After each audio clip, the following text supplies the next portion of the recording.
Okay. Back.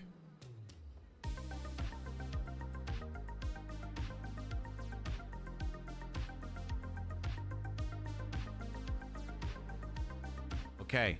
It doesn't have to be exact. And then I need you to put on this white mask too, and then we're good. Okay.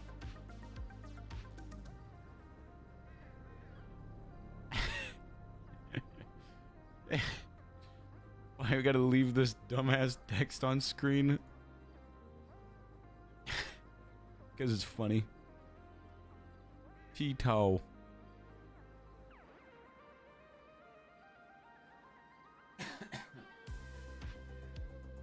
I have to get Tito his license back after this.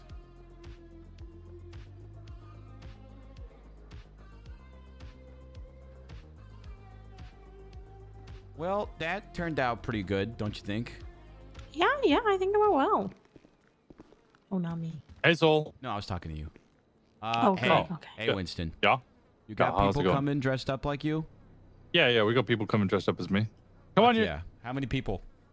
At least 4, maybe 5. Amazing. My paralegal and I are dressing up like this too. Okay. Whereabouts are you? We're gonna be at the courtroom in just a minute. Okay, it's been switched to Polito. Yeah, there it is. Okay, all right, See you soon, okay? All right, I'll see you in a little bit. Okay, perfect. Okay, Rosemary, come on.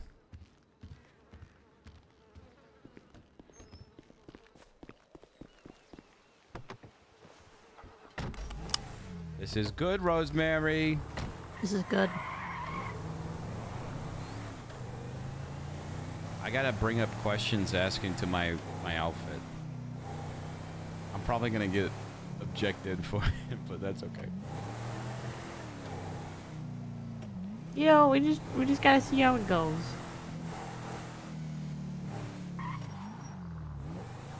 I don't know where Yogi went. I don't know what Yogi went either. Was I too hard on the boy? I think he was just not in a happy mood.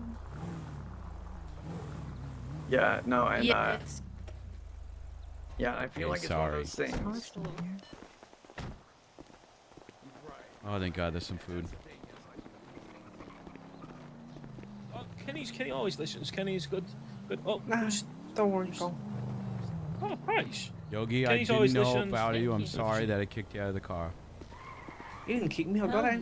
yeah. Yeah. Thank you so much, Logan. Hello. Yeah. Well, Well, you got I my got numbers, food. Yogies, if you ever want to talk. Yeah. Alright, Might actually get food from you too. what do you guys know? Hell yeah. Oh, Truck's trying to eat. Well, it looks like something fun's happening here, so I might It stay does around that. to watch. it's very Yeah, hungry. it's Winston's It's a hungry cookies. kind of- Nom nom nom. Okay. Mhm.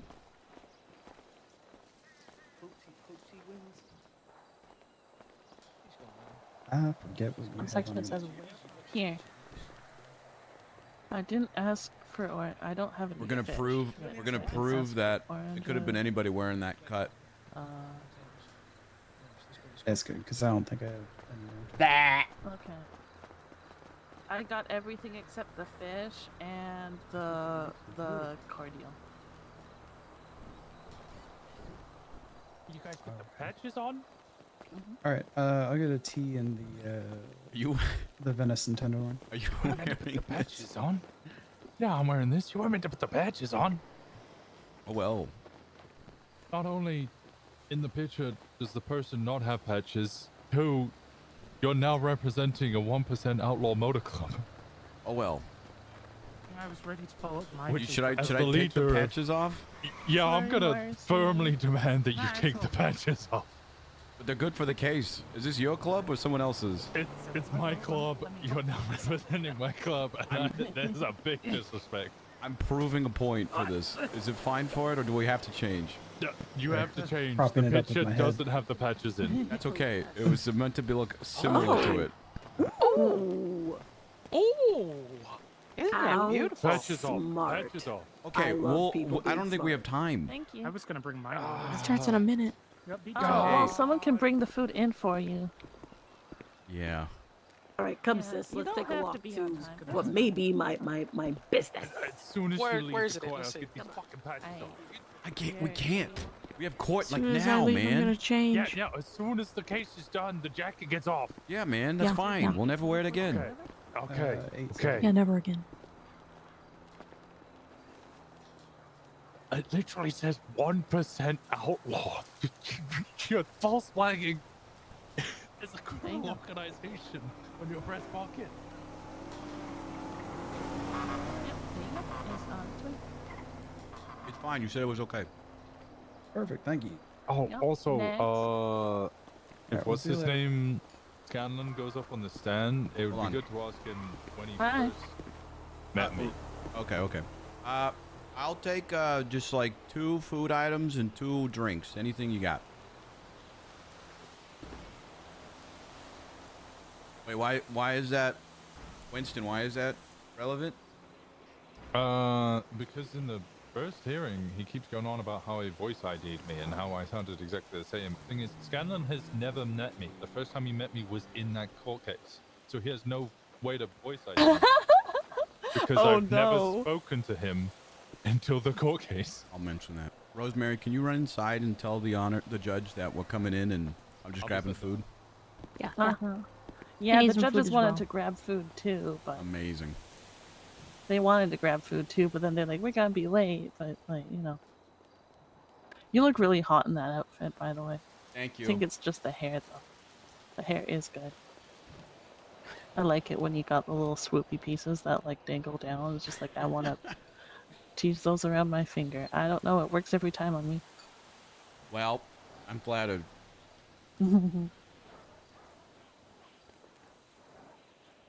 I have no idea who the fuck is who. Hey, this is the That's point the of whole this. point. This is the That point is of the this, whole okay? point. All that I know is I didn't bother dyeing my hair because you can see me in the picture, and I think it's cute. It's okay. My paralegal has the same hair as you. Yeah, it is. Perfect. Hey. Hey. Was she in there? Did you tell her? I told somebody. My state ID I is don't know if they listened. They never 9772. turned around.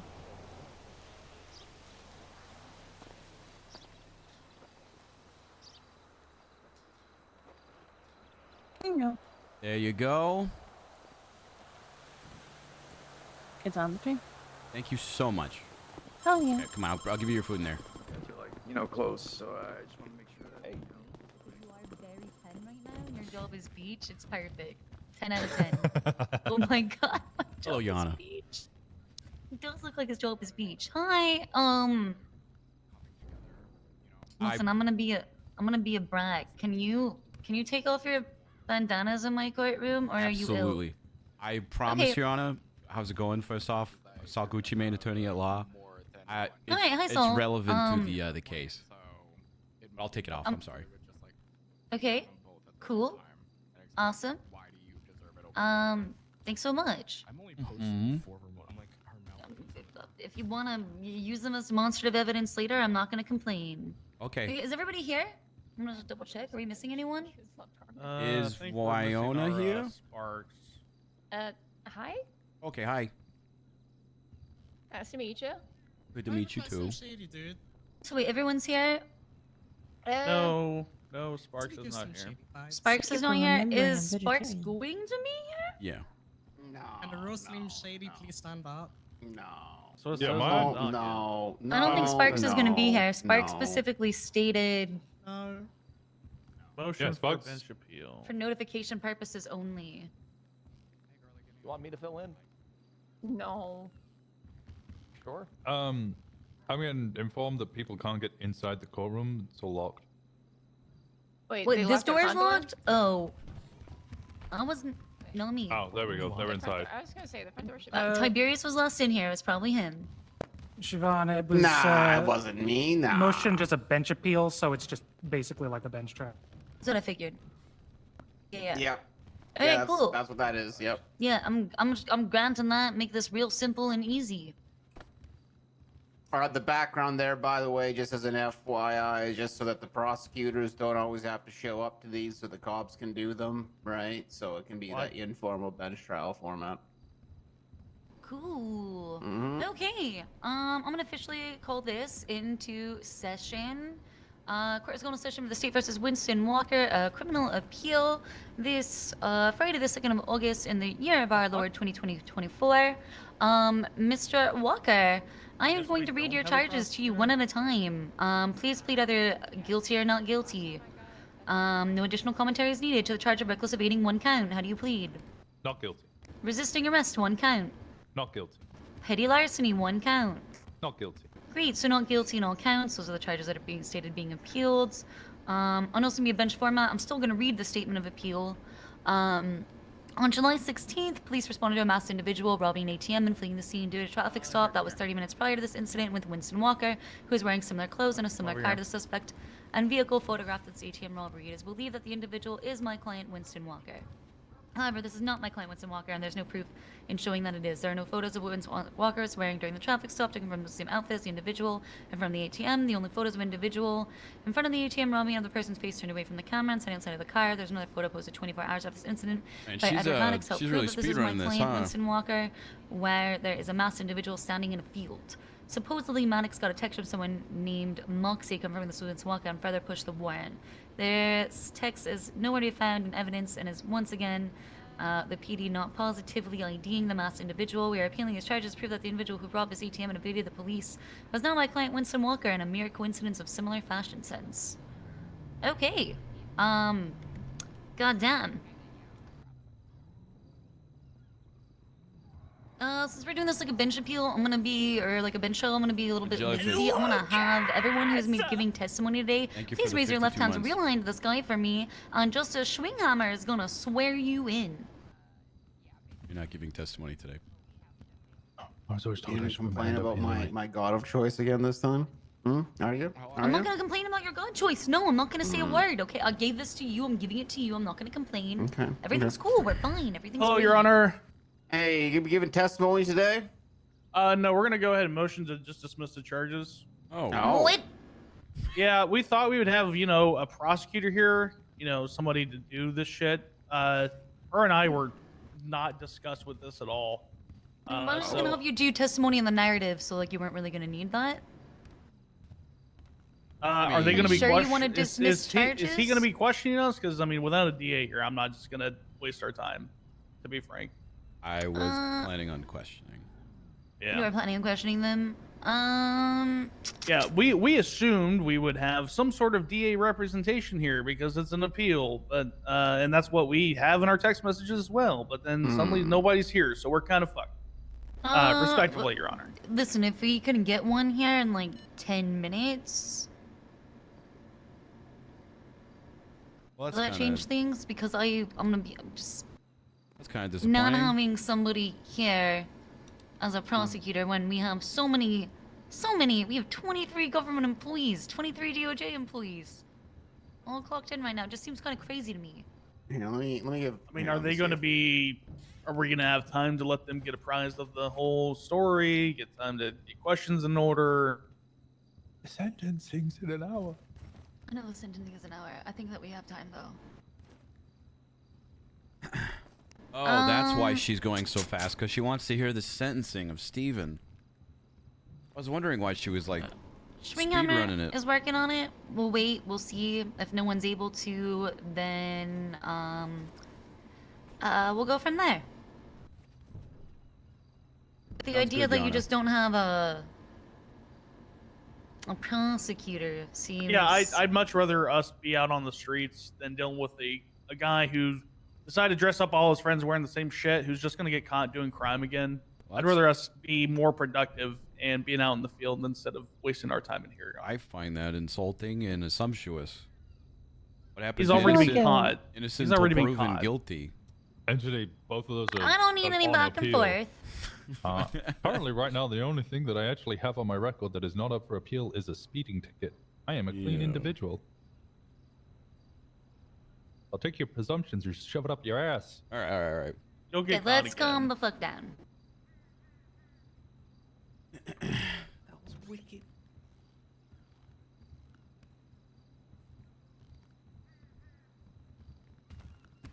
They're afraid to go up against us. Yeah.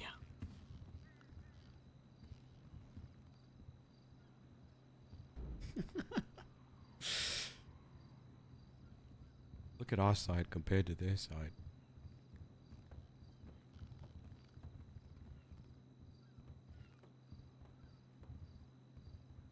Damn.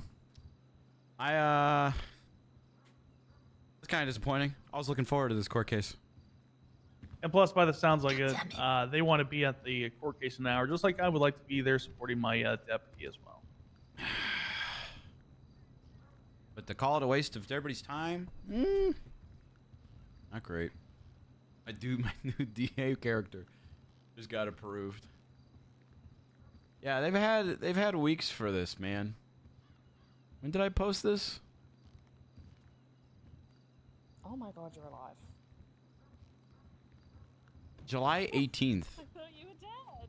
Reminded that I posted this on July 18th.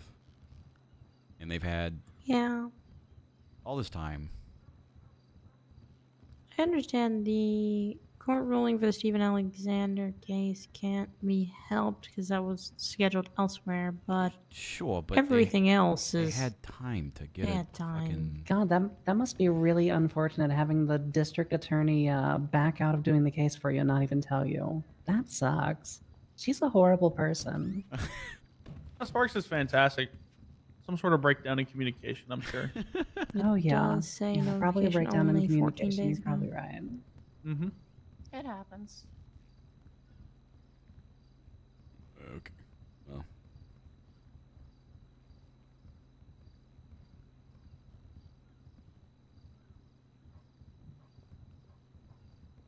She must have just not communicated it for 14 days after she filed this motion. That's crazy. Pretty crazy.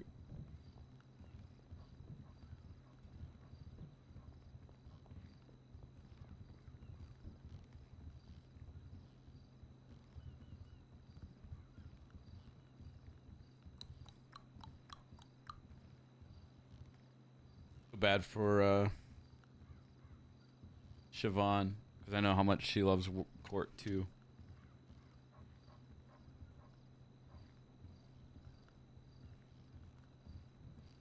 So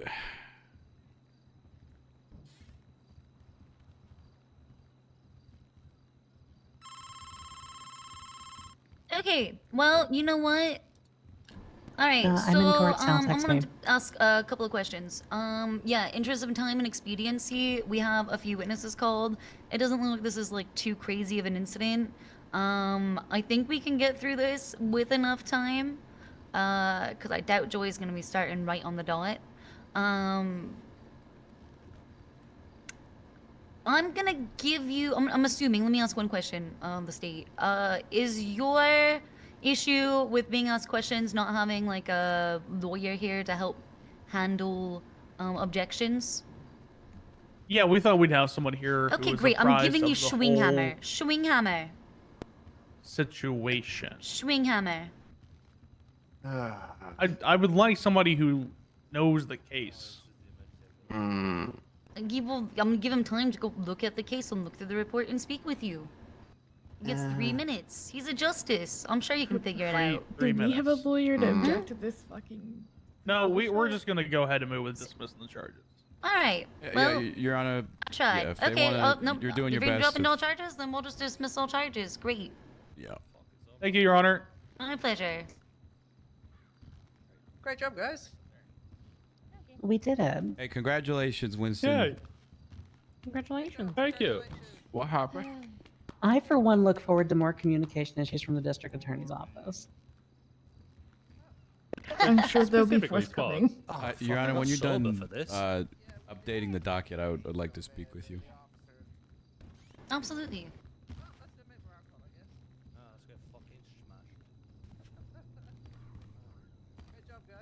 All right. Well, now we can all get to watching and making sure that Stephen Alexander fucking. I'm not gonna finish that sentence. Yeah, Tell that guy's head off. You teach them. I yeah, want to fuck do so much worse to him. that. Yeah, well, yeah, he's getting what he's got coming, but I was thinking we should do a public stoning. No, well, we did do a public execution a while ago, and we sold tickets to it actually, and this guy got his I head think we cut want off to do in that front of him. again. Yeah, I heard about the guy getting beheaded, but Yeah, that was wild. Yeah, but imagine if everybody, like, we could sell, like, there's tickets, but then, like, VIP tickets where you get to throw one of the stones. Like a cup or something. I don't know. Yeah, like $100 for entry, and then like 1,000 to be able to stone a guy. Too close to the Ah. sun, maybe. Yeah, maybe. Who knows? But For stone? Yeah. Sorry, what's up? well, I just wanted to introduce myself again, and I was looking forward to this case, and apologies that the state found I that was looking this forward was to this too. I had a. Do you see the costume Not really. things that I planned and coordinated to prove my point? I do. Oh. You're not the first person who's ever done this, and I do not think you will ever. I don't think you'll be the last. I know, but I had all sorts of stuff prepared, and I was excited, and I'm sure you were too. So I'm sorry that they felt that it was a waste of time and didn't want you to swing hammer. That was odd. It's fine. I can appreciate.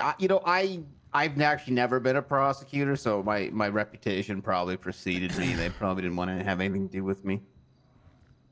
We know that you're plenty capable, though. Yeah, it just kind of seemed like they didn't want to be here. But I've prosecuted Yeah, I think it sounded like there was some expectations that weren't followed through on. So. Wait, what? Actually, wait, could they put in a bar complaint for that? What? But they were claiming, I mean, obviously it would That they require didn't evidence. that they thought that they got a whatever. No, it sounds like what we had here was a failure to communicate. Yeah. Well, no, I think there was no, a critical reading comprehension failure. No. They were stating that she texted them saying she would be here. So she communicated that she would be here whilst saying on the docket that she wouldn't be here. Oh. So she covered her ass with the judges and then told them that she would still be here. She said 14 days ago that she Yeah, wasn't there was going to be here. plenty of time for them to. Find someone else. Yeah. Well, no, it sounded like they were. Like she had texted them more recently. I don't know Yeah. that. It sounded No, like they had no. to dig for that text, to be honest with you. Yeah, it was That's valid. true. Yeah, it sounded like they took their time finding it, so I don't think that was a recent one, and probably should have double checked that everything was all together beforehand. Yeah. Well, congrats, Winston. You don't Thank get to you, hear you my did pop amazing. culture references of Justin Bieber song names in the opening statement, though. I told the other lawyers this, so you should know this, Saul. Pandering absolutely does work on me. Please do pander to me so that way it's even when both sides do it. I don't want there to be any appearances of like conflict or bias. And Lord of the Rings quotes, best way to do it. Okay. Okay. Let's straight be more And Star Wars. more Aragorn, son of Arathorn. Yeah, Star Wars also good, but Lord of the Rings She's really kind of does a it for nerd. me. Also do D&D.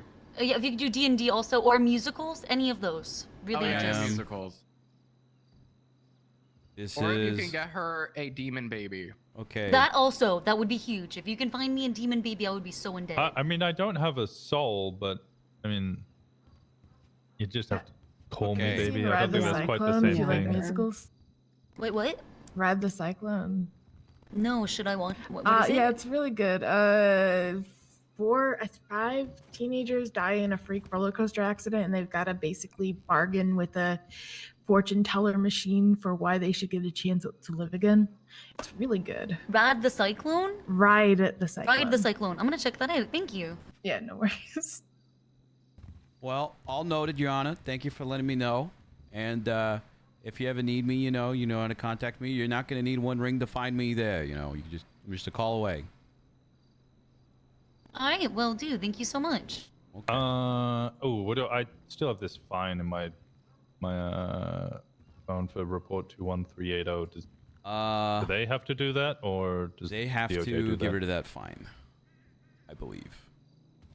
So we can go to a PD right now, or if you just want a 311 asking Scanlon to reimburse your fine or get rid of it. Have you paid it? No, I didn't pay. I was told not to pay it. Yeah, you could just get rid of it. By the PD. You could just get rid of it. Of course. All right, we'll get out of your hair, Your Honor. All right, cool, great. Well, I think we're go. all gonna head on back down to the city. I think everyone's going down there. This All point. right. Yeah. Thank you very much. Good stuff, guys. Good So stuff. Let's get those this jackets guy- off you. Yeah, okay. Well, take the Great, fucking jacket great. off. Hi, 311. It's locked. I almost had to my do name's work there. So glad I was, don't. We're too good, Rosemary. Yeah, it's too good. I'm kind of fines in my phone, but kind of annoyed about it. I'll be honest. Yeah. We spent a lot of time Yeah. working on that, you know. Scanlon I mean, was the sergeant what who gets was me meant to is be doing the they prosecution, were but he turned up on the report. They could have read it. Yeah. Then they've had what, 3 weeks? Hey, undefeated record. Yeah. All right, let's get these off before Winston freaks out and has a heart attack. Yeah.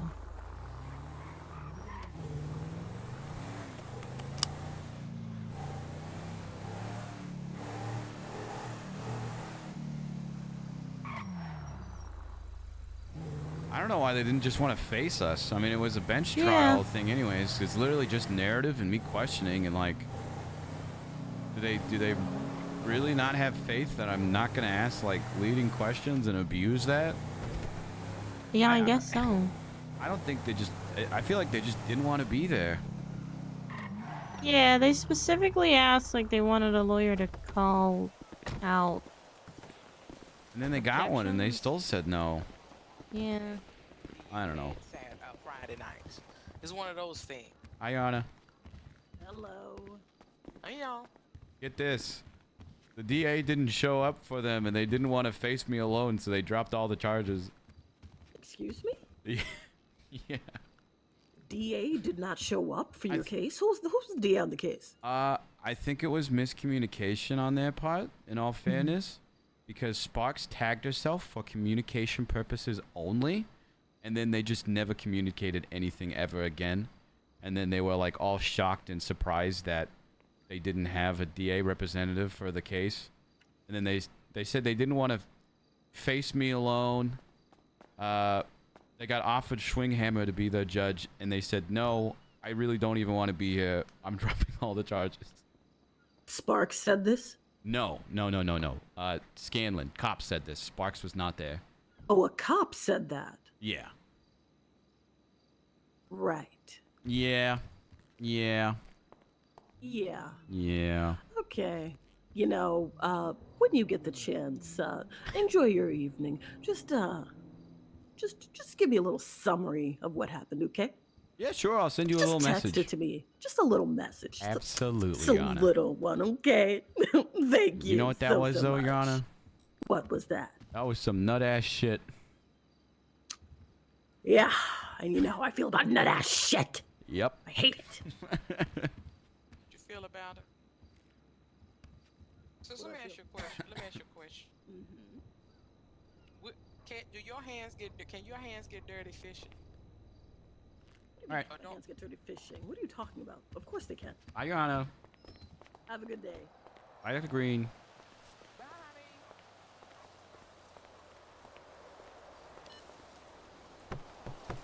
JPK Moto plays the judge. She's fantastic. Well, we got someone off on expungement that admitted that they wanted to shoot someone. Mm-hmm. We had the world's fastest court case. Yeah. We might have stopped dice rolling from being outlawed, or might have caused it. I may have caused it. And I think I got that cop in trouble. Yeah. I'd say this has been a pretty eventful evening. It really has. What time is this court case at? That's the verdict. 9. Top of the hour. Oh, I thought they were coming this way. Wow. Well, I guess let me mark me as available.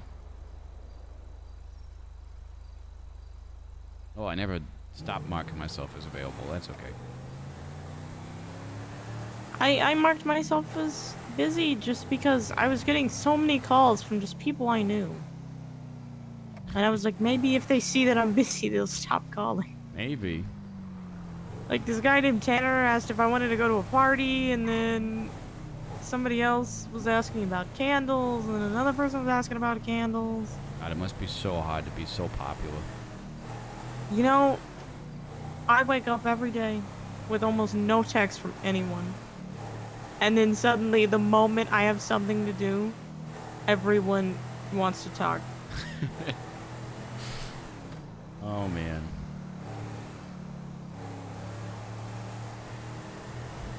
Well, I think we would have won that shit regardless.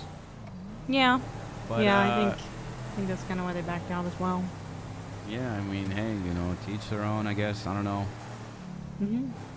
They did say they didn't want to waste their time, and I'm guessing that meant because they thought they were going to lose anyways. Still such like what a slap in the face to us and the justice system. Yeah. And fucking. Yeah.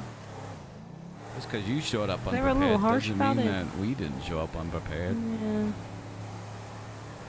But I guess some good came out of it because we can pander to Siobhan now because now we know that she likes Lord of the Rings and D&D. Star Wars? Star Wars. Musicals? Musicals. So if I ever have a case now with her, if we ever have a case, I'm going to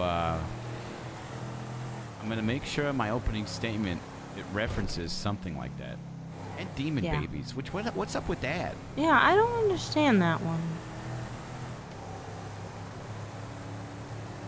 I don't understand that one either. Yeah. Thought about offering her a ritual candle and making one for her, but then I was like, witchcraft is illegal. So I don't technically know if that candle's illegal or not.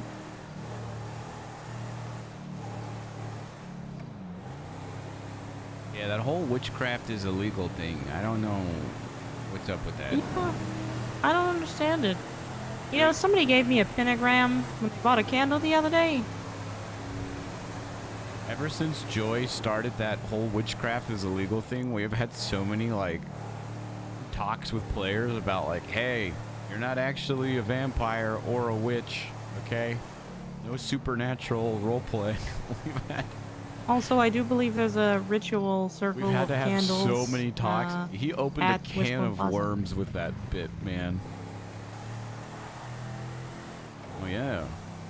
Yeah, it's got a book People- about the stock market crash beside it, so I'm like, Oh. maybe they were trying to do a ritual for a stock market crash.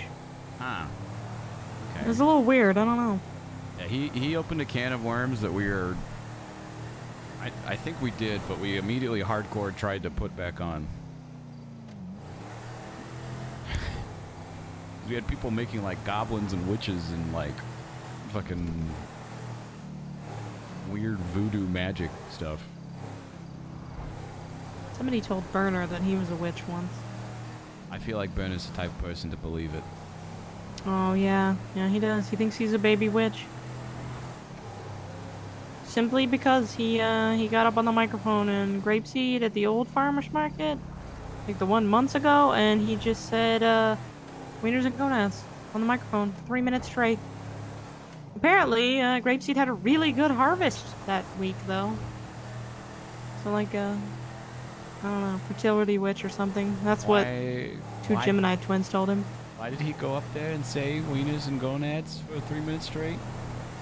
He said it was an old microphone trick or something. I don't know. Interesting fellow, that Burner. Yeah, he said it was really embarrassing. He uses, him and the rooftop use about every single microphone they can find, just because they think it's interesting that there'll be a microphone there. So if you ever hear distant whispering and Grapeseed, it's probably Josiah, Burner, Yogi, somebody. Huh. Okay, noted.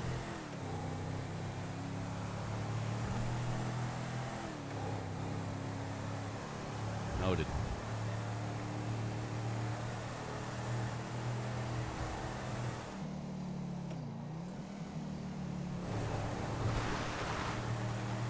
All right, well, I guess that opens my night. Yeah. That was my plans. Oh, man. Still undefeated until this James Appeller case that we're probably going to lose. Also, I didn't realize apparently how close my RV is to Your office. Oh yeah. Did you run there? Yeah, yeah. You want to get dropped off at the RV? Oh, you can if you want to. I don't have a car there. Okay. Do you want to go to where you have a car? Yeah, it's down in Red Garage though. Oh, that's okay. I've got no plans. Remember? Oh, that's true. Yeah. Look at this jump too. Oh, nice. Don't do that. That's illegal. You know, I have a squeaky clean record. Not even a speeding ticket. Wow. Look at you. What's gonna happen when you get that first speeding ticket? Are you gonna like freak out and break bad? Yeah. Yeah, maybe. Don't you know?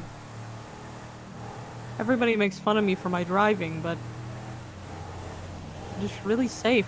I like but your slow. driving. You know, we got there. We got there safe and sound. Exactly. Like that one Passion Pit song. Exactly. Safe and sound. It's up by them. Is it? I don't remember. No, think it take a is. walk by Passion Pit. I think it is. I mean, I was confident with it, but now you got me guessing.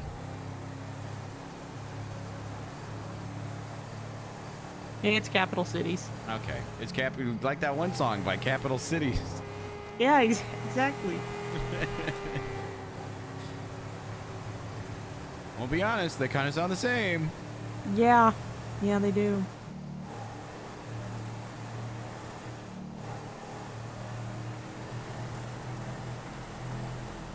Was Capital Cities like a one-hit wonder? I don't know any other Maybe. song by them. I feel like they're one of those things where you'd have to look at it and listen to it and be like, oh, they made this one. Oh, Okay. it's that one. Yeah. Yeah. Yeah. Passion Pit is Sleepyhead. Well, Passion Pit has a bunch of music, but yeah, Sleepyhead is great. I feel like the overall like tone and vibe and stuff sound the same.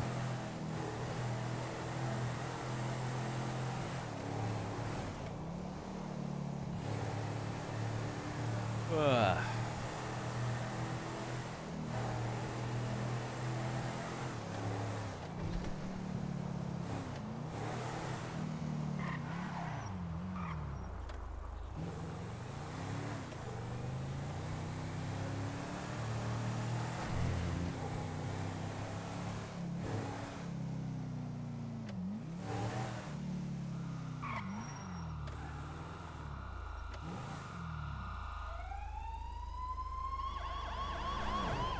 My goodness. Oh, good.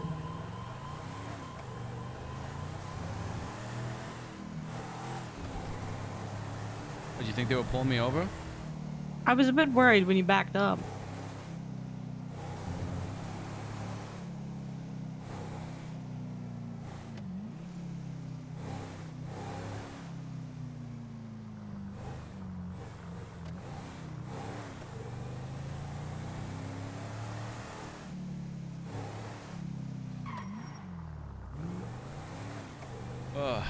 I don't know if I told you this. I think I did. I'm taking some time away from the office for like about a week. Yeah, I had actually seen it in one of the cases. It said that you were out until the 12th, I think? 11th. I'll be back on the 12th. Be back around Okay. here working. But yeah. Yeah.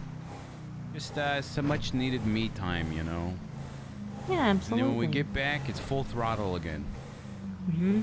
I have a flight to Kentucky early tomorrow morning. Oh, safe flight, okay?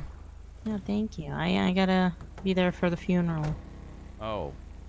Yeah. Wait, what funeral? Oh, for Josiah's husband. Oh, right. Yeah. Right. Okay. Yeah. My Jacob was condolences. in a coma for a while, and then they lost him, and then they found him, and then they actually lost him. Okay. Well, it's like Yeah. an emotional roller coaster, and send Josiah my Yeah. condolences, okay? Yeah, absolutely. All right. Okay. Take care, Rosemary. Bye.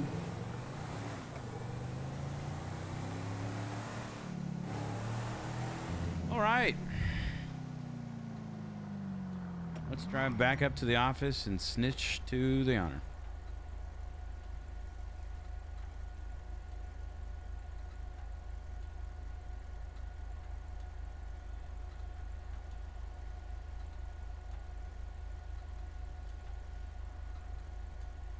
I haven't. I've seen. We'll go through Bryce's texts when I get back up, but nothing like super juicy or interesting.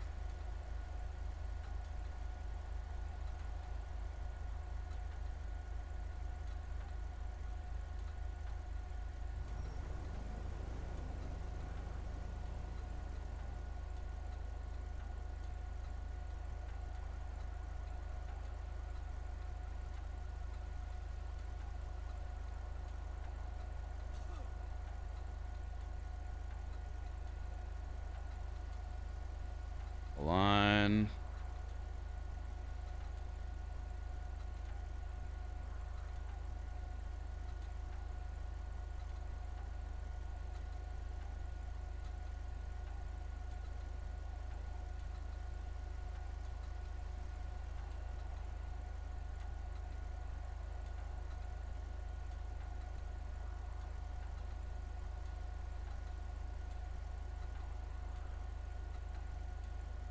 Alright, I had to respond to a text.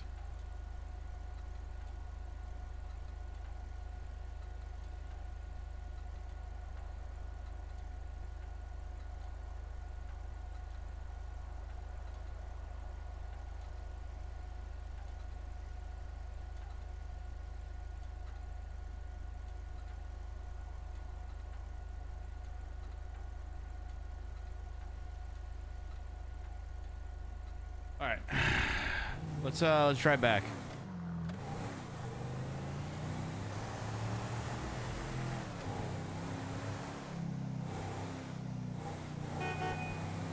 Had to respond to a text.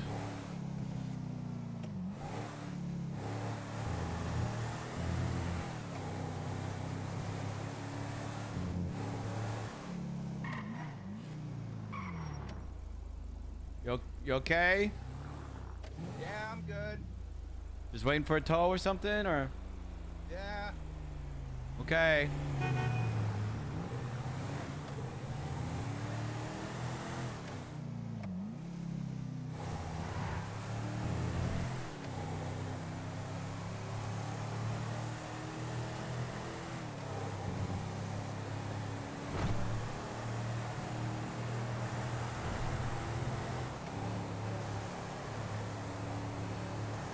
Texting while driving?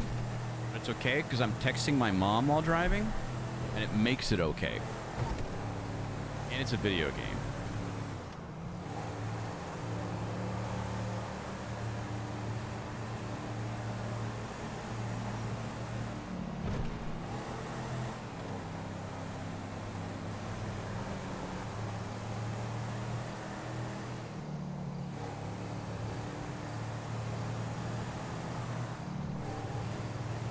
My one complaint of playing Saul is doing it now. I have to like actively try and stop talking in Saul's accent. It doesn't. This doesn't affect me on any other character except for Saul. Like I have to actually think, like really think about it, and try and like force myself to not talk like Saul for a while. Fuck. Learn to drive. Like the accent sticks afterwards? Yes. Yes.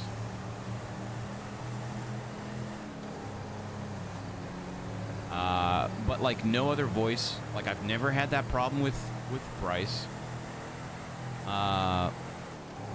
Never had that problem with Roland. McReal, I guess. Holy shit.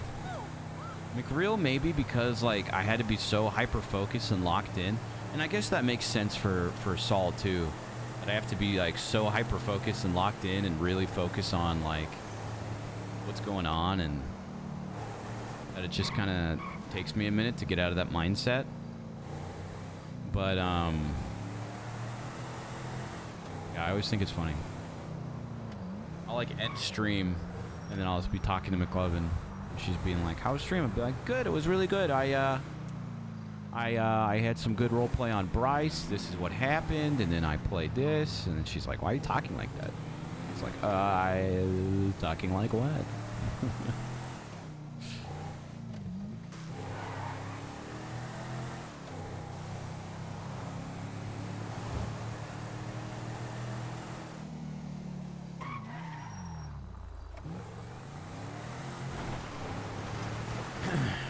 randomly objecting to things.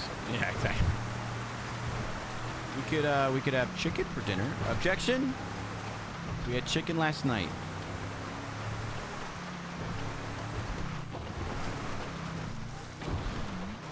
What accent does McLovin like the most? I don't know. She likes my voice, I guess. I've never asked her what voice is her favorite, though. I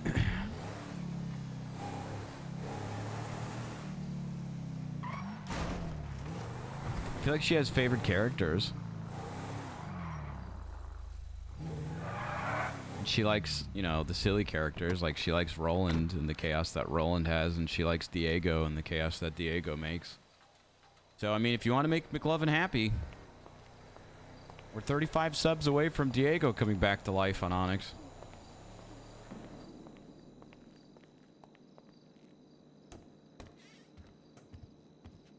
All right.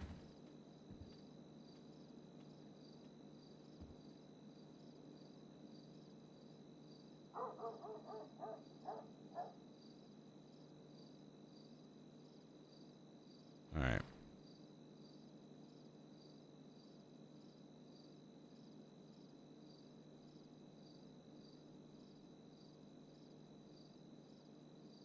July 18th.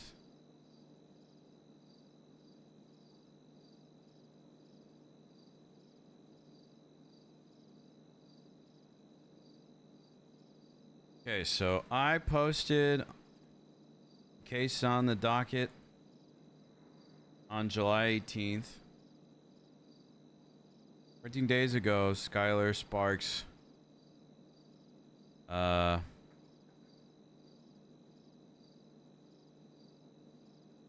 made a motion? Notice of appearance.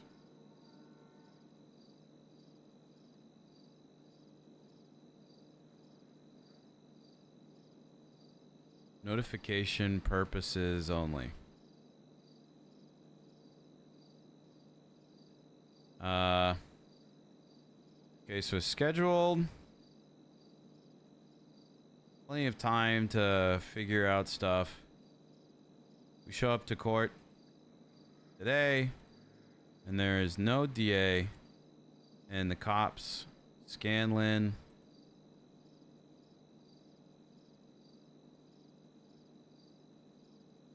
Robert Scanlon, Wyona Walker.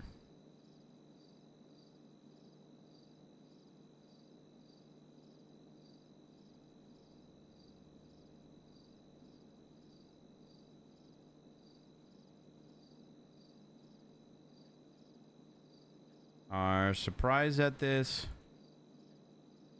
Scanlon doesn't want to waste everyone's time. That's not what he said. Doesn't want this to be a waste of time. He wants to drop the charges since there is no DA.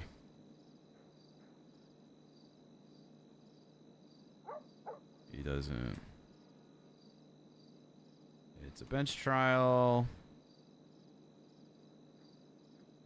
Case, but he still doesn't care.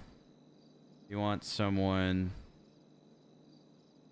who's familiar with the case, who will help with any legal issues.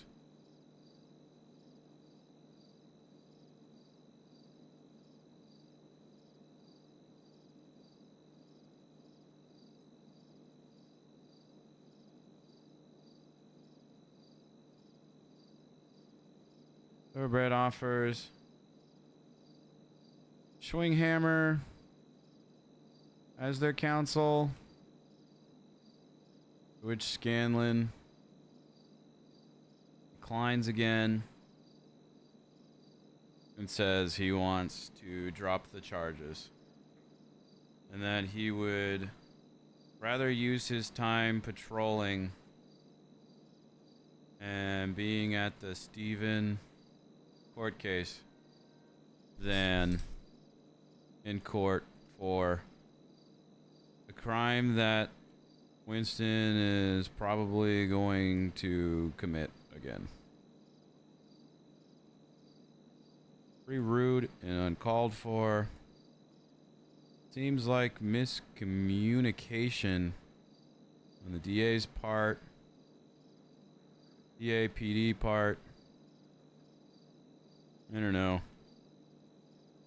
I'll take the win and happy for Winston, but disappointed with that nut ass shit.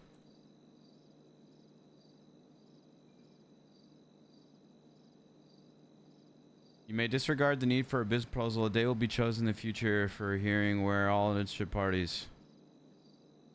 All right.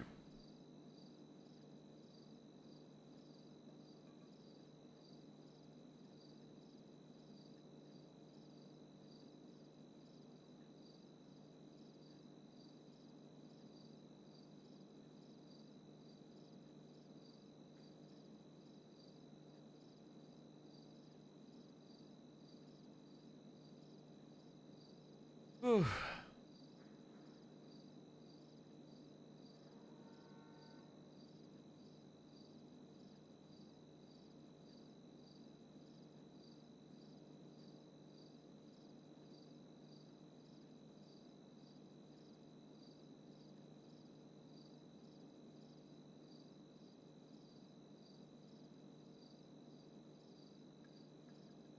All right.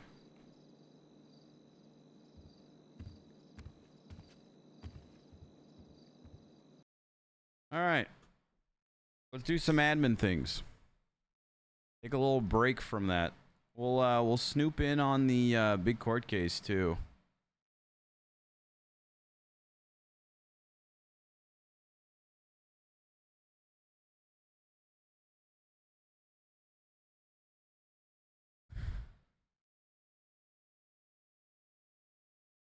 Play some Bumbo, snoop in on the court case, see what it says.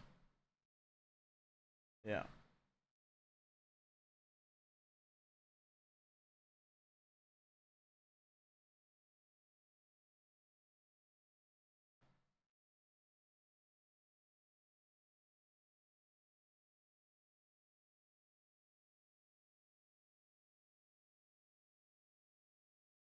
Bumbo Pog.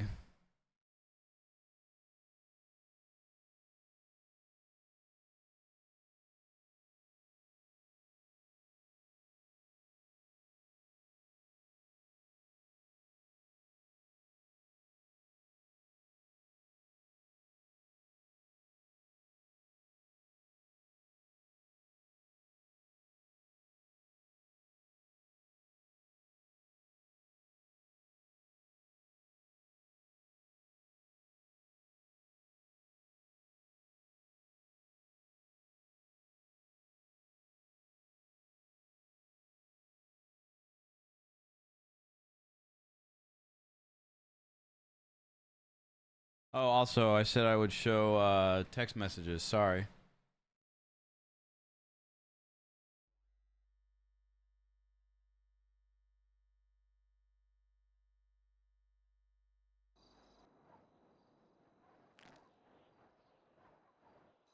All right. Well, Bryce got a text from Rosemary saying, I heard about Brandy. I'm just checking in on you. Hold on real quick. Let me switch this.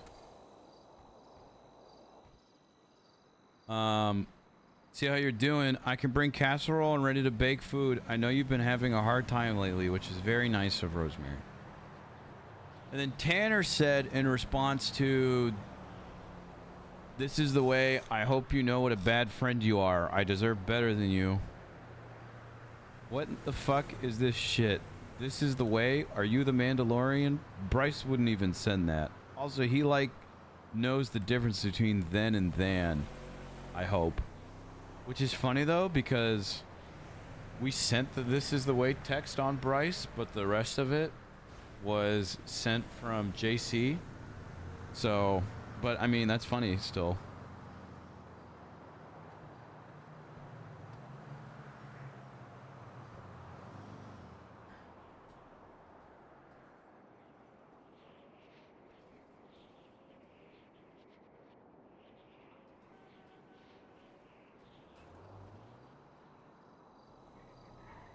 Where's this verdict reading going? Is it here? Once, sorry. Once.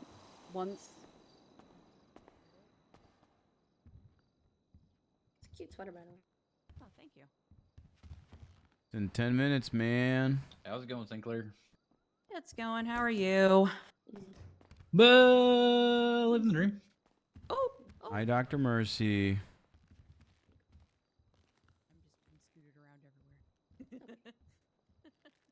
JC, not If you the all want a smartest. good betting game to play during the reading of this verdict, you can play over or under on the number of cigarettes left on my desk by the time this reading is over. Right now, the number is 2.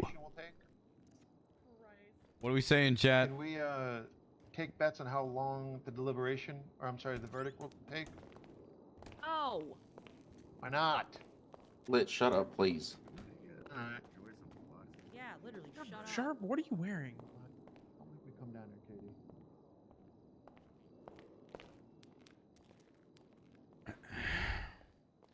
I love Can I you, ask Lit. how many I think we're all packs you just on got, Your Honor? edge. I get you, I get you. I'm gonna go downstairs, stretch my legs a little bit while You we know just kind of what? wait here and listen No. and put some No, bowls you away. may not ask how many packs I have. How dare you? Okay, I apologize. It's okay, Joy. Give him you can say contempt. however much you want. I got my money that he's a 3-pack a day man. I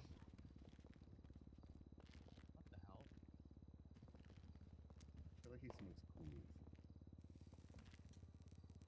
Wait, important question. Important question. Are they menthol or non-menthol? All I'm saying is, you go through that evidence. Who the fuck smokes menthols these days? I do. My mother, actually. Trying to get me contempt. Weird. You're weird. Your mother's weird. I mean, yeah, she is. Whatever happened to a nice pack of Camel Blues? But Jesus fucking Christ, Joy. What the fuck? He's in his head, Mackenzie. As long as nobody's smoking unfiltered Winston's, I think we'll be okay. Hello, Your Honor Pike.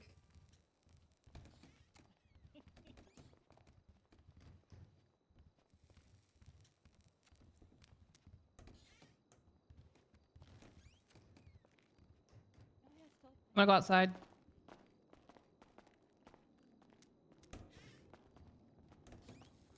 Oh, I need. Yep, I got you. Oh, let me make sure I didn't. Let me make sure I put everything away before I clocked off. Yep, I did. Alright, we're good.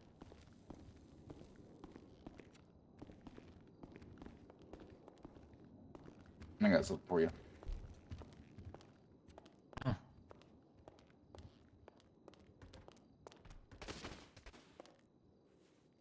Just in case. Oh. Your Honor Dupre, did you need any food or drink? Hey, Nora. I'm all right for now. Thank you. All right. If you need anything, let me know. Thank you. Gavin, are you all right? My notes on this verdict are close to 10,000 words long. I've been up for 2 days. And now I'm eating a hamburger. Look, disheveled. You go to bed after this. We can talk about whatever after. I'm just checking on you because you look like ass. Yeah. Respectfully. Okay, B. I haven't smoked in 35 years. That's why I came up here, because I saw you smoking. Yeah. Hi, beer. Worried. What are you worried about? It's just one case. You haven't Oh, don't worry. for literally 48 hours. You look like shit. You're barely registering eating. Why should I worry? Yeah, there was 63 reports to go through and 10 audio logs and a 4.5-hour trial transcript. That's a lot. That's a lot of stuff. Yes, and I'm pretty I sure can a do word handful of last those. I'm pretty sure a handful of those reports actually maxed out the word count on the MDW.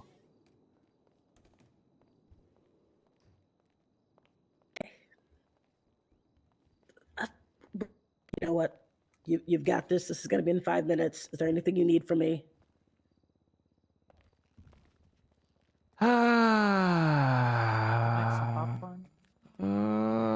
Nah. Or?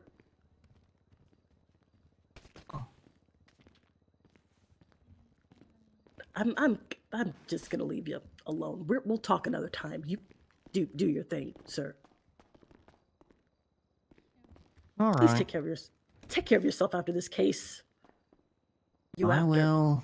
Baker already told me I'm not allowed to smoke after this, so.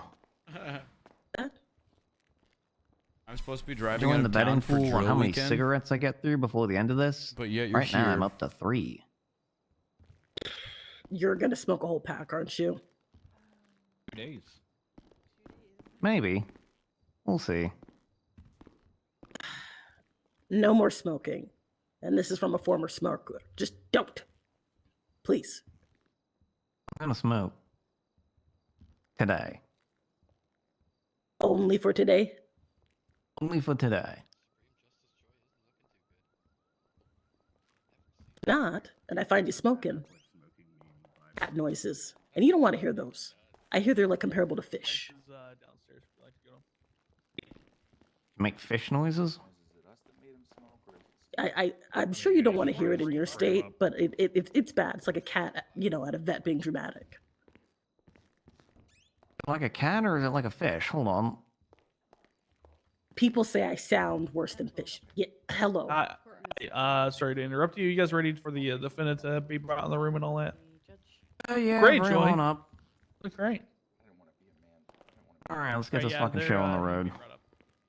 Fine to you, but we'll talk later. All right. I wanted to yell at you for being on Bumbo without me. I'm sorry. Bumbo just knows about your healthy dog food truck and knows when to avoid you.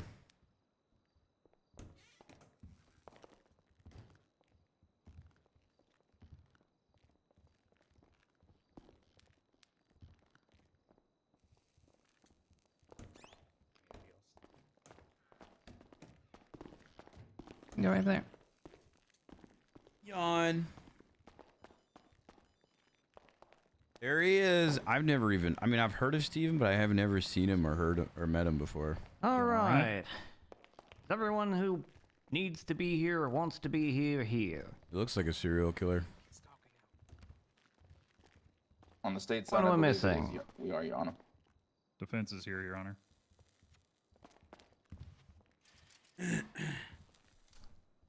All right. So I thought long and hard about how the hell I wanted to do this, given the mountain of evidence that I was provided with.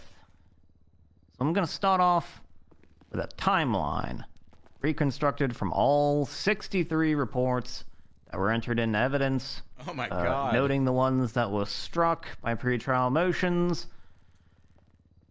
And then I'm going to do all the other shit. 63 reports. I had to stay up for 2 nights piecing all this stuff together, so now y'all get to hear it.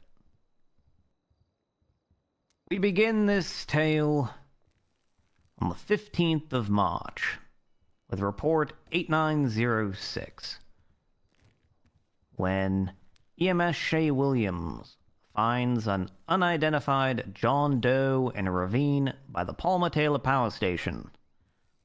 Jonathan Mowberry, coincidentally, had been passing by on a motorcycle and offered to chase off a nearby mountain lion so that Miss Williams could go and haul this guy out of the ravine and give him basic medical care. At the time, he was unconscious and he was covered in dried vomit. He was transported to Mount Zona after basic medical treatment. Whilst at the hospital, the injuries sustained to this John Doe were a sins of the father carved into his chest. His fingernails and his toenails were removed. The bottoms of his feet were mangled. He had needle marks and cigarette burns on his upper arms. Gross. His nose was broken. His right orbital was fractured. and his mouth was swollen. A toxicology report also found traces of heroin in his system. Then Officer Keller was called to the hospital to try and identify this John Doe, and based on the fingerprints taken from him, he was identified as Mr. Alexander, our defendant, standing right over there over there. Anyway, fast forward, March 16th, Mr. Alexander wakes up. EMS Emily Clark notifies Officer Keller that Mr. Alexander has awoken, and Mr. Alexander begins to tell Miss Keller a story about how he was involved in cult activity back in the old country of Canada. He tells a story about he was on a date in Edmonton on March 10th with a woman named Lisa. Notable characteristics of red hair, hazel eyes, emerald dress, sultry Scottish accent, etc., etc., etc. She gave him a drink, he drank it, started to feel woozy, got kidnapped by men. Lisa apparently was the one who carved sins of the father onto his chest and put out the cigarettes on his arms. Mentioned that they were family members of past victims of his cult and that they went after him because they thought he was still in the cult. He says he floated in and out of consciousness and thinks they injected him with something whilst doing so. And then he briefly talks about this Joseph Alexander fellow who came to Los Santos back in the 80s, who we will be hearing about later on in this verdict.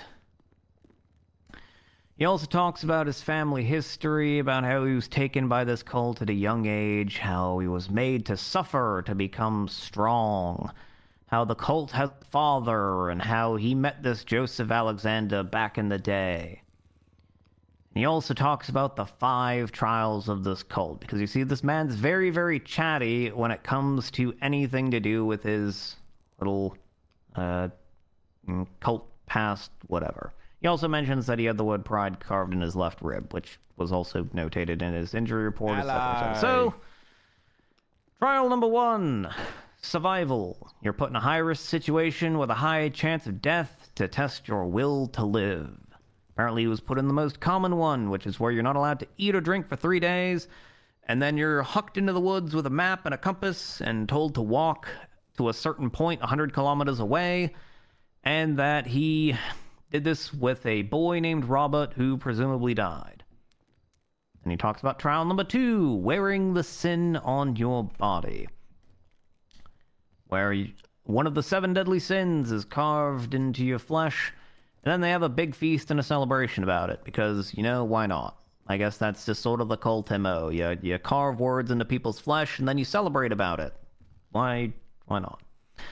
Then we've got trial number 3, wash away your sin. They drown you in a river until you stop moving, then they wait to see if you cough up water, and if you do, then they cross out the sin on your body. I guess it's some sort of purification ritual. It seems a little bit self-serving considering they carve the sin onto your body and then drown you and then remove the sin that they carved into your body in the first place, but I digress, cults generally don't make sense. Then we have trial 4, where you're supposed to find your tree. So in this version of trial 4, Mr. Alexander states that they had a big cherry blossom tree at their little cult camp, and they carved their names into it, and they used to make sacrifices to it, usually small animals, but sometimes mountain lions if they were lucky. And he himself sacrificed between 3 and 5 mountain lions. Last, trial 5, bring someone into the fold, where you're supposed to induct a new person into the cult, because how else are, crazy fucking cults supposed to get more people? Obviously, they have to get their crazy fucking cult people to go out and find new people in order to bring into the crazy fucking cult, or else everybody in the crazy fucking cult will die out. Anyway, he says that he found an 8-year-old girl named Emily camping with a family. The family died, says he didn't do it. And then he talks about how his own family died in front of him and how Emily killed a dad, blah, blah, blah, blah, blah. Spoiler alert, the exact substance of the 5 trials is going to change throughout every retelling that Mr. Alexander states. Most of the details will remain fairly consistent, but little minor things here and there will change. More on that later. Moving on to March 17th. This is when Dr. Patrick January performs his first psychiatric evaluation of Mr. Alexander. This comes from Report 9288. It was dated March 19th, but the eval, according to other reports, actually occurred on the 17th.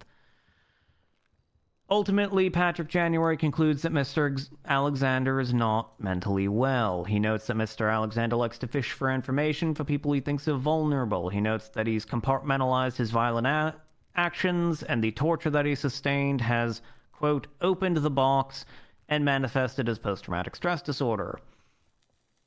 He notes that Mr. Alexander likes sunsets, and he asks January during that examination where his favorite place to watch the sunset is. He notes that Mr. Alexander loves to control situations familiar. and will feign stupidity or injury in order to do so. He notes that Mr. Alexander was set to become the next father, which, spoiler alert, that's the leader of their weird little cult. Whoever it is, they just call him the father. Man, woman, doesn't matter. And then he notes that Mr. Alexander was caught off guard upon the mention of Joseph Alexander, which to me sounds a little weird because Mr. Alexander referenced Joseph himself when he talked to Keller, so the fact that he would feign surprise at Joseph coming up when talking with January not even a day later is a little bit odd. Burnett. Good W in court today. More on that later. March 20th, Mr. Alexander is discharged from the hospital by Dr. Randall Gemma, goes to the DMV and gets a driver's license. Fast forward all the way to March 27th. This is the evaluation in which Dr. Green evaluated Mr. Alexander. The contents of the report were struck based on... I don't even remember why it was struck, but it was struck in pretrial motions. Moving on. March 28th. He goes and he gets a weapons license and a hunting license from the DMV. Fast forward again to April 9th. See, not a whole lot of stuff happens in the early days, but then it starts picking up around late April. But we gotta get through the boring shit first. April 9th. This is when the police open their initial investigation into Mr. Alexander and the cult. The notes from the officer who wrote this report after reviewing the psychiatric evaluation performed by Dr. January notes that Mr. Alexander is self-absorbed, tries to learn as much information as he can and gives very little in return, plays dumb and innocent in order to mislead people, likes to shake people with graphic depictions of physical violence, loves to fish for information, loves to test people, and his personality and thought processes are similar to what is described in a journal. And what this journal is referring to is something called the Blood Tree Book, which is the personal journal of Joseph Alexander that he wrote back in 1985, blah, blah, blah. We're gonna later.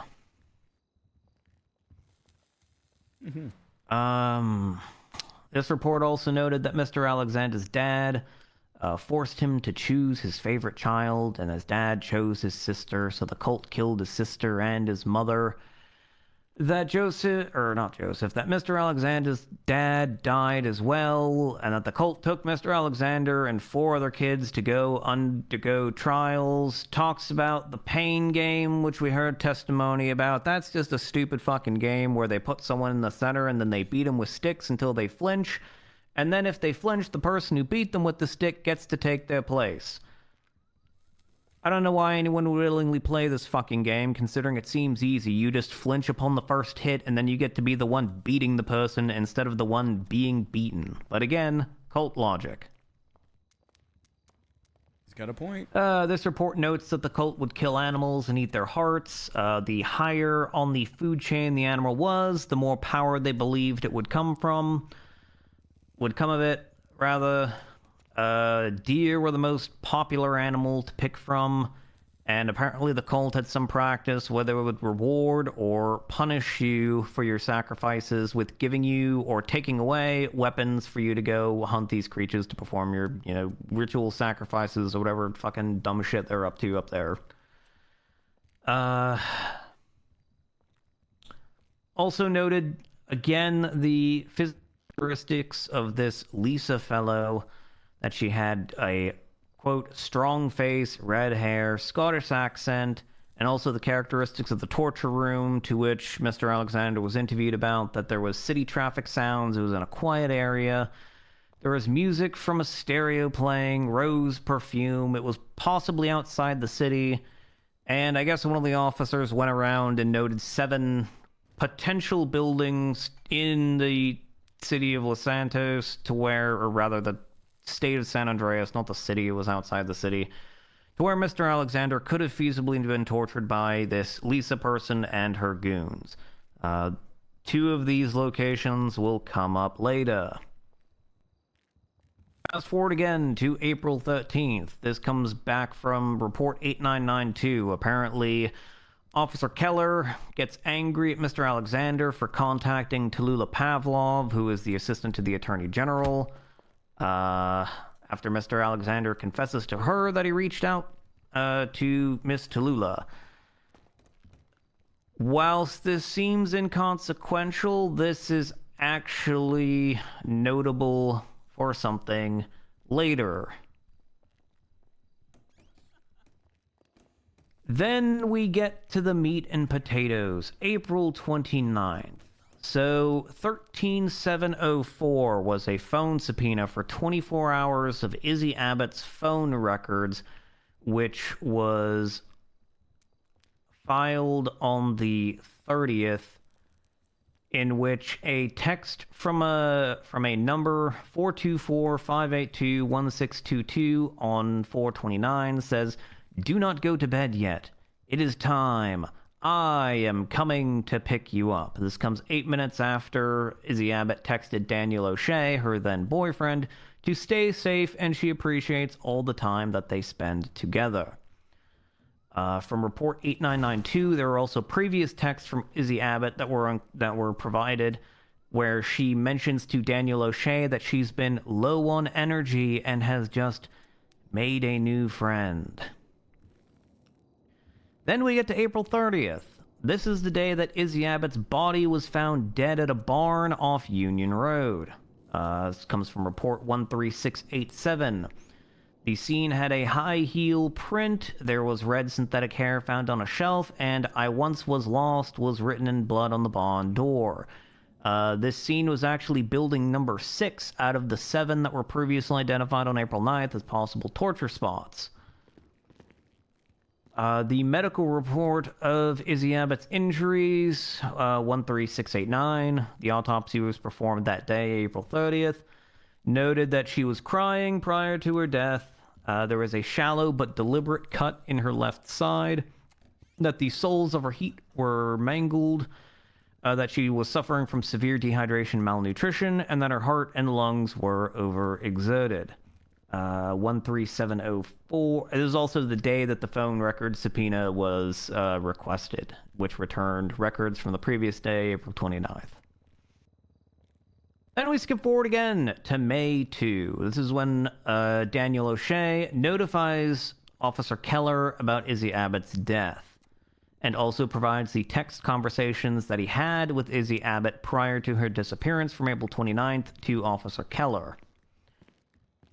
Then we skip forward nearly 3 weeks to May 21st. This comes again from Report 8992.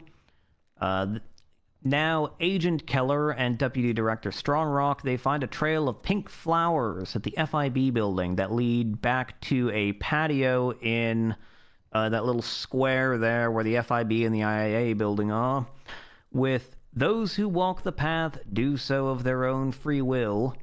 I once was lost. Sometimes the best thing to do is walk away," and "Pride" written on a wall there. And if that sounds familiar from some of the trial testimony that we've heard, It'll be familiar to those of you who did not hear all that shit. Let me put this up here for a minute.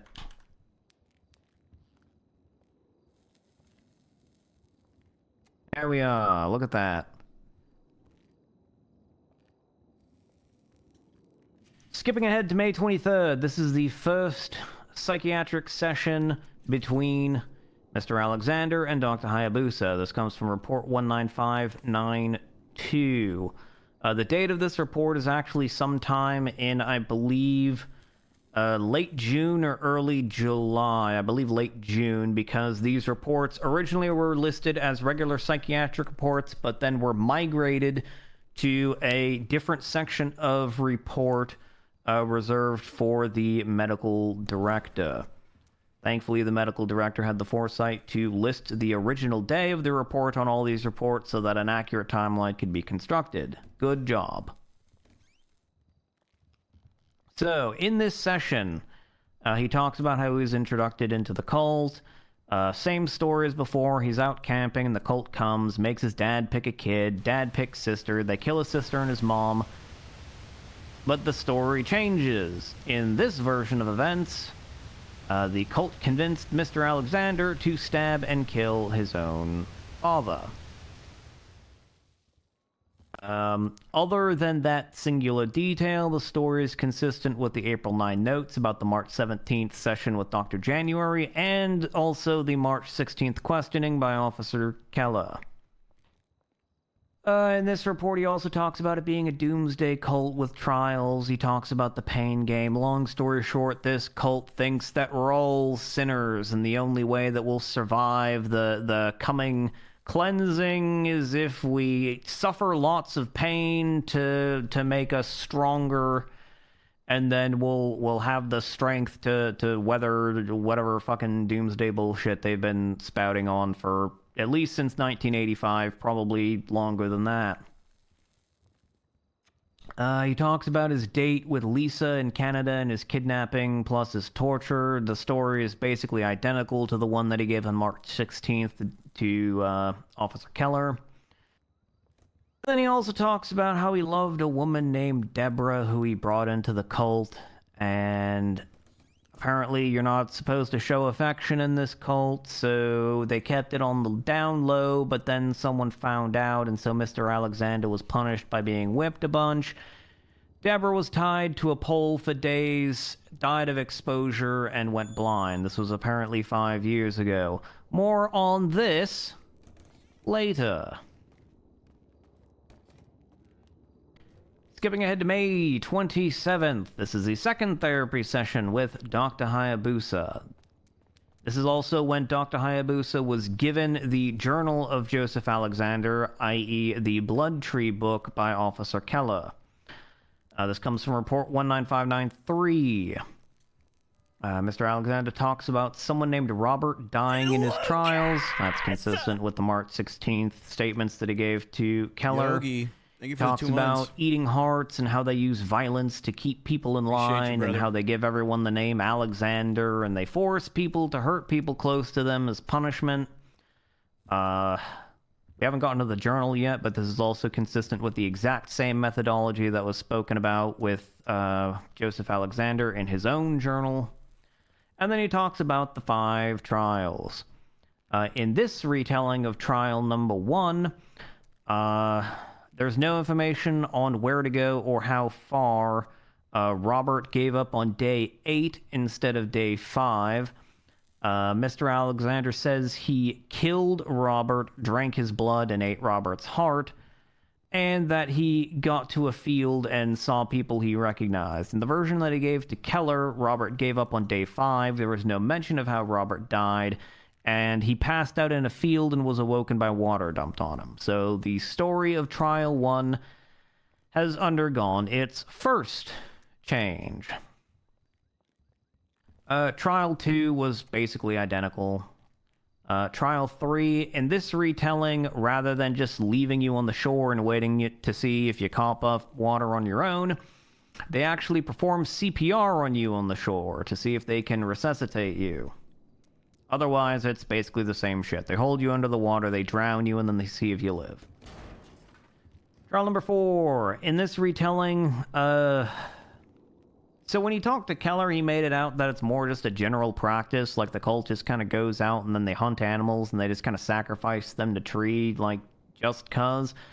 In this retelling of Trial 4, it's actually it's an actual trial where you are required to go and find some dangerous animal to sacrifice to the tree and eat its heart. So we've gone from just a general routine practice of the cult to an actual trial that all inductees must enact.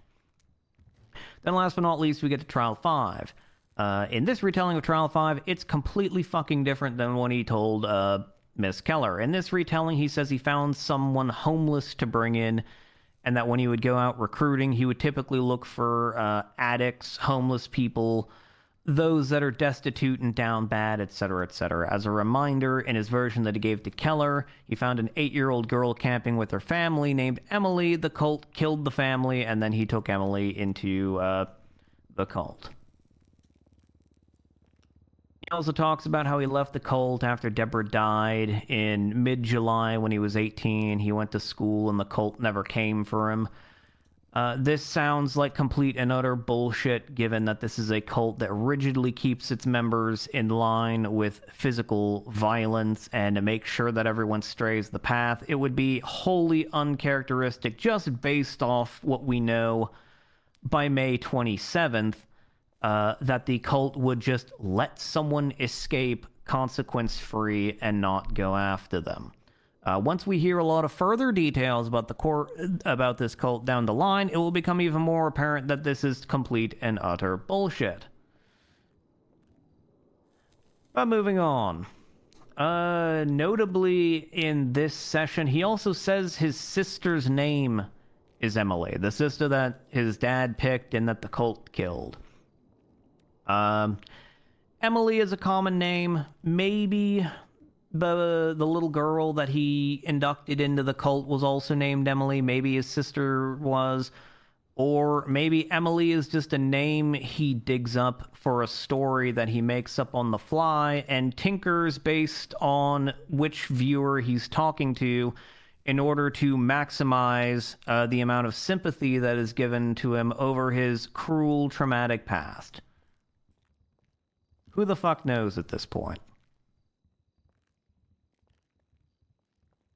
Also, I guess, somewhat noteworthy, in the Journal of Joseph Alexander, one of the children that Joseph had to go back and discipline back in Canada was also named Emily. We'll delve into this a little bit later. There's 4 fucking kids. He decided to go back and needed to teach one of them a lesson. One of those kids was Emily, etc. He also not testifies, but he says in his session here that Mr. Alexander is 24 years old, which doesn't quite match up because he says that he left the cult at 18 after Deborah had already been punished, but he says Deborah was punished 5 years ago, which, since it's 2024, he would have been 19 at the time Deborah was punished. So his age, when Deborah was punished, when he left the cult, one of these things doesn't line up. The math does not work out. And as we will later find out, there is a reason for that. This visit, he says that he is also going on a nature retreat, which I cannot put enough air quotes around, up in Canada next week. And he mentions this right after asking Dr. Hayabusa about whether she ever wants to go back to her old ways of a filthy drug-peddling street criminal. I'm not sure I necessarily need to draw the connotation between going on a nature retreat up in Canada, where his cult is from, after asking Dr. Hayabusa about going back to her old ways, being asked by a former cult member whose old ways were, killing and torturing people. But more on that later. May 28th. This is when Lana Stewart was found in Zancudo Grande Valley near Great Chaparral Bridge by EMS Adeline Blake. This comes from report 16577. Carved into some of the wood posts below the bridge were the phrases, "Those who walk the path do so of their own free will. I once was lost, but now I'm found. Sometimes the best thing to do is walk away." Astute listeners might recognize lots of these from the graffiti on the wall right there on the screen from the FIB building. Notable characteristics of this scene: there were cherry blossoms on the scene, there was a shoe print from a high heel on the scene, red synthetic hair was found along the posts, there was a blood-covered bowl with a chopped-up lion heart, and investigators noted that the scene was very close to building number 7, which was identified as a possible torture spot back on April 9th.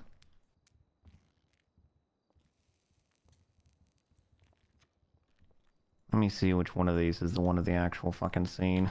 The suspense.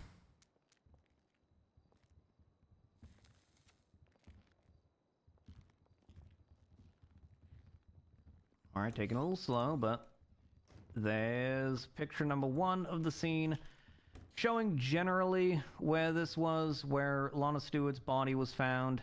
Reminder, she's not dead, she's just in a coma. No one knows when she's gonna wake up.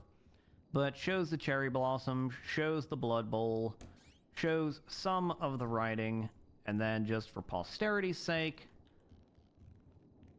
let's go ahead and show some of the other writing. Look at that. I once was lost, but now I'm found. Was blind, but now I can see. Report 16579. This is the autopsy report of Miss Lana Stewart. There were 5 deep gashes on her back, which was hypothesized to be from a whipping. The bottoms of her feet were torn up. The fingernails on her left hand were missing, based on the tool marks on her fingers, probably from some manner of pliers or other device. There were cigarette burns on her upper arms. Her nose Even more was broken. cigarette burns. Her right eye orbital was fractured, and she had a busted lip. Gee, where do these injuries sound familiar? More on that later. On May 29, this was the first phone session between Dr. Hayabusa and Mr. Alexander whilst he was on, air quotes, vacation on a nature retreat in Canada. This report, the contents of which was actually struck due to relevancy because the nature of the phone calls didn't really seem to pertain to the events that have transpired here in Los Santos. On June 3rd, there was also a second short phone call between Dr. Hayabusa and Mr. Alexander. The contents of this report were also struck due to relevancy for the same reason as before, but ultimately it didn't matter because anything in that report was also just in the June 4th session anyway. So on June 4th, there was another session between Dr. Hayabusa and Mr. Alexander.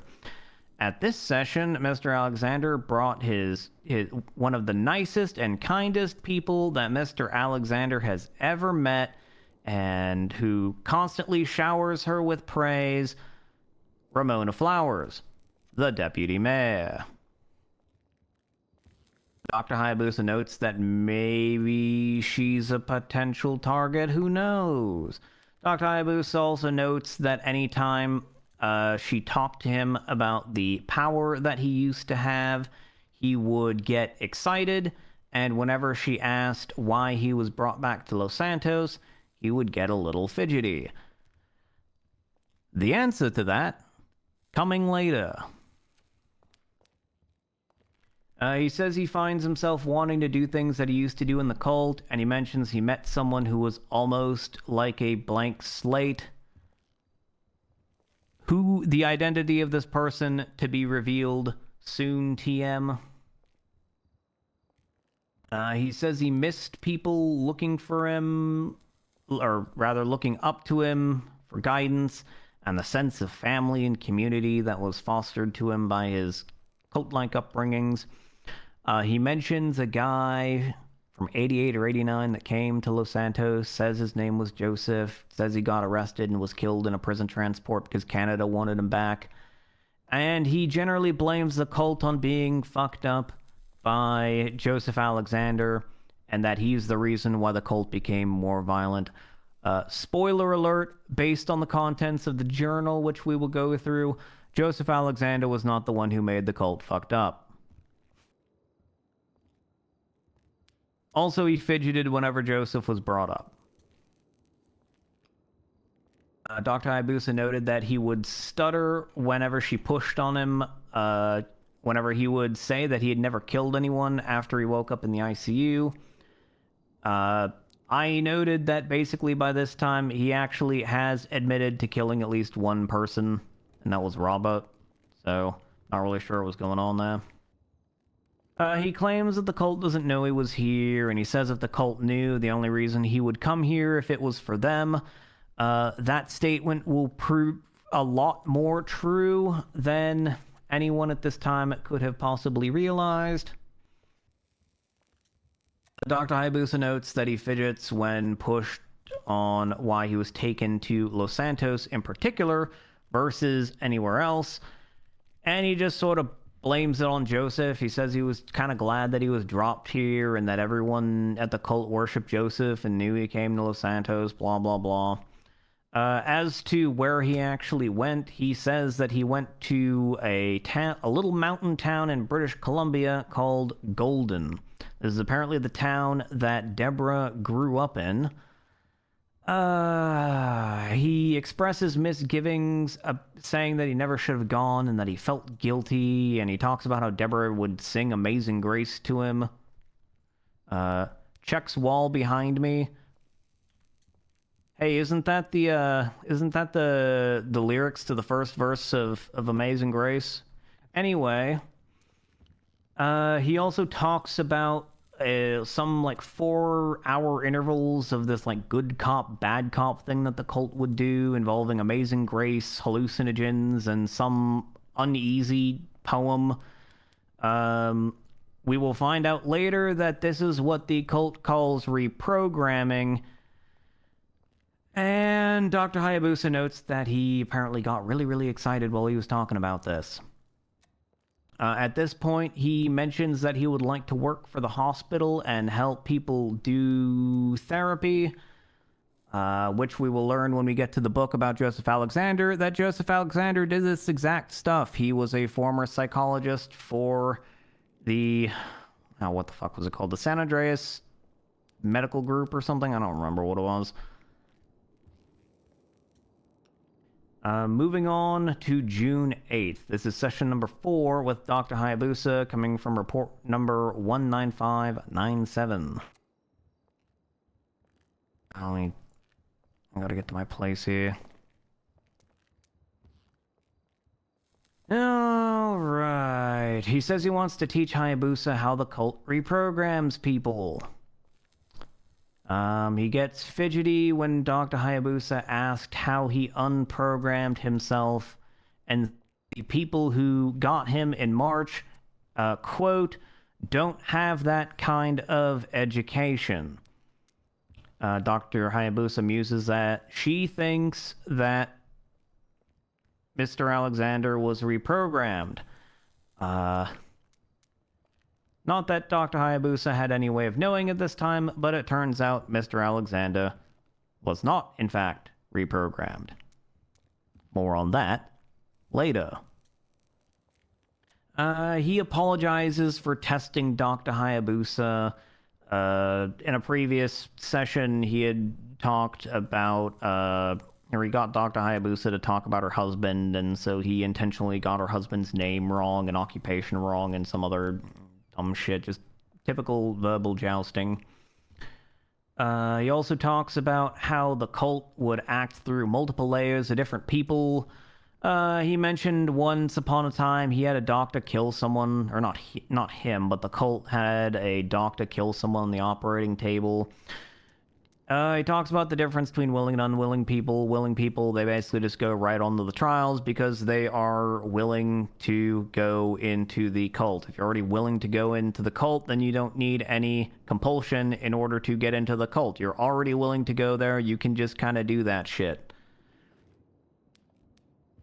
And then there's unwilling people. So unwilling people, he talks about the process of drugging them and the 4-hour intervals between Amazing Grace and the Uneasy Poem, and basically just talks about reprogramming. This is reprogramming. Anytime we talk about, you know, playing Amazing Grace and then having people ingest hallucinogens and then using an uneasy poem and putting up a picture and telling that person that this person in the picture, they're the ones who are causing all of your problems. Basically just a rudimentary form of brainwashing. This is reprogramming.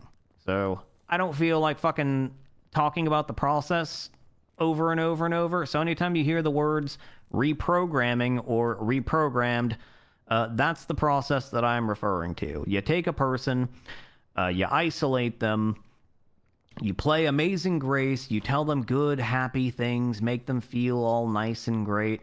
Then you switch, you play some fucked up shit, you basically engage in physical torture to inflict a maximal amount of pain, you show them something that they care about, and then you tell them that that's the thing that is causing their pain so that they associate the pain that they are receiving with that thing and develop a hatred for that thing.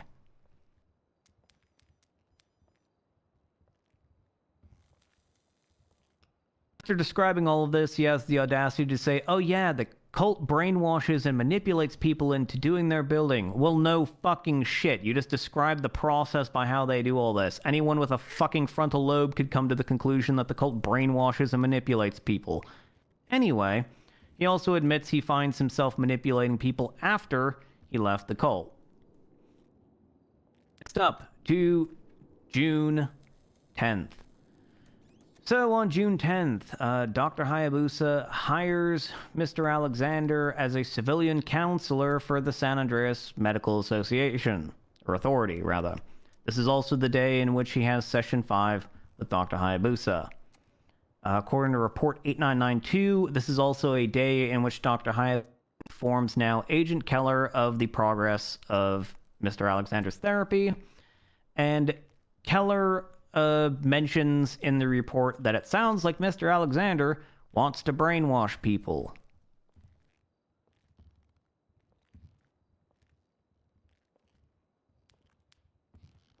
How could she possibly have come to that conclusion?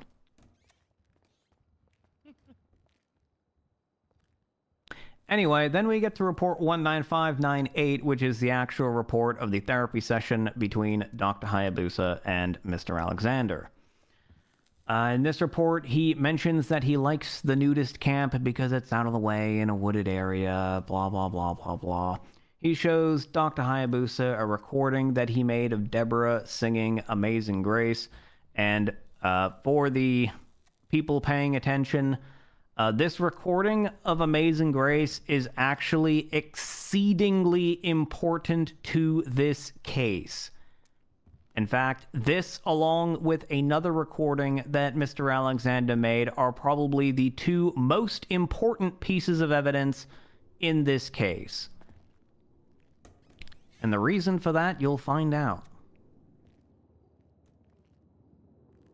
He also mentions that he wants the job as a civilian counselor at the San Andreas Medical Authority, and then Dr. Hayabusa reiterates her theory that Mr. Alexander was reprogrammed. To move on to June 14th. This is when the Blood Tree book was transcribed into the MDW, and also in which Dr. Hayabusa opens up her own case file on Mr. Alexander, and is also the date of therapy session 6 with Mr. Alexander. The book we'll get to. The case file, nothing really relevant was in it. The session, report 19600. She mentioned that Mr. Alexander contacted her, panicked state, and says he met a woman and went out with her, and she was nice to him. He mentioned that he told her she was a monster and that they went to a clothing store and she took his shirt off and she traced her fingers along his scars and said he wasn't a monster and that he was just so worried that he would hurt this woman, this newfound attraction that he has. Dr. Hayabusa mentioned that this was a defense mechanism because he doesn't want to hurt this person. And Dr. Hayabusa doesn't ask who it was, but Mr. Alexander admits it very shortly thereafter that the person he's talking to is Dr. Mercy Schilling.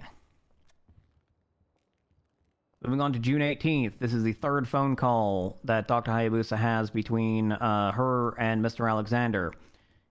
He's in a panic state once again and calls and says that a cop asked him if he knew Lana Stewart after he had introduced himself as Mr. Alexander to that police officer. Afterwards, he immediately began fishing for information as to Lana Stewart's status, whether she was murdered, whether she was killed, what happened to her, asked if it was a homicide, and then also mentions that Agent Keller had once asked him about Izzy Abbott. Nothing else of note was really exchanged there. Moving on to June 28th. This is therapy session at number 7.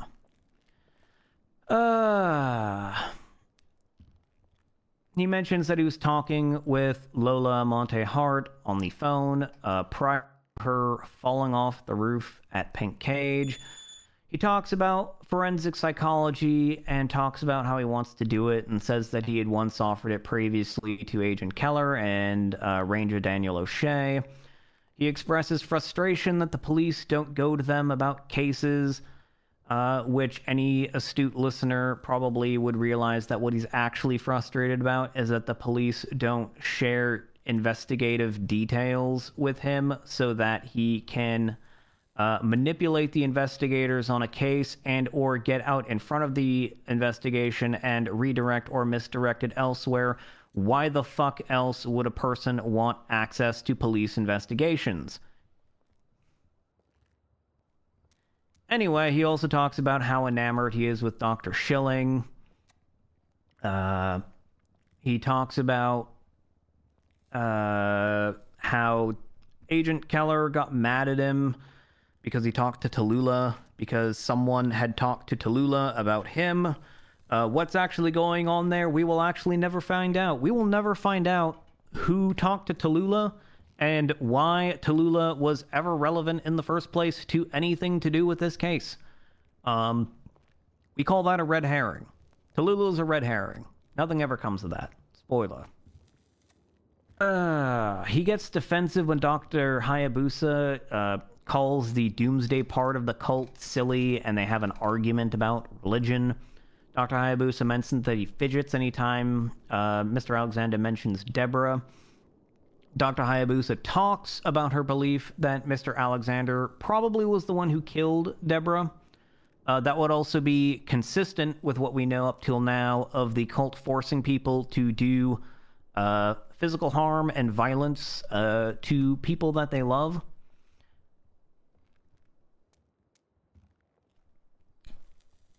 She mentions that he generally kind of refused to talk about Deborah. He'd always look at the ground. He would deflect the conversation.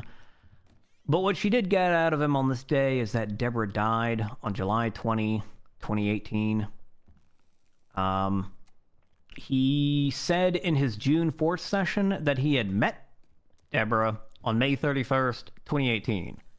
So if he met Deborah on May 31st, 2018, and Deborah died on July 20th, 2018, that means it only took him, like, there was basically 6 to 7 weeks from meeting her to inducting her into the cult, into her being killed. So this whole romance thing he was talking about with Deborah appears to be some kind of like Romeo and Juliet bullshit. did also previously mention that the trials that the cult has people do generally take place over the span of years, and that they target young people.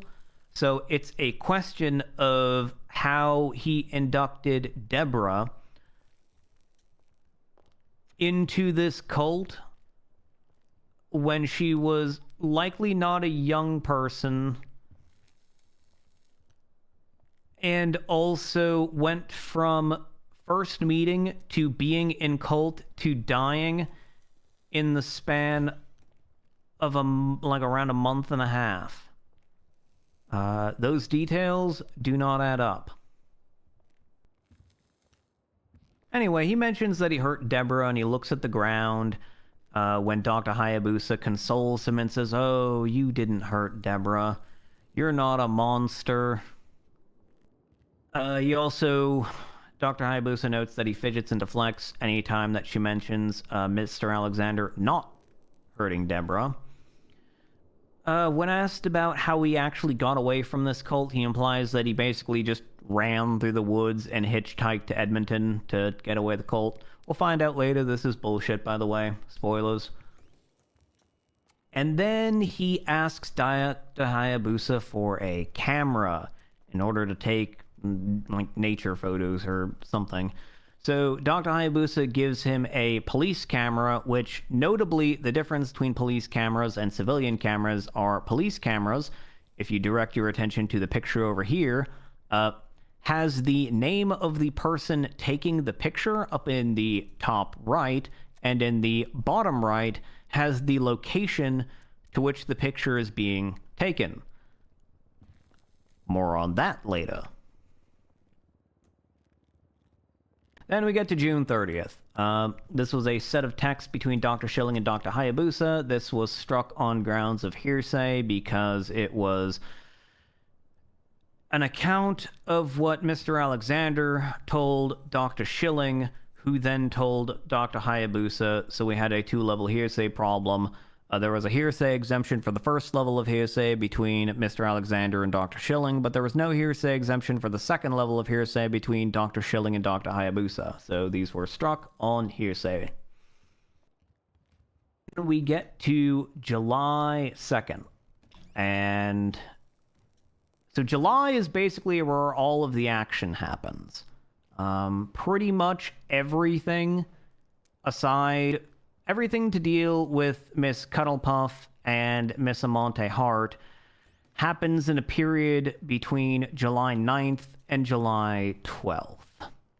So the events of July 2nd and July 8th are sort of all precursors building up to the clusterfuck that occurs later.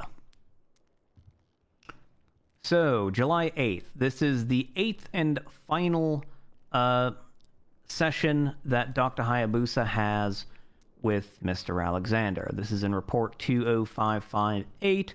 Dr. Schilling is also present for this exam, much like he had brought Ramona to session 4. It was 3 or 4, I don't remember which one. On session number 8, he brings Miss Schilling. Mr. Alexander immediately starts prying into how Human Man stabbed Dr. Schilling.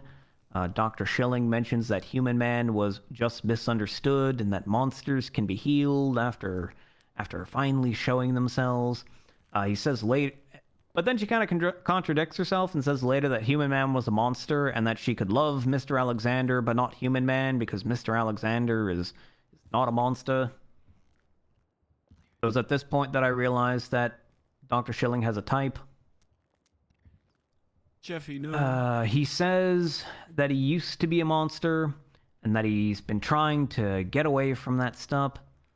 And on this day, surprise, surprise, is the day that Mr. Alexander admits that he was the one who actually shot and killed Deborah. And for some insane fucking reason, this man has an audio clip of him dragging Deborah out in front of his cult and blowing her fucking head off with a pistol.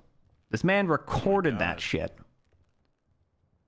This recording is also the other Back, by the way. very important recording that ties back to some evidence later. The story that he gives is that Deborah basically tried to sleep with him. He took that as a test of faith and decided that the only sane, rational thing for a person to do when a woman is trying to sleep with you is drag them in front of their peers and blow their head off with a pistol. And he says that he made the audio recording of this so that he could play it for others if they questioned their path. Also talks about how he regularly thinks about how to torture various people and mentions that he came up with a method for how to best torture Dr. Hayabusa. It was basically some sensory deprivation sort of thing, which I will discuss in a bit because it is actually relevant to how Miss Lola Montehart was Mercy's in the seats right now, too. treated, to put it lightly. That's Mercy, right?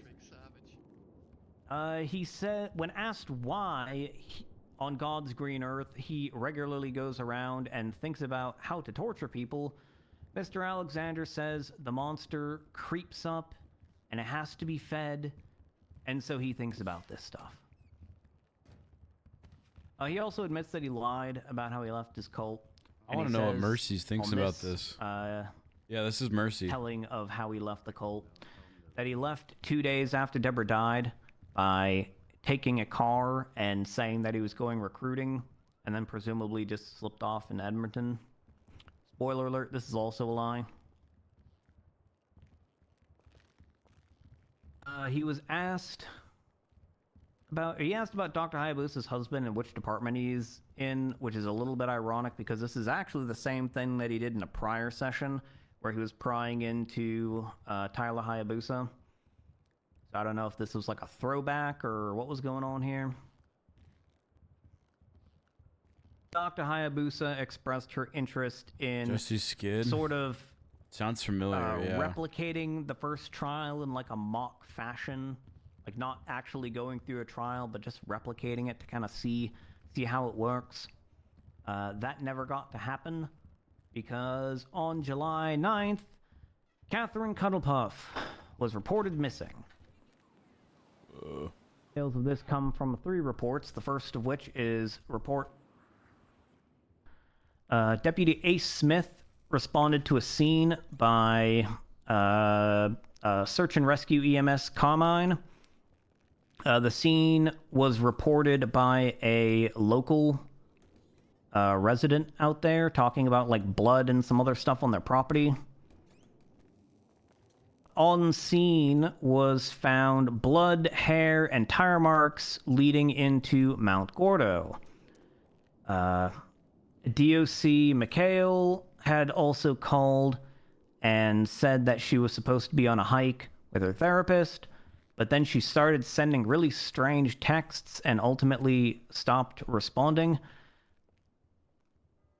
I'm sure we can all guess who Catherine Cuddlepuff's therapist is by this point. So Mr. Alexander was also contacted by phone, but he did not respond. Later, Deputy Walker called him with a payphone, and he actually picked up the phone, but did not ever say anything into the receiver. Ultimately, on July 9th, they did not find Catherine Cuddlepuff, but they found a pair of soaked handcuffs on a yacht near Paleto Bay. These handcuffs don't really come up ever again, so this is likely another red herring in the investigation. It's possible, but there's no reports, statements, or evidence that ever corroborate these handcuffs really to anything going on. Oh, excuse me, I need another cigarette. You guys counting how many cigarettes he's at?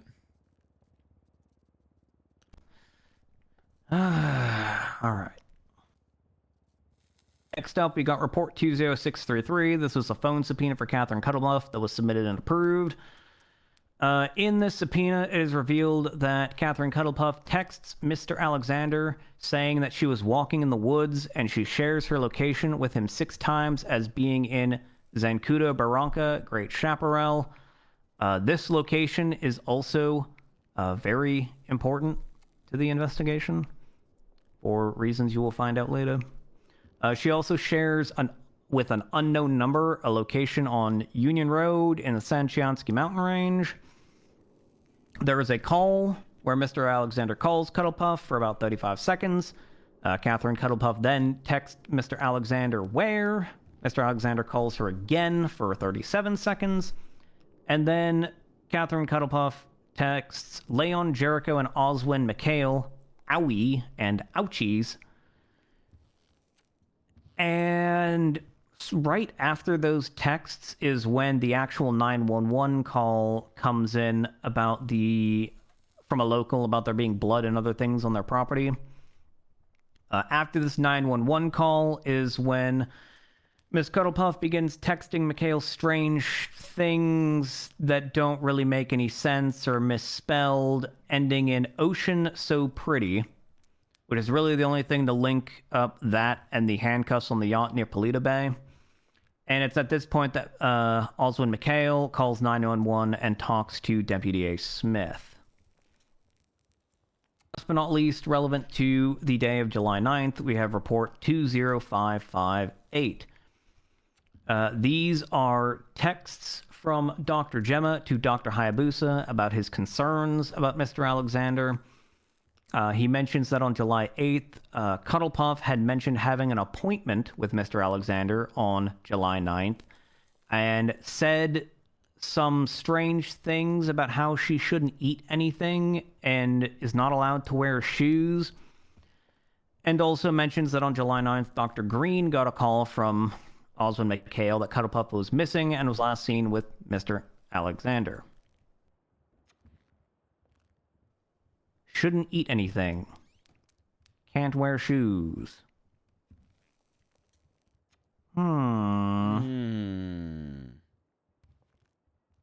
Has an appointment on July 9th. Goes missing July 9th.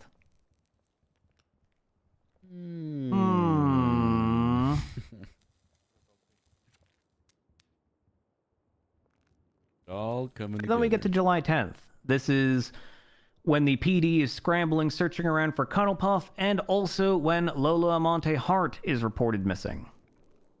20633 is when the phone subpoena was approved for Catherine Cuddlepuff, so those text message records did not actually get into the hands of police officers until July 10th.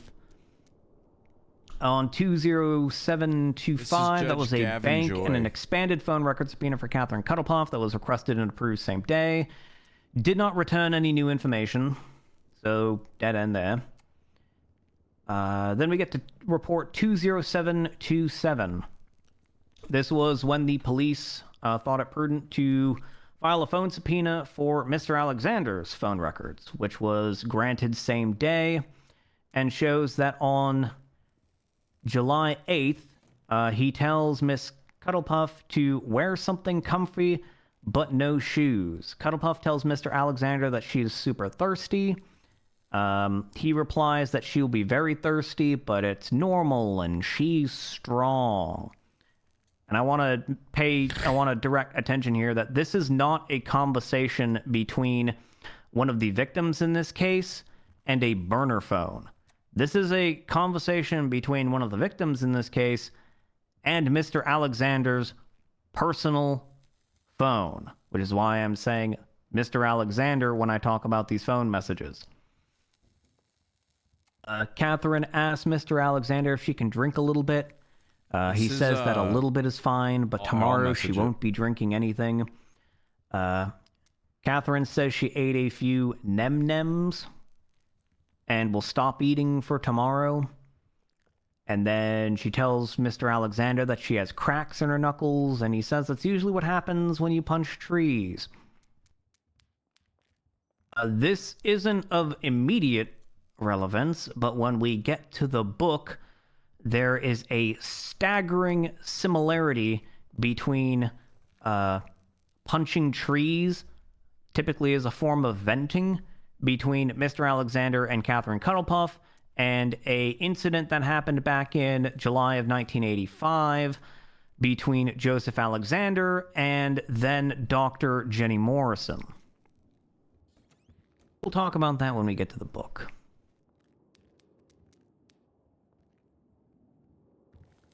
The text messages from this subpoena also shows that Mr. Alexander is very friendly with a handful of other individuals, including Correctional Officer Cora Hartley, Deputy Warden Jay Skeeber, Lola Amante Hart, Mercy Schilling, which we already knew, Ramona Flowers, which we already knew, and Dr. Hayabusa. Poor Mercy. which This is we what already Mercy knew. was talking about when she was like, her name's getting dragged in the dirt. Get to report 205 or 20751. This is when Mr. Alexander calls Dr. Hayabusa about Lola putting distance between them after talking with Dr. Green after calling for a tow. Basically what Listening happened while is driving is Lola fine, and but Steven, texting while I guess, were driving, hanging not out good, in the salt Beer. flats at some Not point. Lola put her Emperor in the water like a dum-dum and called for a tow. Dr. Green responded and drove out there with Oswin. When Mr. Alexander saw Dr. Green, he walked away and started acting a bit weird. And Dr. Green informed Miss Amante Hart about her misgivings with Mr. Alexander. I think some of that comes up in a different report. But in this report about the call between Mr. Alexander and Hayabusa, it's just about them putting distance and about him being, I guess, upset about that. Also in that report, Dr. Green calls Dr. Hayabusa and talks about what Mikhail and Dr. Randall Gemma told her, and also about the tow incident. Dr. Gemma also got what I'm referring to as the Cuddle Puff text. There were a number of text messages that were sent to various individuals from Catherine Cuddlepuff's phone that generally talk about how she's distraught about Oswin Mikhail flirting with other women, and that she broke his heart, and that she's going on vacation for a while. And it's a giant paragraph of text when Miss Cuddlepuff is the sort of person that where you're lucky if you get like 4 or 5 words out of her per text message. So immediately very uncharacteristic, and understandably set off alarm bells in the heads of anyone who has actually talked with Miss Cuddlepuff over text for more than 5 seconds. Mr. Alexander, after the call with Dr. Green, Mr. Alexander then calls Dr. Hayabusa again, asking if she knows who Catherine Cuddlepuff is, and says that Cuddlepuff is his patient and that she's infatuated with Mikhail. He mentions that he was supposed to do hiking therapy with her, and that he had received pings from her up north, and that she told him Mikhail lied to him. He mentions that he had therapy sessions with Cora Hartley, who said similar things about Oswin Mikhail. Then when Dr. Hayabusa plainly asked him, hey, did you talk to the police about it, dum-dum? He refused to answer. Dum-dum. Interesting that Mr. Alexander calls alarmed, asking about Catherine Cuddlepuff and talking about all this stuff directly after a bunch of strange text messages are sent from Miss Cuddlepuff's phone. Gee, I wonder what could have caused the coincidence and the timing there.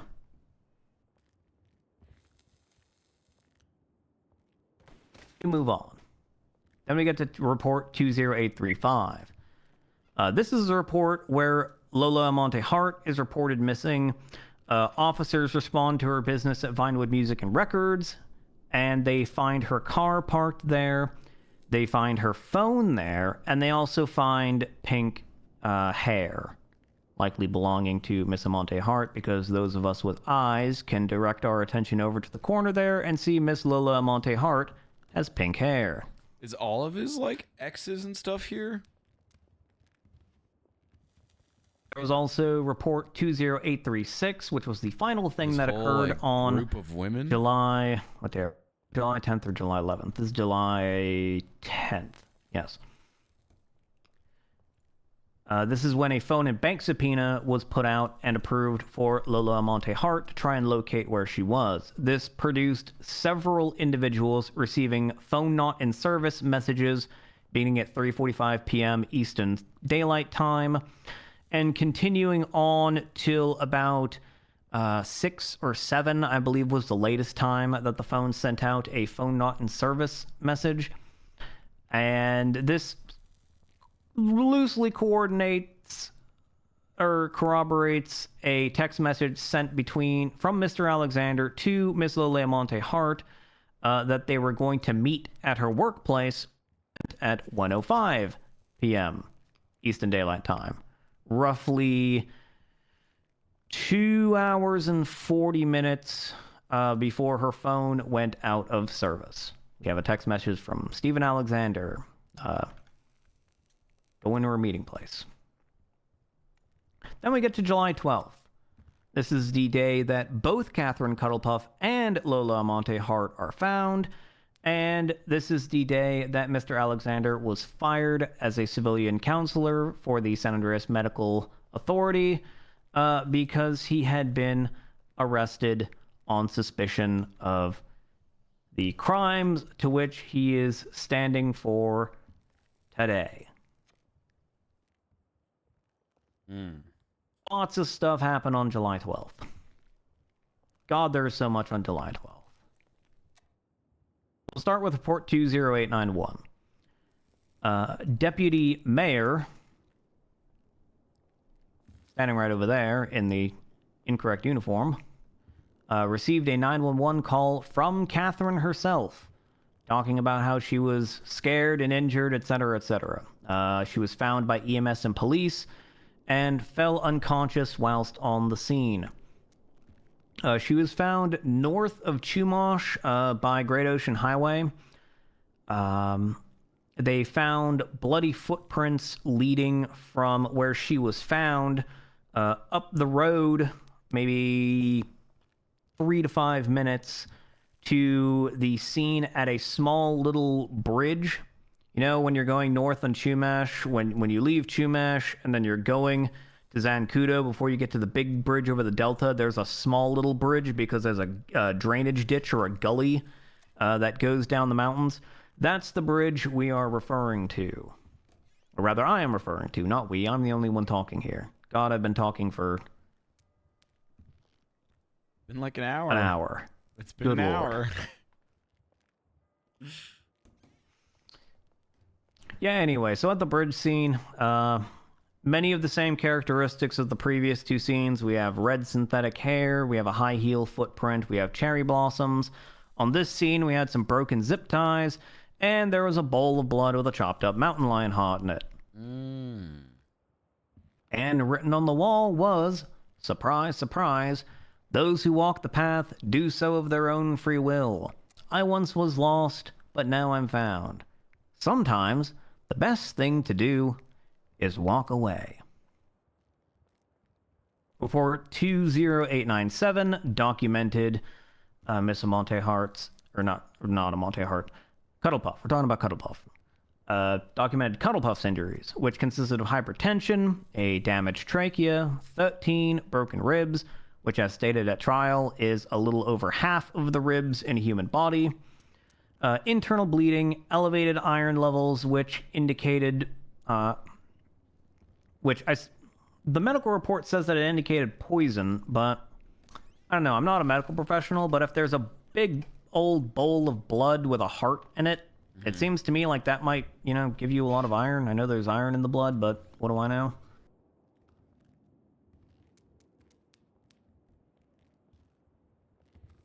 And then we get to the external injuries. Her feet were mangled up. Surprise, Dude, surprise. you've She had missed so gashes on her much, legs. Sauce. Her knees were bloody. Her nails were ripped out. Surprise, surprise. She had cigarette burn marks on her arms. You've missed a Surprise, lot surprise. today. Gashes on her back. Surprise, surprise. Bruising from the pelvis to the shoulder. She had a torn lip. surprise, surprise, a broken nose, surprise, surprise, and bruising on her face. So we're up to 3 victims now that have very similar injuries with minor variations. Well, not minor, I guess, but Miss with Bryce some stuff, but variation now you're between the missing two, but we're up Mercy to getting 3 her name victims that dragged in have a court from Judge Joy. Oh my very god. consistent pattern of the injuries that are inflicted upon them, which also matches up to the injuries that were inflicted upon Mr. Alexander. I wonder why. Miss Cuddlepuff, as was testified here in court, was placed in a medically induced coma and was not woken up until July 19th. Also written in this report was a CT scan taken later, which I believe was on July 24th. Showed structural changes to her brain. Report 20627. Catherine Cuddlepuff's Emperor Beater was found at Zancuda Barranca Great Chaparral. It was marked stolen. There was pink synthetic hair inside.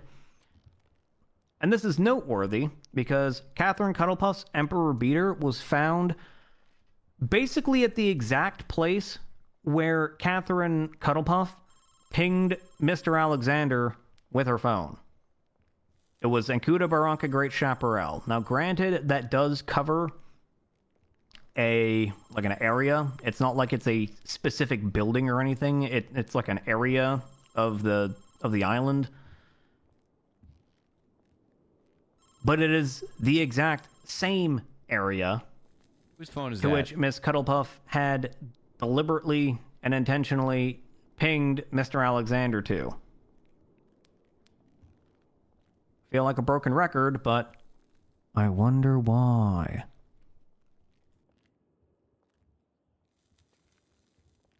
Then we get to report 20989. This He's is the locked report in. where Mr. Alexander was brought into custody. Dr. Schilling also states that whilst at his RV, she had asked where he was. He had responded to her that he had a late-night session that lasted all night, and Dr. Schilling noted that Mr. Alexander never does late-night sessions.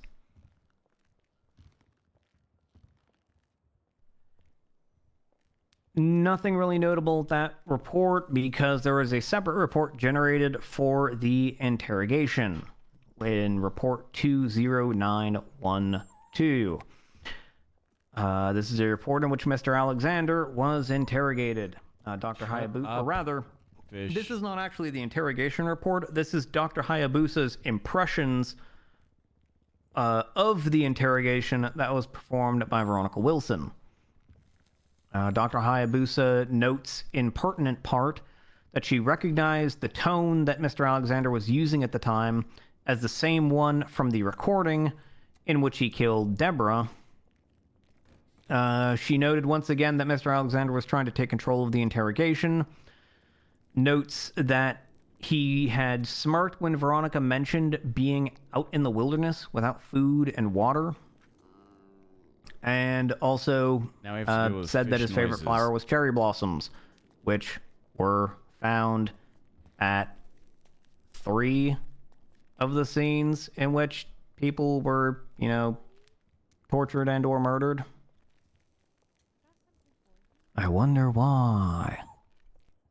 Next up, 20928. This is a search warrant for Mr. Alexander's RV. This search was actually not able to be performed until July 25th, and upon location of this RV, nothing notable was inside.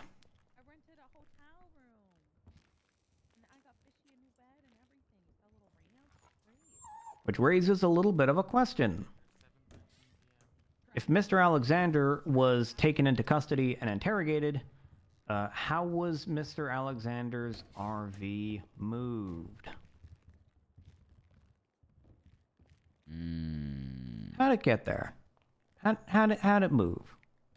Well, based on my review of all of the physical evidence that has been presented to me across 63 reports and a hard drive containing 10 audio logs alleged to be from Mr. Alexander, the only person that I can find in this entire story that had access to Mr. Alexander's RV, which was shown in her statements in report 20909, was Dr. Schilling.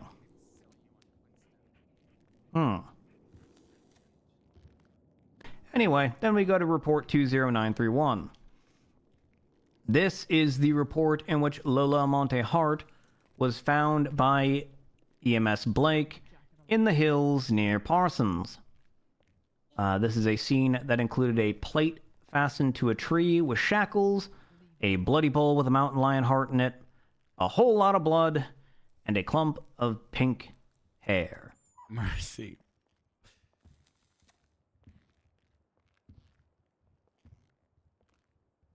Fuck, dude. I wish Bryce could be around for this mercy talk, too.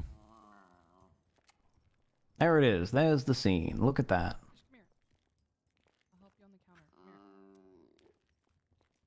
When first responders found her, she had headphones that were taped to her head and was both blindfolded and gagged.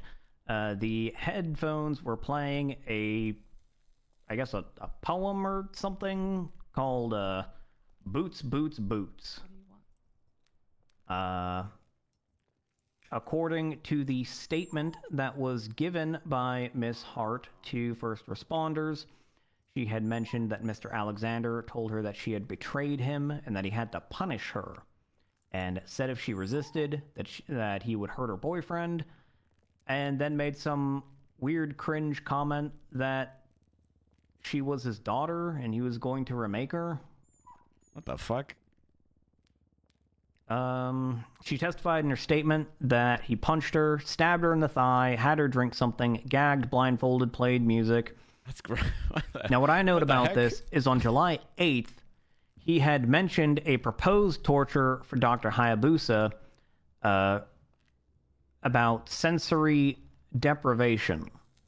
And notably, Miss Amante Hart found only days after talking about how he would torture Dr. Hayabusa with sensory deprivation, was found with headphones, blaring an uneasy song, gagged, bound, blindfolded. That seems a little similar. This has been going on for over an hour, by the way, Sauce. Anyway, she mentions that she was seeing Mr. Alexander for grief counseling and that Mr. Alexander would make comments, the substance of which is to isolate her from her friends. You know, these people are gonna abandon you. You can't trust these people. Trust me instead. Blah blah blah. Bare bones, basic cult bullshit. She mentions how he told her about Deborah and how she was tragically killed in front of him, and how his family was killed in front of him, and mentions that his sister was named Emily. You know, the same sympathetic bullshit that he's been telling basically everyone. Says something a bit interesting. She says that she met Mr. Alexander through Garen Lupo, who had invited her and Ramona to a therapy session with him. And this is corroborated in a later phone subpoena. So, interesting that I know Garen Lupo is an individual that knows half the fucking city because he goes out of his way to know half the fucking city. But I don't know, it is a little bit of a interesting coincidence. Anyway, then we get to report 20933. This is the report of Miss Amante Hart's injuries, which were basically the exact same thing that she testified to on the stand, the exact same thing that she told first responders on scene. She had blunt force trauma to the head and a knife wound to the leg, and there were a bunch of drugs and hallucinogens in her system, specifically the chemical compounds that are found in magic mushrooms. Next, we get to report 20884. This is a... So at this point, I went a little bit out of order because I've been doing all these reports essentially in chronological order, but because the July 12th so much stuff happened, I put some of the miscellaneous subpoenas towards the end of these. So these are not in chronological order compared to or relative to the rest of the reports, but these are subpoenas that were put out there on this day. The first was a phone and bank subpoena for Lana Stewart, which had an expanded date range in order to figure out better information on how this happened. This subpoena uncovered that she talked about a meeting from a Mr. Alex from an unknown number, and also with Garen Lupo, who mentioned that he somehow had a therapist appointment and asked if it was Lana's doing. Garen was also the same guy who invited Lola and Ramona to therapy with Mr. Alexander.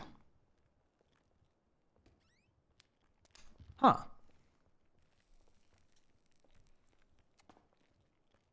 Then we get to Report 20885 and Report 20886. These are expanded phone subpoenas for Izzy Abbott's phone records. So, it's crazy that he has third this like subpoena didn't produce any new information. entire That was the group second of women expansion that of are the just first willing to do whatever The for second a expansion, man. though, revealed a lot more than the first Izzy Abbott subpoena, because the Mercy was first one Izzy of Abbott them. subpoena was only for a duration of about 24 hours. The second phone subpoena was for a much longer period of time and revealed text messages between Izzy Abbott and Mr. Alex about plans, air quotes, starting on April 27th, and in which Mr. Alex tells her to start fasting tomorrow, which relative to that would taking be notes. April 28th. And then Alex proceeds to manipulate her into going on with fasting whenever the plan is, giving, oh, you know, you're doing so good. Oh, this will make you stronger, blah, blah, blah, blah, blah. Should be noticed that the plans text was on 4/27. He tells her to start fasting on 4/28. And when did she end up Joy's dead? great. Oh, yeah, that was April 30th, is when they found her dead at a barn off of Union Road. Huh.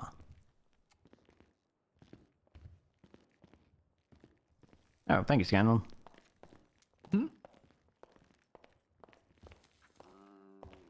Then we get to July 13th, and over here things cool down a bit. July 13th and onward is basically just a whole fuckload of warrants and other things going out.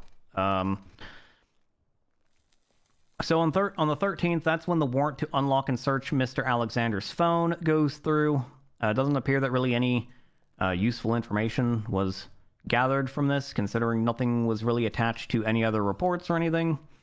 So then we skip ahead to July 15th, which is kind of the last, like, big break in the case. And this is when the hard drive that has been mentioned both at trial and by myself a couple times was discovered.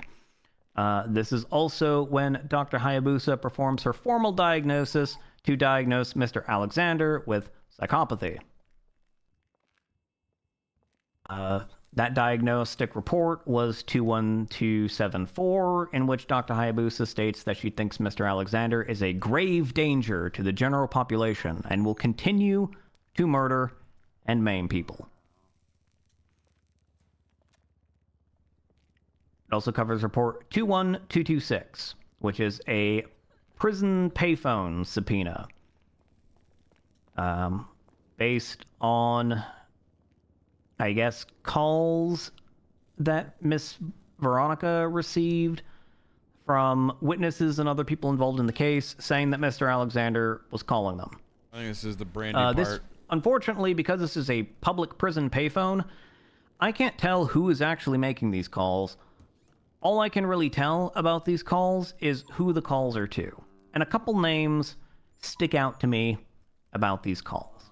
There were calls made to Veronica Wilson, calls made to Dr. Schilling, calls made to Dr. Hayabusa, calls made to Ramona Flowers, and also calls made to Brandy Lee. Mr. Alexander, in the phone subpoena that was made for Mr. Alexander, he had extensive conversations with Brandy Lee. Gee, I wonder why I was talking with Brandy Lee. Better yet, you know what? I've been talking for almost an hour and a half. Show of hands from the gallery. Who here wants to guess why Mr. Alexander would talk to a very innocent, impressionable person like Brandy Lee? Tell us why.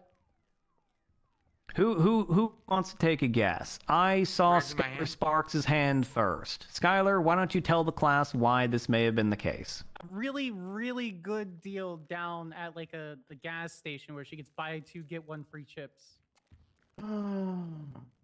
Okay, Chips, like the possible. munchie bags? Okay. That's possible. Miss Maynard, how about you? This guy's a sick freak. Okay. Also very possible. Anything else? Anyone else have any Fish other wants to- conclusions? Your Honor, Fish wants to step in. All right, Fish, what do you got for me? That's my boy. He's so right. That was My boy. brave and controversial. Said but Fish. so, Right. Can so say that. fucking true. Yep. Oh god. Yes, Fish. Yes. Same Fish. Yeah. All right. All right, so moving on. 21233 is the search warrant for the hard drive that was found in a Ziploc bag with Mr. Alexander's name on it at a tree near Parsons. I've got a picture where that is too. Look at that. No one's there at the moment. Were you? There you go. Look at that. So we'll What's get in the into the bag? contents of this hard What's in the drive. bag? It's currently in trial. But just in brief, well, we'll get into the contents in more detail, but just in brief, this hard drive contained text conversations between Izzy Abbott and an unknown phone number, photographs of both Cuddlepuff and Lola, and 10 audio journals dating between March 20th to July 5th. And also 2 other very important key pieces of evidence, which we will discuss later. Get to report 21283. This is a phone subpoena for the burner phone of the text messages on the hard drive. So to describe the text messages, these are text messages taken from the perspective of the burner phone, because Izzy Abbott's name, the IA, is actually noted next to her text. And basically this phone subpoena just confirmed the authenticity of these text messages. It showed that, yes, these messages are in fact not doctored. They are text messages sent between Izzy Abbott and the burner phone that the image purports to be, because in those images it also has the phone number of the burner phone, like right on the top there. So it essentially documents a conversation between Izzy Abbott and Mr. Alex from 427 to 429. It's the same thing as the Izzy Abbott phone subpoena number 2, more or less, and also the text on the hard drive. So it's a little bit of a duplicative subpoena, but it just further corroborates that, yep, there definitely were text messages sent between Izzy Abbott to a burner phone held by a man identifying himself as Mr. Alex. But this phone subpoena for the burner phone records also produced new information. Well, actually, no. Not necessarily new-ish information, because this was produced in the phone subpoena for Lana Stewart, but it also documented the conversation between Lana Stewart and Mr. Alex from May 1st until May 21st. So essentially what this phone subpoena did, because those of you who are unfamiliar with phone subpoenas and how our system works, if someone's name is not registered, then it will pop up as a question mark in the from or to field. So essentially what this phone subpoena did is it confirmed that the unknown name and number, or not number, but the unknown name from that was in conversations with Izzy Abbott was in fact the same as the person that was in contact with Lana Stewart, or at the absolute minimum, that someone who had access to that burner phone was in contact with both people. Or, fuck it, even a group of people, if there was a group that had access to that phone, whatever it may be. We're moving on to July 16th. This report was struck for the case in chief, I believe on grounds of relevance, but it documented a therapy session between a new doctor, never before seen in this case up until now, and also Mr. Alexander.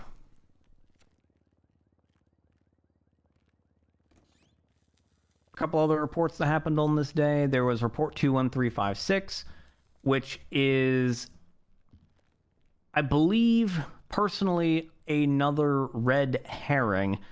To sum it up, it's basically a bunch of weird edgelord texts between Detective Veronica, Senior Officer Morgan, EMS Brooks Reed, and, or I believe, is Brooks Reed a doctor now? EMS. Don't like the word edgelord Still EMS? in there. Okay. What I might be thinking of fuck someone was else. being said there? So EMS Brooks Reed and also Dr. Schilling. And the reason why, although Dr. these Schilling. texts talk about like, oh, who would you choose if you were put in this situation? Like a bunch of other dumb mercy. shit. It also makes specific reference to a Winnie who looks nothing like Winnie Wisbloom or any other Winnie that we have in our We're learning MDW. a lot about Dr. Mercy And also today. a Jerry Sweets, whose name does not turn up anywhere in the MDW. Neither of these people appear to be present citizens of San Andreas. Sounds like pre-bomb shit. Yawn. Moving on. 21344. Brave. Correctional My officer. husband dying is not a yawn. Joy, I will get contempt for that. We don't talk about. I will concede that Said there. that, I'll fuck you up right now in this courtroom. I just heard someone say yawn. I will get contempt for that shit. All right. I will concede that there is some pre-bomb shit that is not yawn, okay? It wasn't you. It was some dumb bitch in the courtroom who don't have no balls to say nothing. Oh. Okay, well, I can't really do anything about that. Hey, whoever did that, you should speak up now. Come on. No balls, Pussy. man. They just want to yawn my dead Also, husband. Also, I think Winnie Shut is up, Tim. Winona Walker, by the way. You think Winnie is Winona Walker? Yeah, she goes by Winnie. Yeah, I was gonna say that, Joy. Probably Winona Walker. Okay, hold on a minute. No, because this person's dead. Just, it's not. Trust me. Yeah, I think you might want to talk to Clarence. Shut up, Baker! I have to satisfy my curiosity. Hey, can confirm from that Winston court case that Winona Walker does go How by the Winnie. fuck do you spell Winona's name? That court case that doesn't happen. She does go by Winnie because Winston called her that. Okay, you know what? Fuck it. Not important. I can't figure out how to spell Winona Walker's name. Anyway, moving on. W-I-N-O-N-A. No, it's W-Y-O-N-A. I need another fucking cigarette. Come on, guys. Come on. We've been at this for like an hour and a half. Okay, so we were on report 21344. This was Correctional Officer Blake being called by Counselor Harvey Litt, saying that Mr. Alexander called Lola Montehart. DOC suspected that Mr. Alexander might have had a phone inside the prison. They searched the whole prison and Mr. Alexander's person, and they don't find shit. This is also the first of the visitation logs that were created by correctional officers as to who was visiting Mr. Alexander, who was calling him, etc., etc., presumably in response to the alert that Mr. Alexander may have called Miss Montehart. On this, and normally this stuff wouldn't necessarily be relevant, and I would ignore this shit and go talk about something a little more interesting, but in this particular case, it is relevant to the proceedings because the state wants to press 2 charges of witness tampering against Mr. Alexander based on these phone calls that he's alleged to have made. So, what the visitation log says is Correctional Officer Hartley sees Mr. Alexander enter visitation 4 times throughout the day. One time he explicitly states that he needs to make phone calls. Corrector Dye and York witness 3 unsuccessful calls made. 2 were to unknown recipients, and 1 was to Dr. Mercy Schilling. She didn't pick up, apparently. And also a Ted Hawk arrived wanting to speak to Mr. Alexander. The final report for July 16th, 21373. Correctional Officer Dye started talking with Mr. Alexander. Mr. Alexander talked about how much he loves sunrises and also his... He basically gives the fucking tragic backstory spiel once again. He tells the story of how he was brought into the cult. It's basically the same thing as he told everyone else. In this version, his sister was named Emily, and the men killed his father instead of him killing his father. At this point, one of the lingering questions that I have, which is not going to be unanswered, is, was Emily the name of a little girl that he inducted into the cult when he was a child, or is Emily the name of his sister? Because he keeps going back and forth on that shit.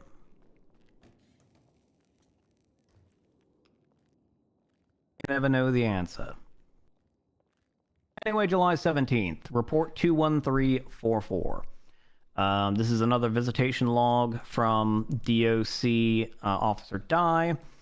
He goes with Mr. Alexander, who comments about Katie St. Clair no longer being active on his case.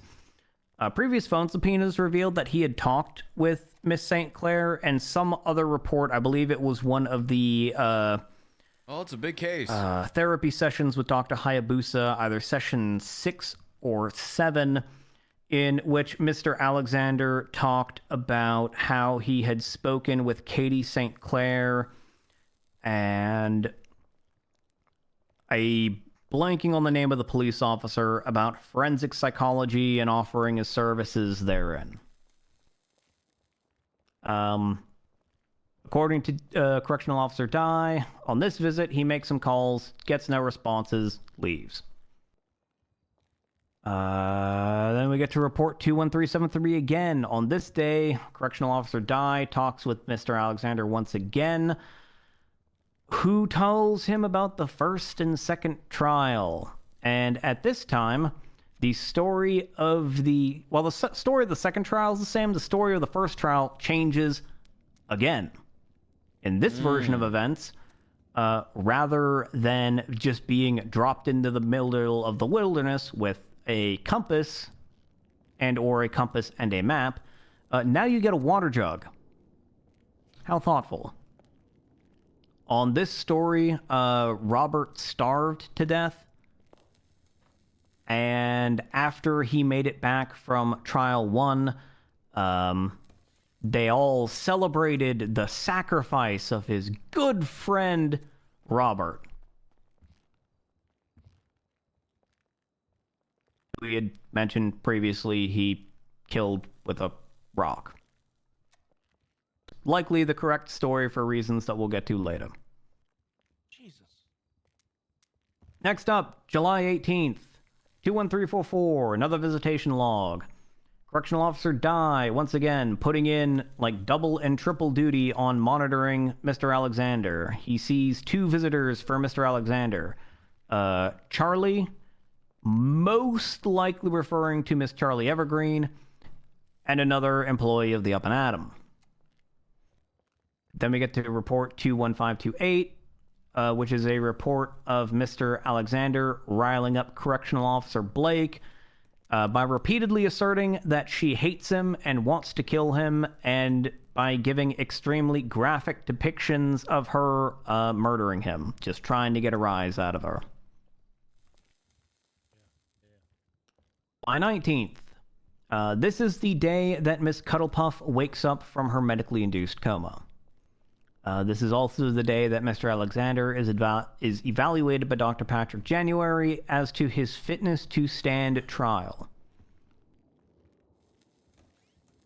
Cuddlepuff is questioned and examined by the doctors on scene.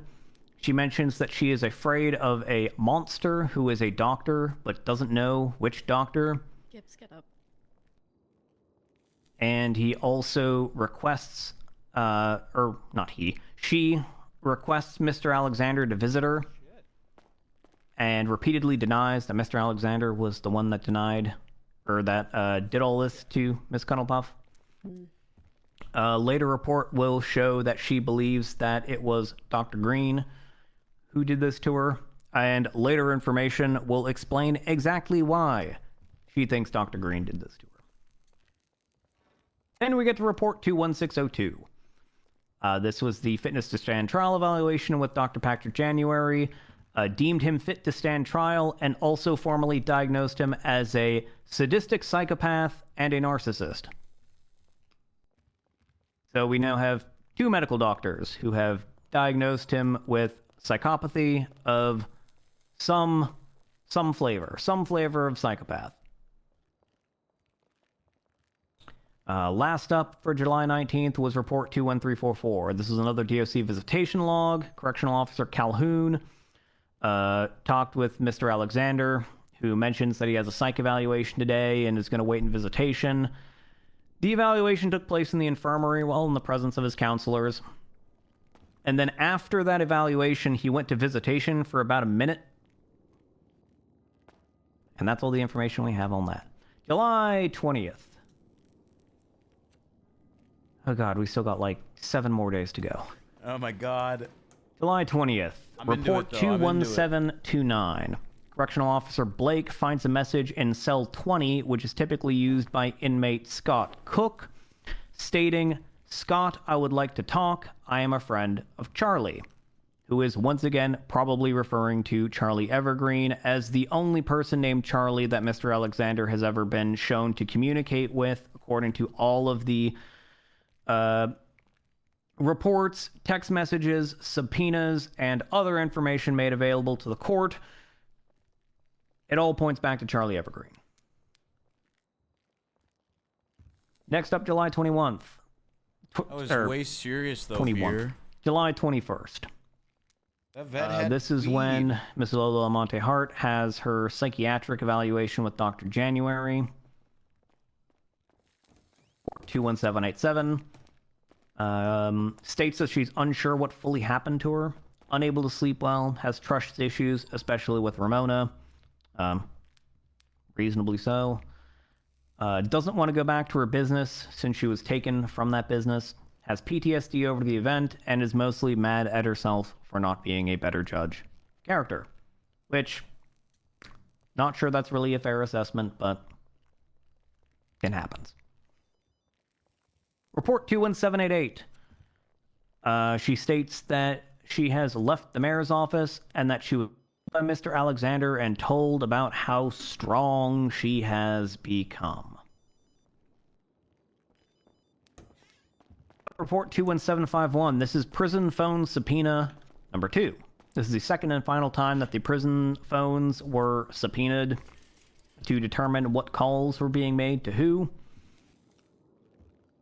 that Miss Lola Montehart received phone calls on 7/16 and 7/20 from 2 different phones because there's 4 different payphones at the prison. It's a little bit confusing. Calls are made to Mackenzie Blake, the correctional officer that Mr. Alexander was having a little tiff with, from 3 different phones. Calls to Mercy Schilling on 7/22. Calls to Correctional Officer Cora Hartley, notably one of Mr. Alexander's former patients, and also correctional officer, on the 20th and the 21st. Calls to Veronica Wilson made on the 16th and the 20th. Calls to Dr. Patrick January on the 18th and the 19th.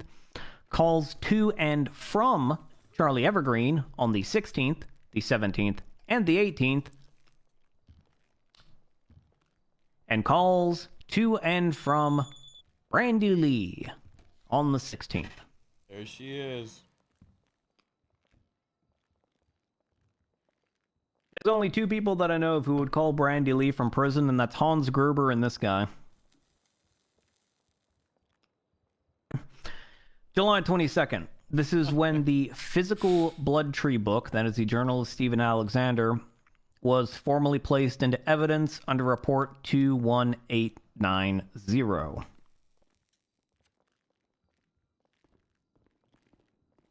July 23rd, Report 21344, DOC Hartley sits in on a visitation between Mr. Alexander and Charlie Evergreen. They just had mostly friendly chat. Charlie Evergreen tried to give Mr. Alexander food, which was denied, which is probably a good call because, you know, that's one of the things that, like, you can hide, like, shanks in, right? Like, you give somebody a loaf of bread or something, and, like, you hollow it out and you stick a knife in it or something.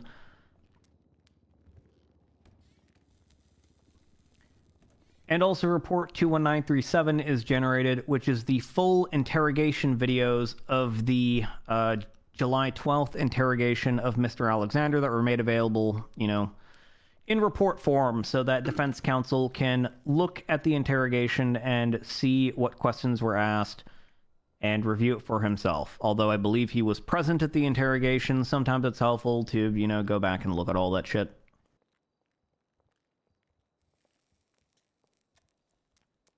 July 24th. This is the MRI scan. Lola Montehart. The only reason why I'm going over this is because this corroborates the testimony that was given by Dr. Patrick January on the stand at trial, and also still relates to the injuries that she is alleged to have suffered. Well, not alleged to have suffered, she did suffer them. She recounted the story of her being kidnapped and abused by Mr. Alexander while an MRI was going to check her brain synapses and chemistry. It was discovered that her brain chemistry was altered and abnormal, and that the improper synapse responses were causing a fear circuitry as a trauma response where your brain shuts down. It's basically exactly what Dr. Patrick January testified to on the stand at trial on the 31st.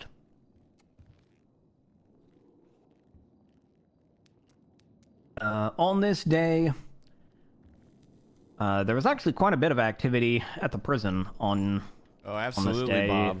Absolutely. So, Correctional Officer Hartley saw Mr. Alexander enter visitation twice. Mr. Alexander mentioned that the second call that he made was to Garen Lupo. So it appears that him and Mr. Lupo are still in contact with one another. Correctional Officer Wallen and Correctional Officer Blake witness a call with Dr. Schilling. Nothing much of note is really explained there. Correctional Officer Gibbs witnesses Mr. Alexander make 2 phone calls, one to Dr. Hayabusa and one to Roberta, which I am going to guess, based on the nature of their conversation and my knowledge of the people that Mr. Alexander surrounds himself, probably was Ramona Flowers, not Roberta, but I digress.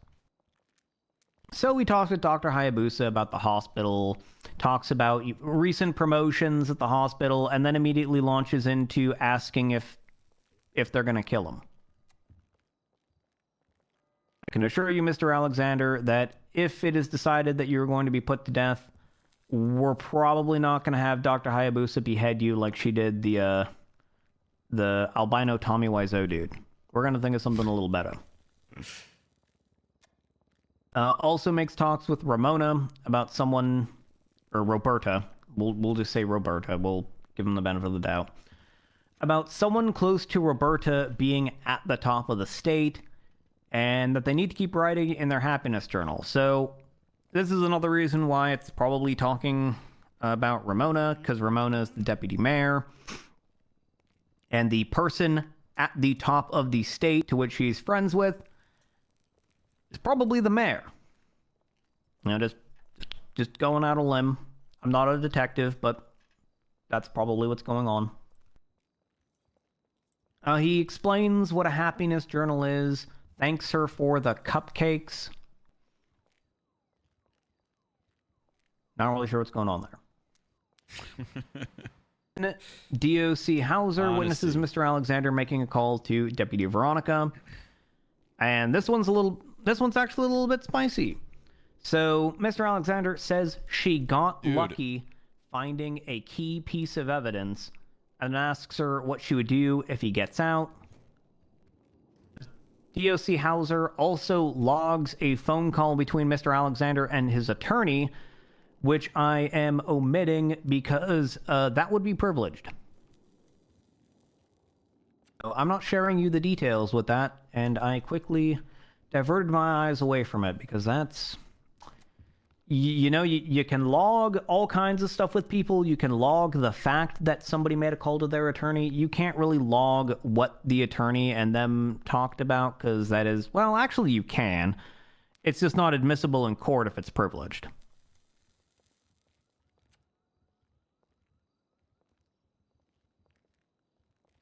Also, spoiler alert, that key piece of evidence, it's probably the fucking hard drive. It's like it was made for Jeffy. It was made for Jeffy? What?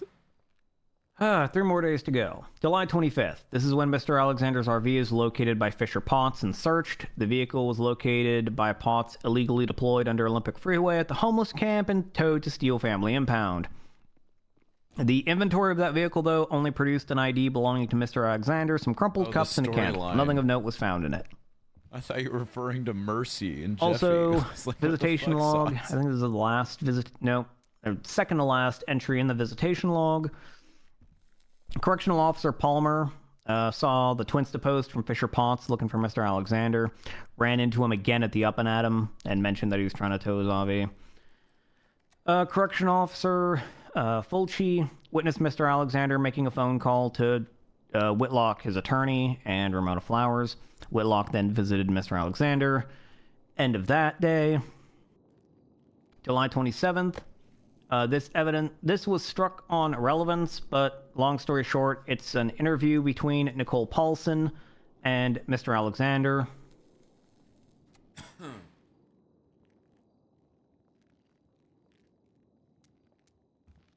This report isn't really relevant, but Nicole Paulson, there's some interesting things going on with her.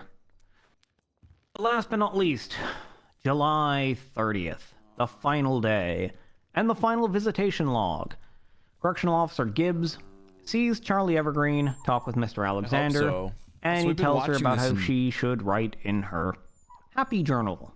We've been watching this in Dog Vision this entire time. And at this point, we're done. That's all the fucking reports. It only took me 2 fucking hours just to get through the reports. That's crazy, now, dude. we get to talk about what we can derive from all 63 of those reports. Well, actually, not all 63. reports. 59, because 4 of them were struck at pretrial.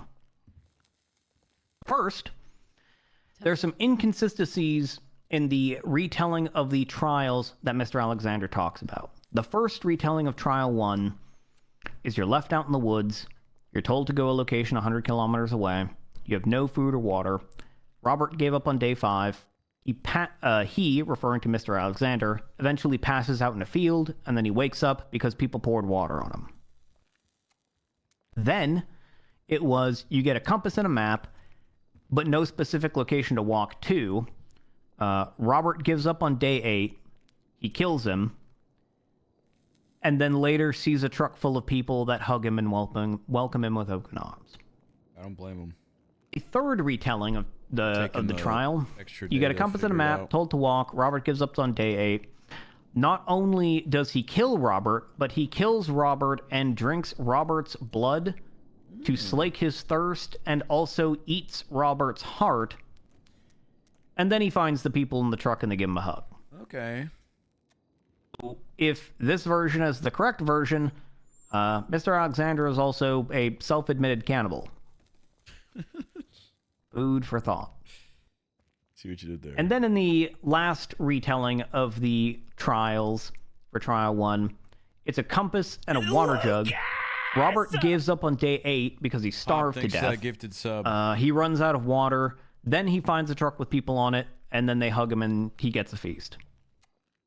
So the core substance of leave man in woods, make man in woods, walk for a long time, find man, have hug, is basically unchanged.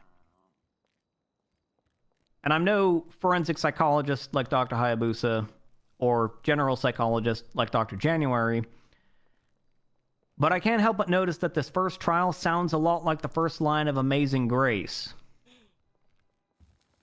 Oh my god. Amazing Grace, how sweet the sound that saved a wretch like me. I once was lost, but now I'm found. They put you in a wretched state by starving you, and then they put you in the woods where you're completely lost, and then they find you in the woods, and then you're saved and you become part of the cult. It all makes sense. Huh. Oh.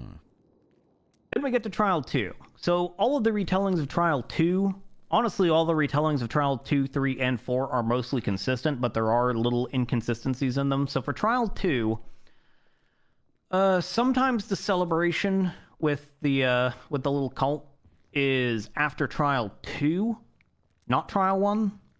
You have your sin carved in you, and then they celebrate and have a feast. And then sometimes there's no mention of it at all. It's possible maybe they have multiple feasts. Who fucking knows with cults? Trial 3, the only inconsistency is his first retelling that he gave upon waking up was they leave you on the shore and see if you cough up water. And then in later retellings he says, no, actually you get CPR and then see if you survive. Trial 4 is an inconsistency that I mentioned already. At first, when he woke up and told Agent Keller, Trial 4 is more of like a generalized practice of ritual sacrifice of animals to a cherry blossom tree. And then in all subsequent retellings, it became a actual ordeal to go and kill a dangerous animal, sacrifice it to the tree, and eat its heart. And then there's some inconsistencies with Trial 5 as well. First, it was he found a little girl camping in the woods with her family named Emily. The cult went and killed her family, and then they brought her into the cult. Again, I've noted this before, but in all future retellings of this, Emily became the name of his dead sister. Again, it's possible they were both named Emily. Or it's possible that he just reuses names. Who knows? In Trial 5 was he brought in a homeless person and that he would deliberately go and target homeless people to bring into the cult. And then in his final retelling of Trial 5, it was that he found a little girl and basically lured her in with promises of food and safety and then inducted her in the cult. So Trial 5 of how he passed is always changed every time he's told it. Trial 1 has remained has the substance of it has remained the same, but there have been inconsistencies every single time he's told that. What that tells me, again, I'm not a psychologist or a forensic psychologist, but what that tells me again, oh my god, is that the story that he tells is meant to fit the person, basically fit the audience, because again, he's trying to gather sympathy so that you are more vulnerable to him and more trustworthy of him. The whole tortured monster shtick is the exact same fucking thing.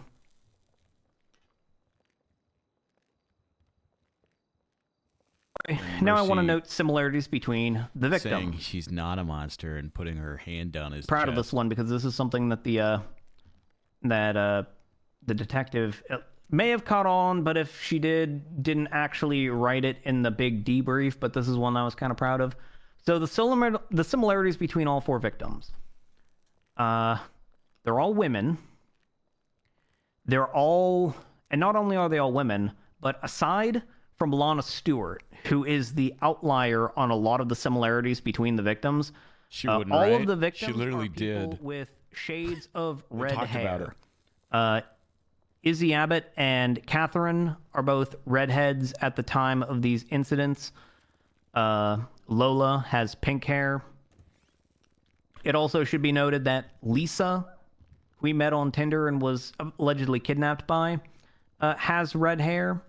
It also should be mentioned that the reporter that came to talk to him once upon a time also had red hair, and in fact also had red hair and hazel eyes. I'm curious to see if she had a Scottish accent, because I'm curious as to how much she fits the physical description of this supposed Lisa. Also should be noted that the other 2 women that he was very close to, Ramona Flowers and Mercy Schilling, have purple hair, which, while it's not exactly a shade of red, it does contain red in it. Also, aside from Lana Stewart, all 3 victims, as far as I can tell, are government employees. Catherine is a correctional officer. Lola worked for the mayor. And actually, Izzy was hired into the government administrative position role, which basically means that she worked like a clerical or administrative function for the government. Now, her profile doesn't mention what kind of job she did, but actually all 3 of these women worked for the government. My receptionist. Oh, she was a receptionist. Okay. Also, many of the other women that Mr. Alexander sort of came in regular contact with were also government employees, oftentimes doctors, oftentimes correctional officers. Seems to have a thing for people in the government. And the reason behind that will actually become fairly apparent when we start talking about the hard drive. Aside from Lana, again, because not a whole lot of information was disclosed about Lana, all of his victims were either dating someone or presently in love and pining after someone. With Izzy, it was Daniel O'Shea. With Catherine, it appears to have been Oswin McHale. And with Lola, it was Jake or Jack. I don't remember which one it is, but I wrote down Jake, so I'm hoping that's correct. Remember that it was someone with a 4-letter J name because it's the person that Mr. Alexander threatened he was going to hurt if Miss Hart said anything at the Vinewood Music and Records.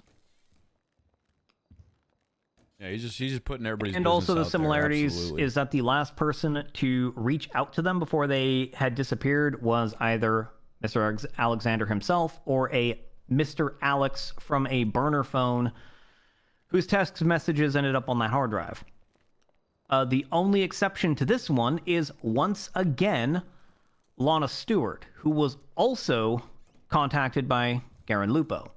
But the difference is Garen Lupo contacted Miss Stewart to compliment her on her tattoos and never actually asked to meet up with her or anything. So there are several similarities between all the victims in these cases, except for Lana Stewart. She's kind of she's a bit the odd one out. Also, a lot of similarities between the injuries that were inflicted on all of these people and the injuries that were inflicted upon Mr. Alexander, the trials that he went through, and also, as we'll see when we get to the journal, remarkable similarities between the injuries that many of these victims sustained and the injuries inflicted on Jenny Morrison by Joseph Alexander back in 1985. So those are, in no particular order, malnourishment. Although the medics didn't explicitly list malnourishment for all 4 victims, all 4 victims in text messages in some form or another were told not to eat or not to drink prior to going on trial 1. Well, I say all 4. Actually, I should say all 3, because Lola was not told that, but Lola's situation is actually more akin to how Mr. Alexander originally said Deborah died, about being strung up and then exposed to the elements for an extended period of time, and is also similar to how Joseph Alexander punished a person who admitted he had stepped out of line named Mike by exposing him to the elements for 5 days. No water, no food, that sort of stuff. So in kind of at the end of the day, all 4 basically were subjected to some form of malnourishment. Obviously, Lola's the odd woman out here for trial 1 because she never went on trial 1. Only Izzy, Lana, and Catherine did, and they all had torn up feet. Nobody made it to trial 2, so there was no carvings of any sins on people. And if they didn't make it to trial 2, they obviously didn't make it to trial 3 or trial 4. I keep forgetting we're Bumbo right now. Now the pain game with whips. There's no real indication that there was any pain game going on, but it should be noted that both Lana Stewart and Catherine Cuddlepuff had gashes in their backs consistent with whip marks. I don't think the medics explicitly stated in Catherine's medical report that they were whip-like in nature, but as we'll see when we get to the journal, and as we'll see when we get to the hard drive, forcing someone to whip another person that they care about is actually fairly common in standard practice for this cult, and so the whipping may be some representation of that. Now, where their injuries are a lot more consistent of are the injuries, how Mr. Alexander was allegedly tortured by this Lisa person. And also, how Jenny Morrison was tortured by Joseph Alexander. This included fingernails and toenails being removed. This included cigarette burns on the arms. This included broken, basically blunt trauma to the face, swollen mouths, drugs in their system. There are several victims who have...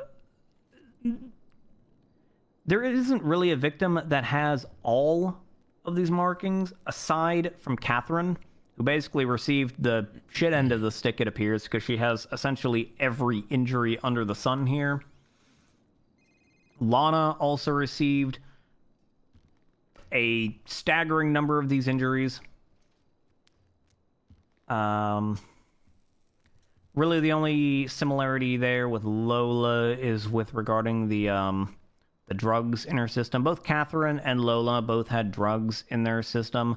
Mr. Alexander had heroin in his system. It's not exact. Psilocybin is not exactly the same as heroin, but look, it's drugs. It seems that the cult basically just takes what they can get. One final similarity. So Lola was stabbed in the thigh and threatened with a knife. Izzy also had a gash in her side with a knife. That's kind of the final similarity there. And then there's a lot of similarities with the scenes where these people were found. So, cherry blossoms. That matches Izzy's scene, Lana's scene, and Catherine's scene. And also the scene at the FIB building. The heel print in the dirt, again, Izzy, Lana, Catherine. The red synthetic hair, Izzy, Lana, Catherine. The bowl with the blood and hearts in it, that does not match Izzy's scene, but does match Lola's scene. The I once was lost, again, Izzy, Lana, Catherine. Those who walk the path, do so of their own free will. I was at Lana and Catherine's scenes, but now I'm found. Lana and Catherine's scenes. Sometimes the best thing to do is walk away. Also at Lana and Catherine's scenes.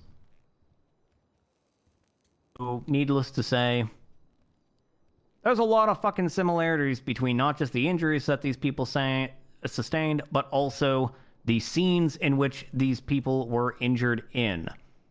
Lots of similarities that can't really be a coincidence. Like, there's really only two options here. It's the same fucking person, or it's a copycat. And the problem with the copycat theory at the outset is that in order for a person to have configured these scenes or inflicted these injuries in like these exact ways, they had to have knowledge of the cult and either knowledge of how Mr. Alexander was tortured or knowledge of how Joseph Alexander tortured Jenny Morrison. And the number of people in the city that have all of that knowledge necessary to recreate any of these scenes as a copycat are exceedingly slim. That will come into play a bit later down the road.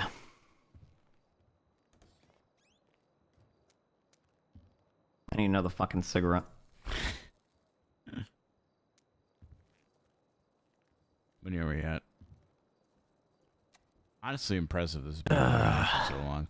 How many people? All are right, so still y'all want to hear about this fucking book now? Please, dear God. Please, dear God. Oh my god, the book. I want to hear about the book. I have a bunch of notes that I took about this fucking book. I love the book. The book? Garner loves the book. Who wants to hear the book? The book. Who wants to hear about the book? Let's hear about the book. Do it. Everybody. They deserve to hear it. Absolutely deserve it. Give it to the people. Do it. Their joy. All right, the book. So, a brief note about this book and the way it is structured. So, this book generally proceeds where Joseph Alexander will reference a person, give his impressions of the person, and then has dated entries of his impressions or interactions with this person up until a point, and then he stops organizing it by person and organizes it chronologically. So, the first thing in this book is Joseph Alexander talks about being afraid of a psychologist by the name of Dr. Lipschitz.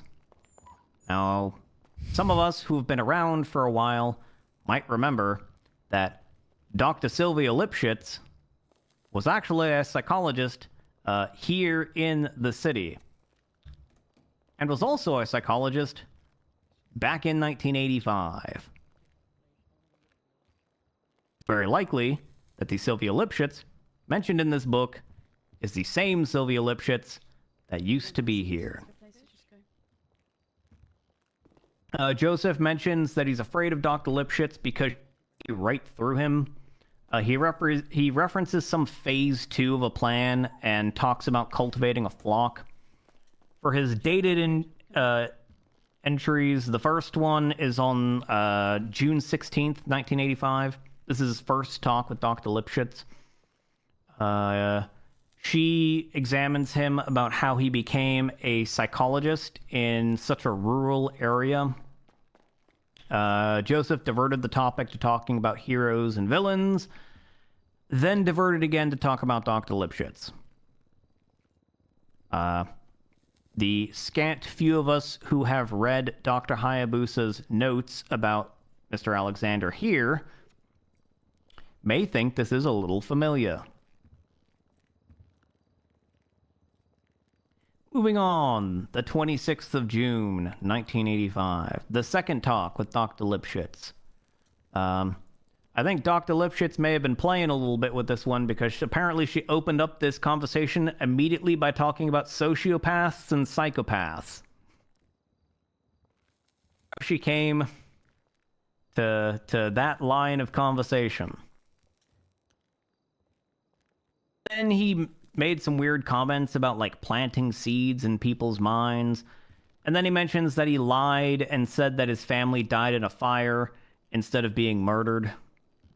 Because I don't know if I explicitly wrote it out in my notes here, but guess how Joseph Alexander was inducted into the cult? So the cultists, I guess, like broke into his house or something, and then they kidnapped them all and made Joseph's dad pick who his favorite kid was. And his dad picked Joseph's sister. And then the cult killed everyone except the dad. And then Joseph killed his own dad. Gee, where the fuck does that sound similar to? Fucking 1985. Amazing Grace. Oh. Anyway, moves on to talk about Jenny Morrison, whom he labeled in his journal as Pride. Now, Jenny Morrison is going to be a very important character here, because it seems to be somebody that Joseph Alexander was kind of obsessed with in a way. It sort of mirrors a bit of the obsession that Mr. Alexander has with Dr. Mercy Schilling. So, Jenny Morrison, he notes that she's a medical doctor, they're close friends, because I haven't mentioned yet, but Joseph Alexander was a clinical psychologist at the... Well, actually, I did mention this, but it's been 2 fucking hours, so I'm going to mention it again. He was a psychologist at the hospital back in 1985. So, Jenny Morrison and him were coworkers with one another. He mentions wanting to convert Jenny Morrison. He mentions cherry blossom trees and how he calls them blood trees and how they're like important or some dumb shit. He talks about the 5 steps and how she needs to be weaker and more dependent on him before he acts. And he mentions taking her to a place to sacrifice animals to this tree. And he tells her about what actually happened to his family, but not about his father. And mentions that his father chose his sister and all that. First dated entry under Jenny Morrison is June 17th, 85. He goes on a hunting trip with Morrison. This is when he reveals what actually happened to his family, that the cult killed his mother and sister and convinced him to kill his dad, and then told him about the one true path. And then he mentions the great song. He actually refers to it as the great song, but actually it's Amazing Grace, because he just says, I once was lost, but now I'm found, was blind, but now I see. There it is. The cult basically has some kind of religious significance for Amazing Grace, and granted, Amazing Grace is a pretty good song, and there's a lot of very good renditions of it, but I don't know why you would necessarily worship a song. Cult stuff, TM. He proceeds to list off all the things he learned about Morrison and from Morrison, because he judiciously pried into her personal life and asked probing questions deliberately to figure out how she works and how she ticks. And then he had her sing Amazing Grace, which is what Mr. Alexander had Deborah do, another woman that he was close to. And then he proceeded to pry even more traumatic events out of her from her past. I think it was that her little brother drowned, and so she had like a fear of water or something like that. And then mused about how he could use these traumatic events that he learned in order to basically direct her line of thinking into a way that was amenable to him. On July 14th, 85, Joseph writes that he thinks Morrison is ready for the trials. And he drove to Morrison's favorite spot, which is if you're familiar with it, it's the small fishing shack next to a little dock that's just south of Zancudo Base. That was Jenny Morrison's favorite spot back in 1985. He told her about the trials and the sin, and then he had her take out her frustrations with work on trees and rocks, basically by striking them with her fists. Which is based on comments made by Catherine Cuddlepuff about her knuckles being cracked sounds really fucking similar to this. Amazing Grace.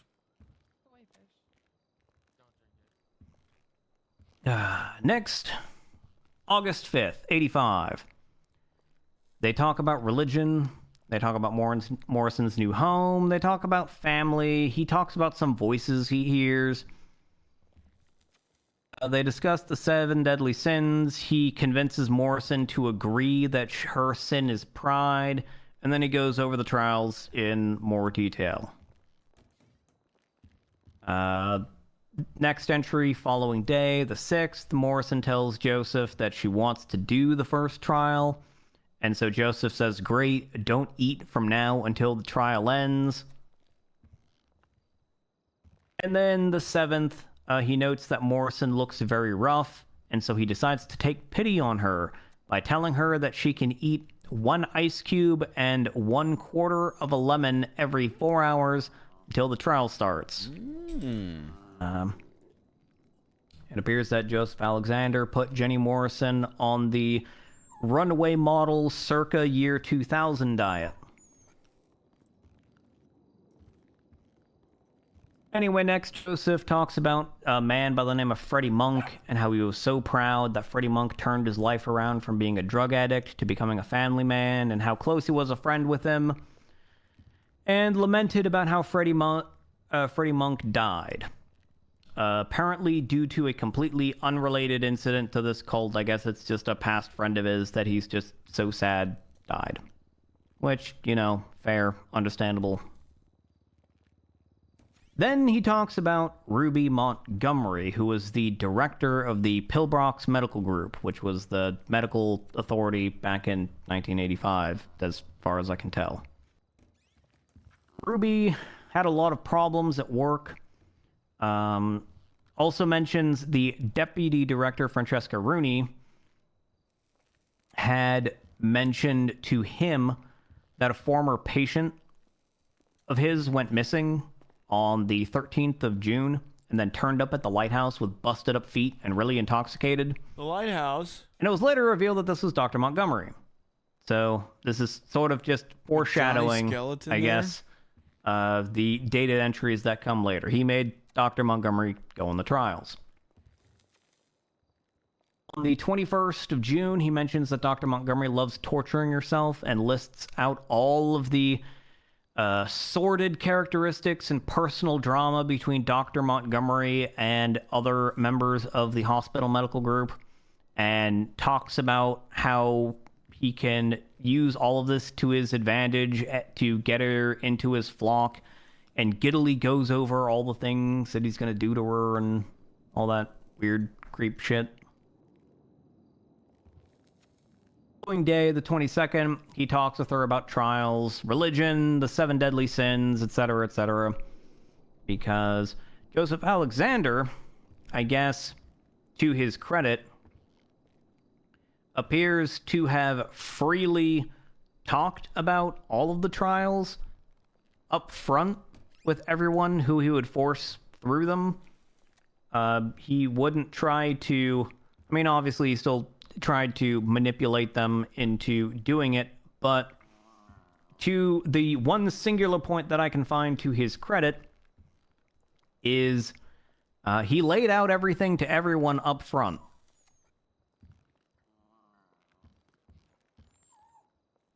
I mean, again, barring the whole psychiatric manipulation over a period of, weeks to months that he would use to then compel them to do those trials. But I digress. Next, we skip ahead to July 16th, which is a incident in which Montgomery expresses her frustration about Deputy Director Rooney practicing sedating someone that the hospital staff was really not happy about, and also was not happy that Dr. Montgomery did not punish her. She mentions to him about all the stress that the hospital causes her and how she's thinking about resigning. They meet up at her house, and he has her yell at him, pretending to be people that she doesn't like or that cause her stress, to vent. Again, we have the whole prior to the trials, having them go to an isolated area, vent all of their stress out in that isolated area before then proceeding with the trials. Basically giving them a sense of euphoria or accomplishment in, you know, venting all that stuff and feeling better before leading into the trials. Again, hashtag not a psychologist.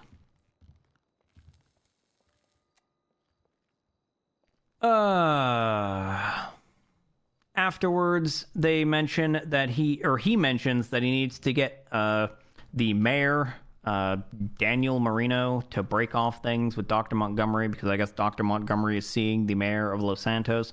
In previous entries, he had sort of mused about how we could potentially use this to manipulate Daniel Marino, because Joseph Alexander really liked manipulating people who were in positions of power and authority. Skipping ahead to August 5th, he talks about how Dr. Montgomery was removed as the pillbox director and left the state. And then he just casually laments about how, oh, boo-hoo, I'll have to find someone else to manipulate.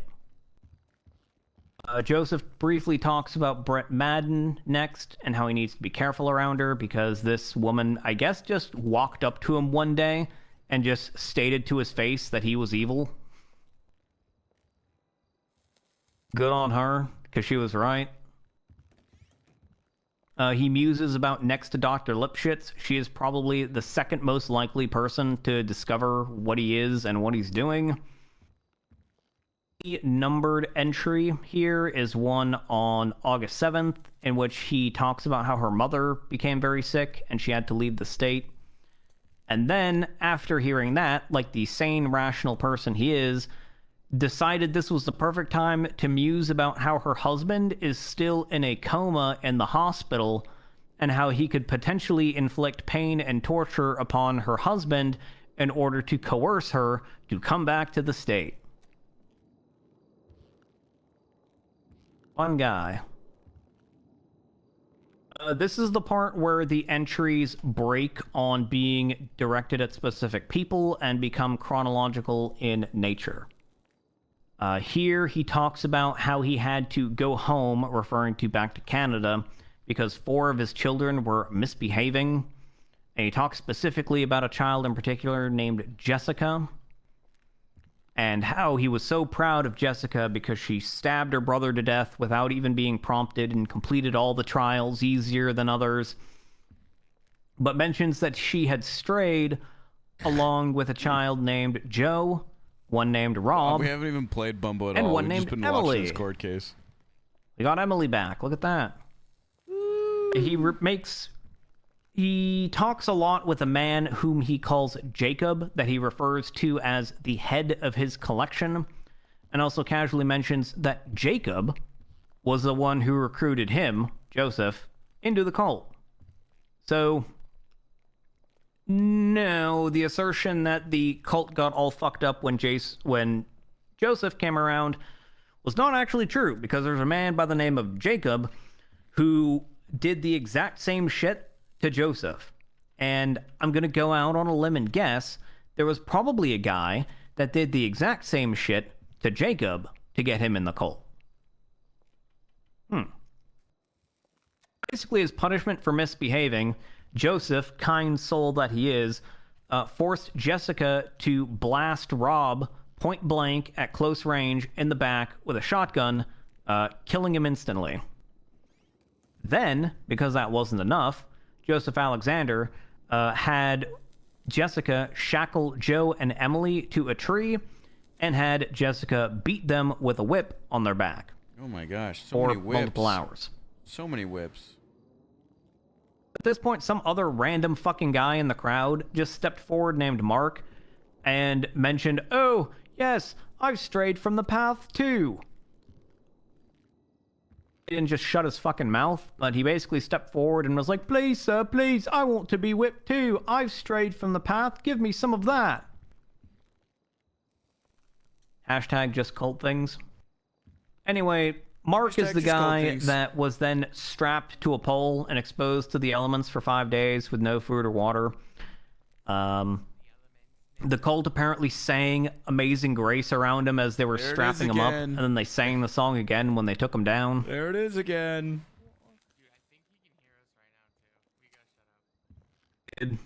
Amazing Grace is ruined for me after Century, this. August 8th. This is when he says Jenny Morrison begins the trials. He says that Samuel, thanks for giving she it to completed everyone. trial I one appreciate you. by collapsing at the fish shack, her favorite spot near Zancudo Base.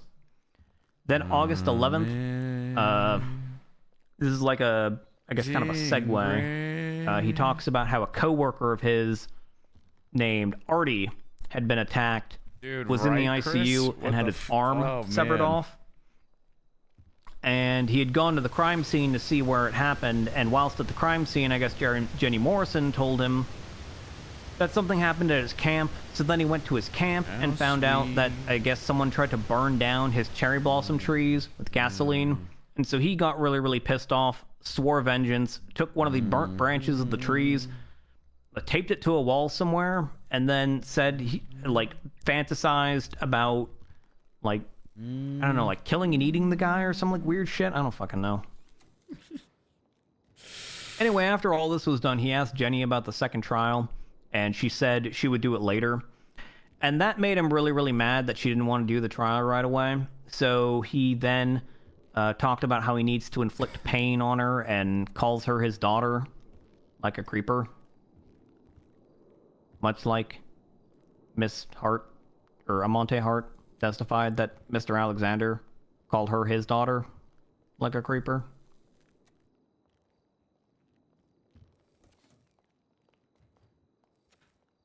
Not call people daughters unless, like, they're your actual daughter. That's such a hard ask. I don't know, I'm not going to kink shame anyone. Anyway, August 12th. This is the final entry in the book. So, he talks about how he's going to force Jenny to do the second trial. So, because he is an actual psychologist and has access to all of the drugs, unlike Mr. Alexander, he goes and gets some DNT, scopolamine, morphine, and then also has to pick up a boombox with Amazing Grace and another tape. There it is So, again. at work, he drugs Jenny's coffee. Okay. Kidnaps her, like basically smuggles her out the back, and then takes her to the maintenance shed for the trains off of Union Road, ties her to a steel pole, and then just begins yoinking out her fingernails. This apparently excites him so much that he has to take a break and have a little smoke, much like I'm doing now. And then he decides, oh, fuck it. And he takes that cigarette and he starts putting it out on her right arm. And then he tells her that she's going to do the other trials. He injects her with morphine, starts playing Amazing Grace.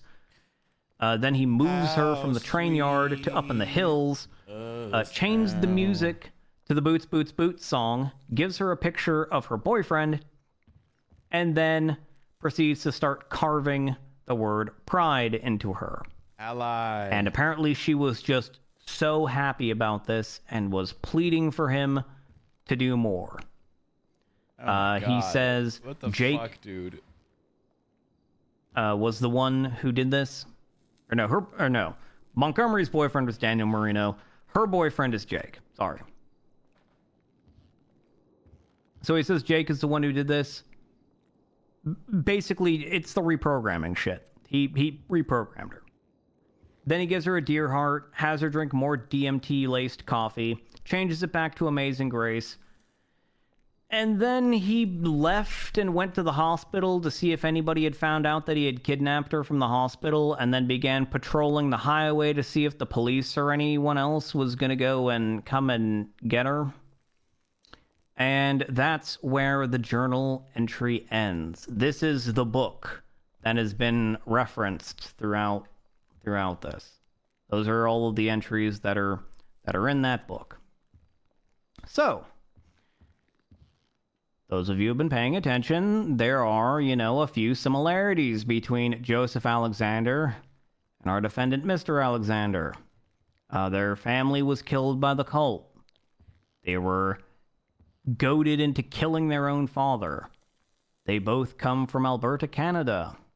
They both compulsively gather information on people. They both manipulate the people around them with that information. They love to perform therapy in areas. Oftentimes, that therapy consists of letting people vent and lash out in the open. They both had people perform at least one of the trials and make reference to the trials and have knowledge of the trials and how they work.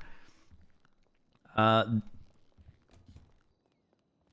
state is alleging they both rip out fingernails and put out cigarettes on people. There it is. They both use the hearts of animals in some way. I mean, there's bowls of heart, like mountain lion hearts, in 3 of the 4 crime scenes in this case. And he had Jenny Morrison eat the heart of a deer. Use of psychoactive drugs, and use of Amazing Grace, and boots. There are also similarities with the whole chaining people up and leaving them exposed. That's how Deborah was allegedly punished, and was how Mark was punished, and was also how Joseph wanted to punish. I forgot, there was one last thing where the guy who poured gasoline on his trees and lit that stuff on fire, he mentioned that what he wanted to do was like leave them exposed to the sun until their skin was cracked and breaking or something to that effect, and then he wanted to like rip out their heart and eat it or some like weird shit. He wanted to glue their eyes open as well so that they go blind, which is precisely what Mr. Alexander said happened to Deborah before he came clean, and mentioned that he dragged Deborah out of a domicile and shot her in the head at close range with a pistol.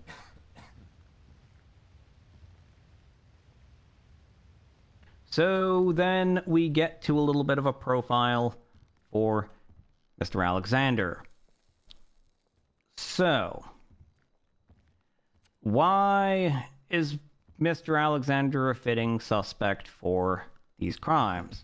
It's a good guess. So, number one, No death Mr. penalty. Alexander is one person that has knowledge of this cult and how it tortures people. The way all of the victims were tortured mirrors the way that he was tortured, the way Joseph tortured people, and also the trials. And prior to this investigation, there were only 4 people that had the full picture of how the cult operated and what they did to people. Those 4 people were Dr. Hayabusa, Dr. Patrick January, Agent Keller, and Mr. Alexander. Mr. Alexander also, eventually in his sessions with Dr. Hayabusa, he admits to killing Robert on trial 1 and Deborah, even going so far as to have a recording for it. Which is to say, he has killed for the cult in the past. Now, normally, we don't allow character evidence in as evidence to say, well, you committed this crime before, therefore you're the one who committed this crime now. But there are no Dr. exceptions Mercy, to that, no Dr. Mercy, which include motive, intent, preparation, plan, knowledge, and identity.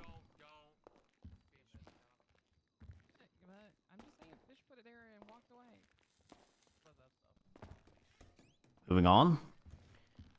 From numerous medical observations made by Dr. Hayabusa, and in a small way Dr. January as well, all of the medical professionals that have examined Mr. Alexander note that he gets really excited about talks of manipulating others and torturing others and having this is just power the over verdict, others, and but, like, basically everything that he's alleged to have done here today. it's like 60+ reports. He also makes frequent comments throughout his therapy sessions and to other people about going back to his old ways. There's so much evidence. And then, Last but not least, what makes Alexander a candidate here is all the shit on the hard drive. First, before we get to the contents of this hard drive, we have to talk about why the hard drive is authentic.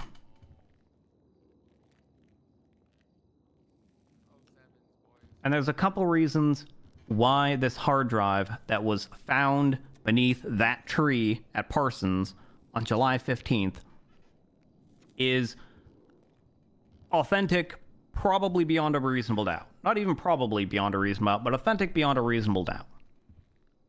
And it's because of the two things that I mentioned before.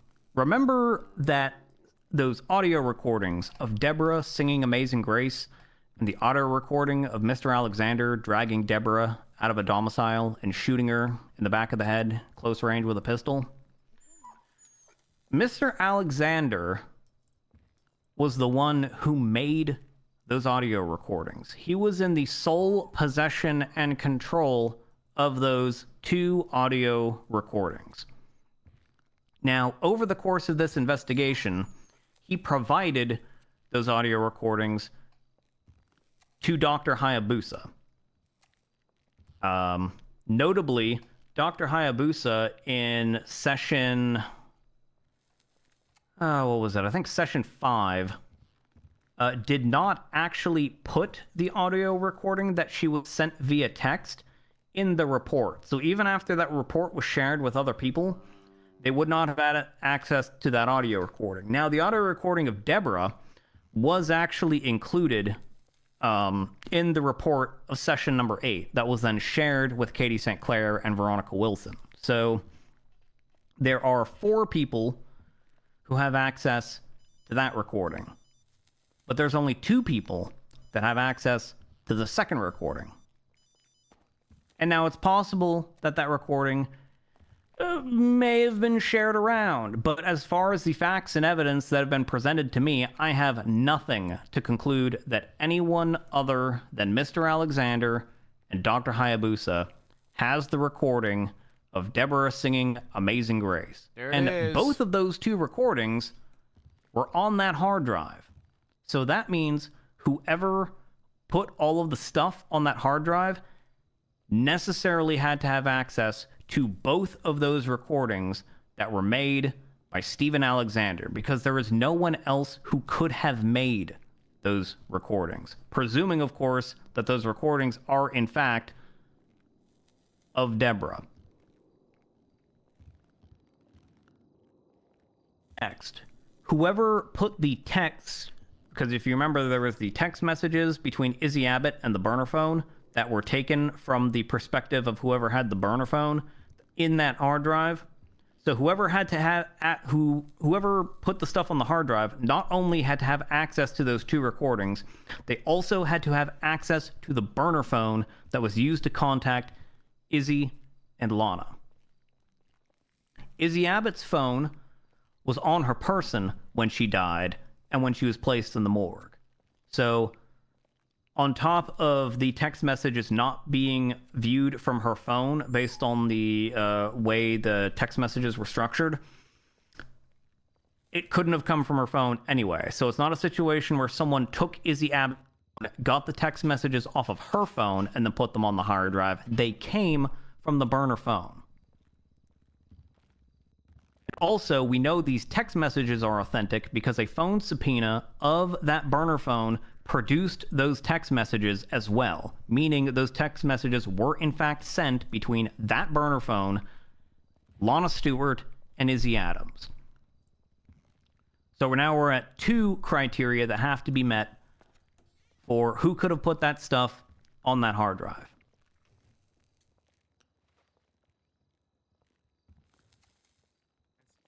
Pictures of Catherine Cuddlepuff on that hard drive. And this is the one thing that I forgot to get. Give me one moment. But you will see that when I pull this stuff out, you'll see what I'm talking about with these pictures here. Waiting for the What fuck is hard drive pictures. contents?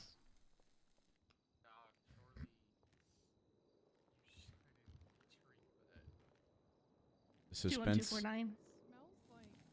Yeah, you got it. Look how many people are still here, though. Wait a minute. What's that name in the top right? Son of a bitch. Thank you, Dr. Hayabusa. That's Steven Alexander. It's a coincidence, right? No, it's Let me not. apologize. S. Alexander. The words that Mercy's phones could say right now.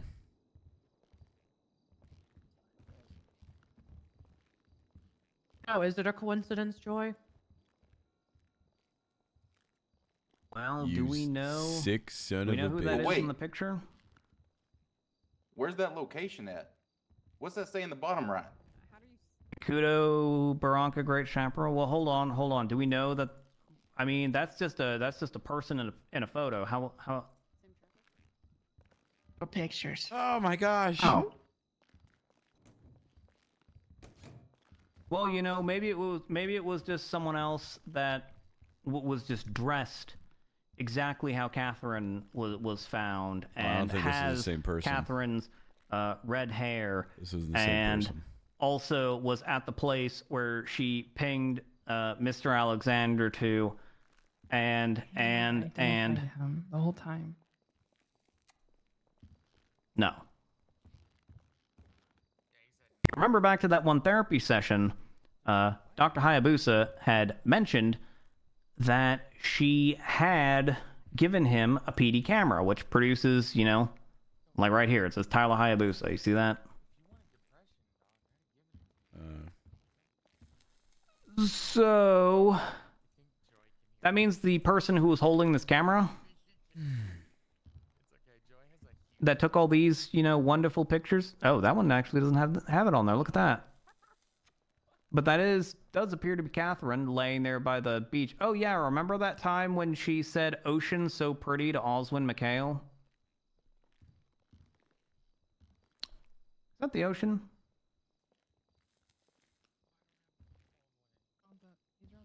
Pretty. Pretty.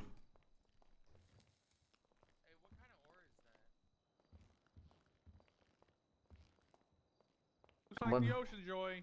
Yeah, how did this get on that hard drive?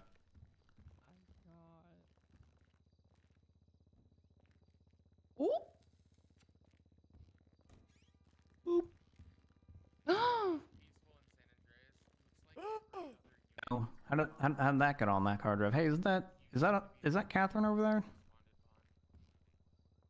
Looks like What was his Catherine. name doesn't it? again?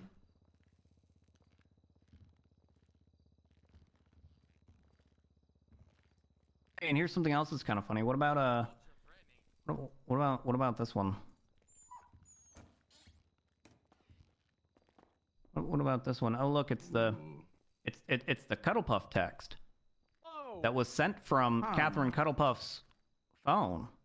So whoever had access to this hard drive also had access to Catherine Cuddlepuff's phone, at least at some point, because how else would these, you know, texts have gotten here? Because if, you know, you're familiar with phones and things, those texts right there were sent by the person holding the phone.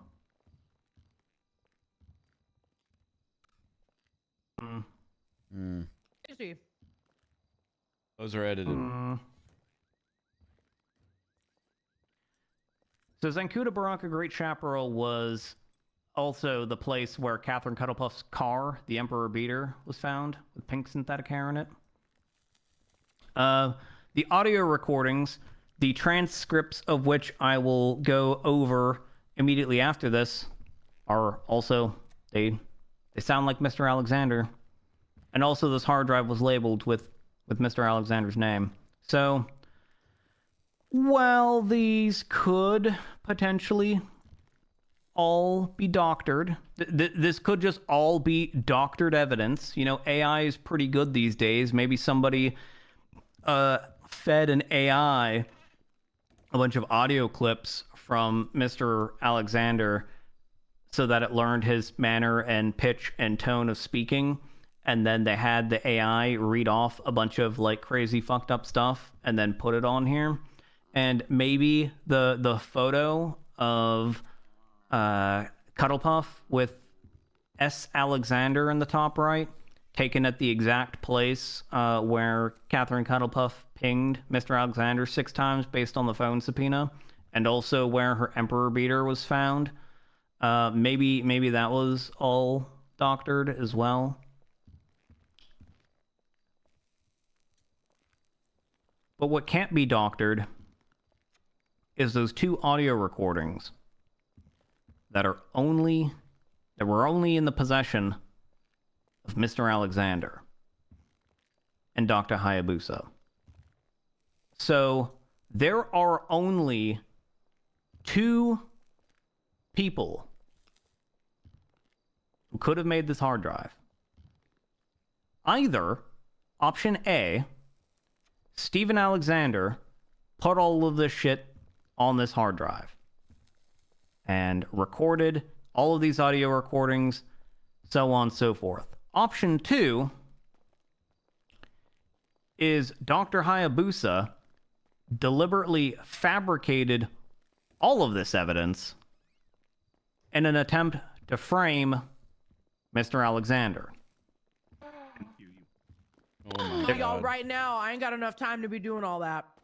These are quite literally the only 2 options for how all of this shit is on this hard drive. Either Dr. Hayabusa, the director of medicine for the state of San Andreas, just decided to pull a cheeky frame job on Mr. Alexander. Mercy.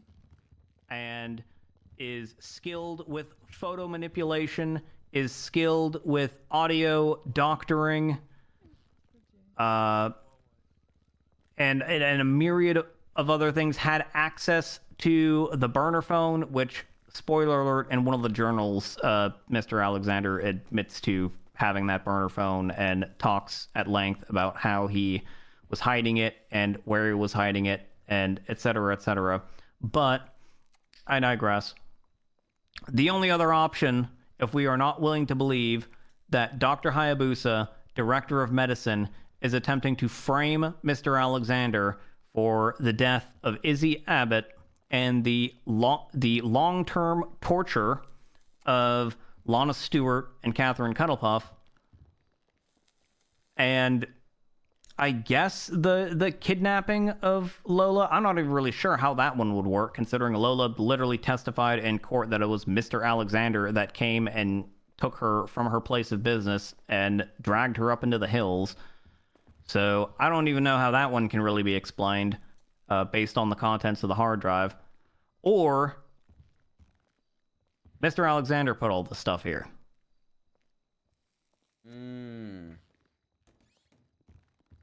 With that, so Q's getting let's put to get death. into what else is on that hard drive. I'm going to go through each of these audio recordings one by one. There are 10 of them, and they are also dated. Also, Jesus fucking Christ, I've been talking for 3 hours. Yep.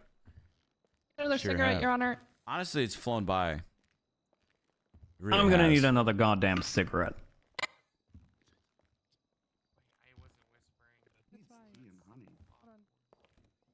So I'm gonna eat this food. I deserve being able to eat food after 3 hours of rambling like a flown crazy by. person. Can I say one thing though while he's eating? Because Joy, there's a couple things you got wrong in there. Mercy was not helping this man in any way. Whoever said yawn, go fuck yourself. Next, I don't like that because I don't want anybody in this audience who's texting her nasty shit because you're all a bunch of pussies for doing that. She did not help this man, okay? She did not fucking help this man. I like in Mercy, any way, man. shape, or form. And if any of you think she did, you're a fucking asshole. I hope Bryce and Mercy my can contempt start if I need talking to. now. No, I'm not gonna give you contempt That for friendship that. becomes I mean, a thing. She's a great role player. I guess if that's the case, I guess it would have been nice to if you would mention that in one of your session reports because Oh, I that did. really. If that you read really through was- the notes, it said she was playing this man like a fiddle the entire time. Yeah, but if I remember right, that was on session 8, and Mercy became involved back in session 4 or 5. Bad time for Bryce to go missing for a week. Sounds like Mercy needs people. Oh, all right. I will take your word for that. Oh. In order to work with someone like that, sometimes you gotta play a little dirty. You have to play their game or they will hurt you. Hey, good on you, Joy, for like talking for 3 hours without needing a recess. Like, damn. Also that. Well, it's like some of you have said outside of earshot of me that I am a yapper, and I yap. So, I'm doing what I do best, and I'm yapping. Alright, what else that mouth do? Yep, sir. I love you for your yapping, Joy. Music to my ears. Especially your British accent. I can't thank you for how fucking thorough You got you a are. beautiful voice, Your Honor. That's what I will say. Your Honor, justice, magnificent. This man's sir. been saluting All for right, 3 enough- hours. Enough shallow praise from the peanut gallery. Are we ready to hear about the journal? Yeah, let's hear about ahead, the Your Honor. journal.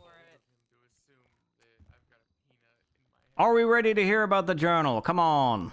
Yes. Yes, Your Honor. Yes, Your Honor. Let's get Journal. The journal, yeah, let's Well, go. I guess the hard drive audio logs, I listed them as journal because they're actually listed as journal, but okay.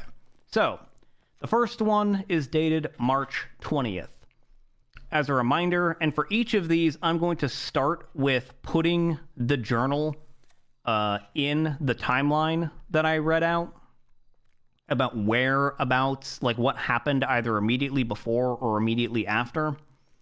So, Journal 1, March 20th. This is the day that Mr. Alexander was discharged from the hospital after he was found March 15th, woke up and was investigated March 16th, and was evaluated by Dr. January on March 17th. I'm not going to read all these journals word for word because the transcript of these journals is about, I think, 36. It's either 36 or 46 pages long. And I mean, if all y'all really want me to do a fucking story time for this stuff and take another like hour going through this journal, I guess I'll do it. But do you want the full? Do you want the full audio transcript or do you just want the cliff notes? Full audio transcript. There's a lot Cliff of notes. A lot of it If honestly that's- just it is a descends lot. into like edgelord rambling. It's important. Yeah, I'm It fine is with the cliff important. notes. I'm chilling. I'm chilling. Like to go to sleep. Okay, March 20th. So choice things that I picked I don't know out. what he picked. I don't know what he picked. He starts off with, "Ugh, I made it. I am in so much pain right now. Oh, it hurts. Oh, it hurts so good." These are direct quotes, by the way. I guess the first thing I should say is Claire, Sabrina, Jacob. I don't think anyone is the wiser. Jacob, as a reminder, was the head of Joseph's collection and the one who inducted him into the cult. Proceeds to complain about Officer Keller talking about Joseph Alexander and talking about how he's better than Joseph and all this other dumb shit. And then he says, "Sins of the father," at the end of the recording like an edgelord. Now here's the thing that I want you to take away from journal number 1. I guess the first thing I should say is Claire, Sabrina, Jacob, thank you. I don't think anyone is the wiser. The reason why I said early on that Dr. Hayabusa was wrong about Mr. Alexander being reprogrammed is because Mr. Alexander, surprise, never left the fucking cult. That was all bullshit, a lie, an enticement to make himself look curious to people and to attract attention to himself so that he can give his fucking sob story to people and get sympathy and get people to like him. He never left the cult. He came here to continue his cult activities.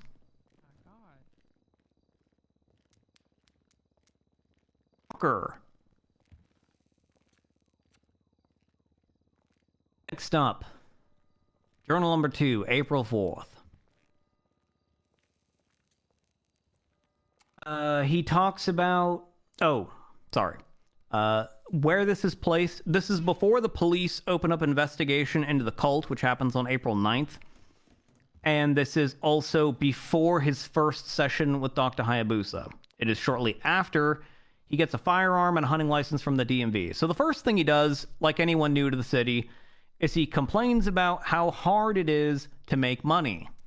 And then muses that, oh, this is probably why everyone does crime in this city, because it's so hard to make money. Stick first day experience. Then he talks about how he wants to manipulate Agent Keller and also wants to manipulate Daniel O'Shea because Agent Keller had introduced him to Daniel O'Shea that day at a meeting. What he decides to do, being confronted with police officers that he wants to get in good graces with, is he immediately starts snitching. He had learned previously about people growing marijuana at the Up and Atom and saying people freely sell crack cocaine and oxy. So he decided to pass all of that information to Ranger O'Shea in order to get Ranger O'Shea in his good graces and to trust him. He talks about how O'Shea reminds him of Robert. And he retells the story of his first trial with Robert. And in this version, you get a compass. Each person gets 500 milliliters of water. He talks about his excitement about becoming the next father and how he really wants to become the next father and he's the chosen one. He talks about how they ran out of water on day 6. Robert goes delirious day 7. And then he kills Robert on day 8 by beating him over the head with a rock a bunch of times, which is similar to one of the retellings of this story that he told to someone else later on, like in my timeline. And then he mentions that his throat was now slaked and some other weird edgelord shit that's basically just subtext for, yeah, I killed him and I drank his blood. So, we're back to cannibal. Woo! You know what that means? Good old cannibal cultists. Next up, Journal 3, April 28th. This was the day before the phone subpoena for Izzy Abbott produced the text messages between her and the burner phone. This is where we find the identity of the blank slate that he mentioned in Dr. Hayabusa Session 3, about how he just really wanted to, how he muses about manipulating this blank slate that he found, which was in response to Dr. Hayabusa asking him if he wants to do cult shit again. So he calls Charlie the blank slate. And based on all of the people that Mr. Alexander associates with that we know are named Charlie, he is probably referring to Charlie Evergreen. Into that. Next, he talks about meeting Izzy Abbott a couple days ago, and how she's dating Daniel O'Shea. He also talks about Cadet Bear, and they go hiking in Mount Gordo and talk about Keller, and then he muses about how he really, really wants to break Keller because she's aggressive and strong-willed and this, that, and the other. And then he gets all angsty and talks about how Dr. Green abandoned him because she discontinued therapy with him and some other things, and mentions that what he's gonna do is he's gonna frame her and pin any deaths that happened during the trials on her. Also, where he talks about using a burner phone to contact potential members of his flock, and how he plans on pointing the police at Dr. Green. And he also talks about some odd circumstance where I guess Cadet Bear really wanted to know who Alexander was friends with, and so he said he was friends with someone named Cassidy. I don't really know exactly who this is referring to, but there it is. Next up, journal number 4, April 30th. This is the day that Izzy Abbott is found dead in a barn off of Union Road. He states that he doesn't think that Izzy made it, and he talks about how he hasn't gotten any text from her on his burner that he hides in a dumpster in the outskirts of the city. He muses that he was sure that he would die, and he talks about starving her and having her do trial 1. He mentions that when he saw her at the barn, she looked defeated because she probably wanted to see Daniel O'Shea, but saw him instead, which is probably a reasonable reaction to having to march without food or water through someplace for a long-ass time, and then seeing that guy over there instead of your boyfriend.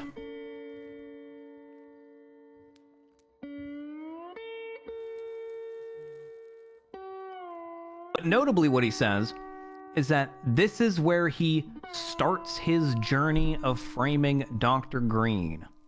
And he talks about using the red wig and the heel print to frame her, and he talks about how Izzy was destined to die, and how but he's so benevolent, and he wishes that she could survive, and he thanks her for her sacrifice.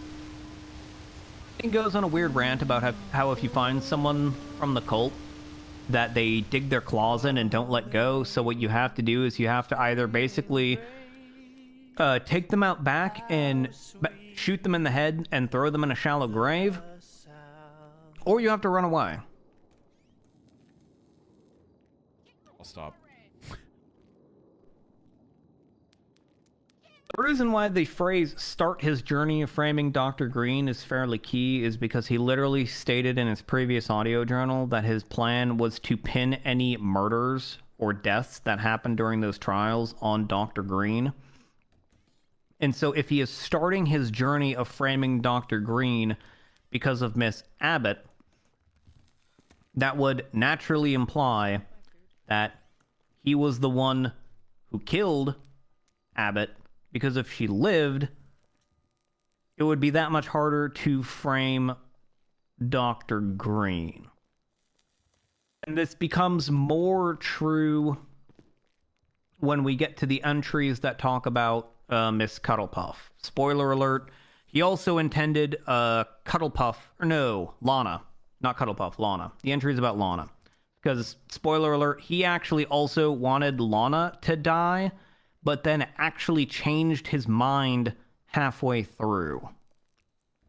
And then decided to allow her to live, according to these audio journals. So at this time, he appears to be intent on basically torturing and murdering people and then framing Dr. Green for it. And that really can't happen unless she dies. So, anyway, moving on to Journal 5, May 11th. This is 10 days prior to the messages being found at the FIB building, which, by the way, is where Agent Keller works, who is someone who he is actively trying to manipulate. All that stuff was found at the FIB building.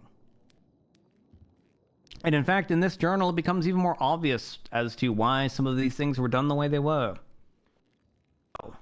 If you recall, Izzy Abbott only did not have many of the verbal, sort of, or not verbal, but like the written statements at the scene.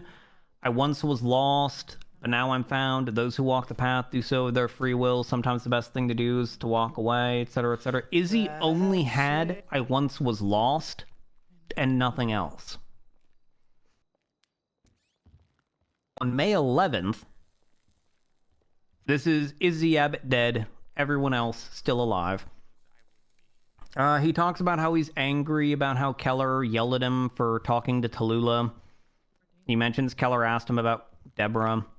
He mentions that he cried fake crocodile tears and how his story about Deborah was obviously fake. Basically just trying to get Keller off his case. Talks about how the, quote, normal techniques won't work on Keller. He talks about he texted her and was invited to come to the FIB building. He uses that as an opportunity to dig into Keller's personal life. Keller mentions an investigation and he immediately backpedals. Because this is the point where he finds out that his case is still open and that people are still looking into it. Keller also asks him about Abbott and he feigns ignorance. And then he mentions at the end, quote, Keller, sometimes the best thing to do is just walk away. 5 May 11th. Sometimes the best thing to do is just walk away. Hey, wasn't that carved at the crime scene where Lana was found and Catherine was found? Wasn't found at Izzy's scene because Izzy was already dead by this point? Am I correct on that? Someone correct me if I'm wrong here. You're correct, Justice Joy. Yeah. Then we get to Journal 6, May 26th. This is the day before the second therapy session with Dr. Hayabusa and 2 days before Lana Stewart is finally located. So in this journal, he states that he started the first trial with Lana last Tuesday, which would have been May 21st. Later on in this audio recording, he actually mentions the day himself as the 21st, corroborating this. And he mentions that he's just exhausted trying to keep up with her, implying that when people do these trials, he sits there and watches them like a creeper, which probably was evident by the photographs taken of Catherine Cuddlepuff that have already been shown, but I digress. He also talks about how he had a conversation with Keller this past Thursday, referring to May 23rd, as a, quote, distraction about forensic psychology. He proposed it as a potential job opportunity. He talks about problems that he has with Dr. Green, and Keller told him to make a complaint about her. So then he says he goes to Dr. Hayabusa and he talked about how Dr. Green told him she could make gangs kiss her feet or some other things like that. And also talks about how mad he was that he found out Dr. Green was not actually in the ICU and that he was lied to. He enters into a conversation with Dr. Hayabusa and he talks about how similar his past is with Dr. Hayabusa's. He mentions that he wants to convert her slowly. He says he gave her an ego boost about wanting to learn forensic psychology. And then he mentions that Dr. Hayabusa was so excited at this ego boost that she gave him a job offer to work as a psychologist at the hospital.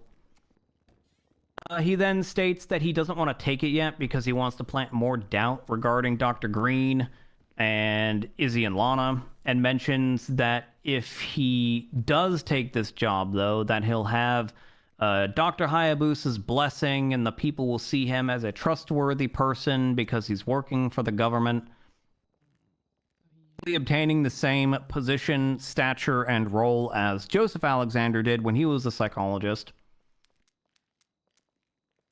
He then does some weird edgelord shit, after which he thanks, in his audio log, not verbally to Keller, but thanks Keller for telling him to talk to someone because now he's got an in at the hospital. He talks about Lana and how he met her on the 21st to prep her for the first trial, and he says that Lana can't survive and that she has to die for this to work. He mentions that her sacrifice will be another nail in the coffin for Dr. Green, and says that he deliberately never gave her an endpoint for her trial. And at some point he confronts her and sees the fire in her eyes, and so he asks her to get in the car with him and gives her some beef broth with magic mushrooms, and then basically describes the process of him reprogramming her, the whole alternating Amazing Grace and nightmarish stuff and all that shit. He says that whilst reprogramming her, he used Dr. Green as his target. Basically, by target, If you remember the process of reprogramming, part of what you do is when you're on the bad cop part, when you're playing the weird fucked up music and you're inflicting all kinds of pain and torture on people, that's where you show them a picture of something close to them or someone that you want them to go after or be afraid of. So in this case, that picture was of Dr. Green that he used whilst reprogramming Lana Stewart. He also talks about, in graphic detail, about how he burnt her arms with cigarettes and pulled out her fingernails, which is also the exact same thing.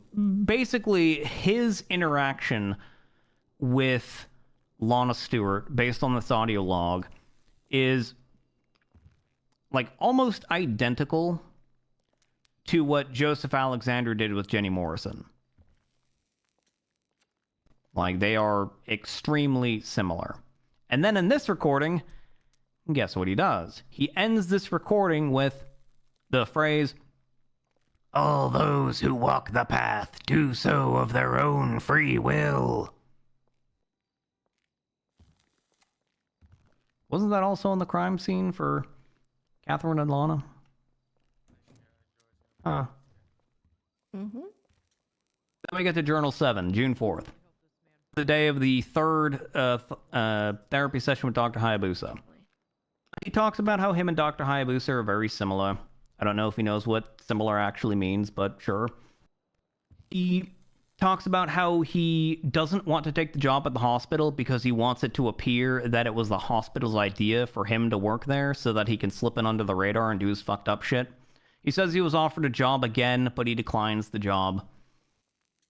He gets Dr. Hayabusa to start telling him about her husband and talks about how he was playing with her by deliberately misstating her husband's name and her husband's occupation and a bunch of other stuff. He says that this is also the session where he brought Ramona flowers too, and he says that he brought Ramona to the session as a way of showing Dr. Hayabusa that he's got good people around him and can be trusted because, you know, Ramona's the deputy mayor, and if the deputy mayor trusts Mr. Alexander, then, you know, Dr. Hayabusa will trust Mr. Alexander, etc., etc. He concocts a plan to drip feed Dr. Hayabusa information about his cult in order to get closer to her and to satisfy her curiosity that she has into him and the cult. And then he muses about how he could get Dr. Hayabusa to go after Dr. Green, but then says, well, I can't force it, I have to do it gradually. And then says that he said way too much in front of Ramona that he didn't mean to, and so he says he needs to talk to Ramona so that she doesn't freak out. Derisively says that she has the memory of a goldfish, so it'll work out. And talks about how he needs to remain in the good graces of both Ramona and Dr. Hayabusa so that he has two pillars of the community to vouch for him so that he can worm his way in and fuck people up. He talks about how he really wants to find someone new to put through his trials and how he wants to hear them scream in an ocean of pain and more edgelord shit. Get to June 11th, Journal 8. This is the day after he was hired as a civilian counselor with Dr. Hayabusa. He talks about how he told Dr. Hayabusa about reprogramming and how now that he's a psych, he needs to get support from the hospital staff in order to deflect from suspicion. And then he talks about Dr. Schilling and how he hasn't had similar feelings about a person ever since Deborah, and waxes poetically about how she sees the monster in him, but doesn't consider him as a monster, and says his path gets foggy for him every time she's nearby, which, as romantic as it is, he immediately backpedals with his next journal, June 28th, the date of therapy session number 7, where he talks about dating Mercy as a cover and giving her the illusion of fixing the monster and basically talks about Oh no. he may have to do to Mercy what he did to Deborah if she continues to cloud his path, which, Mercy's as a all reminder, fucked up. is dragging them out of their domicile in front of the cult and then shooting them at close range in the back of the head with a pistol while they're, screaming for mercy. Mercy's Pun all not fucked intended. Up, man.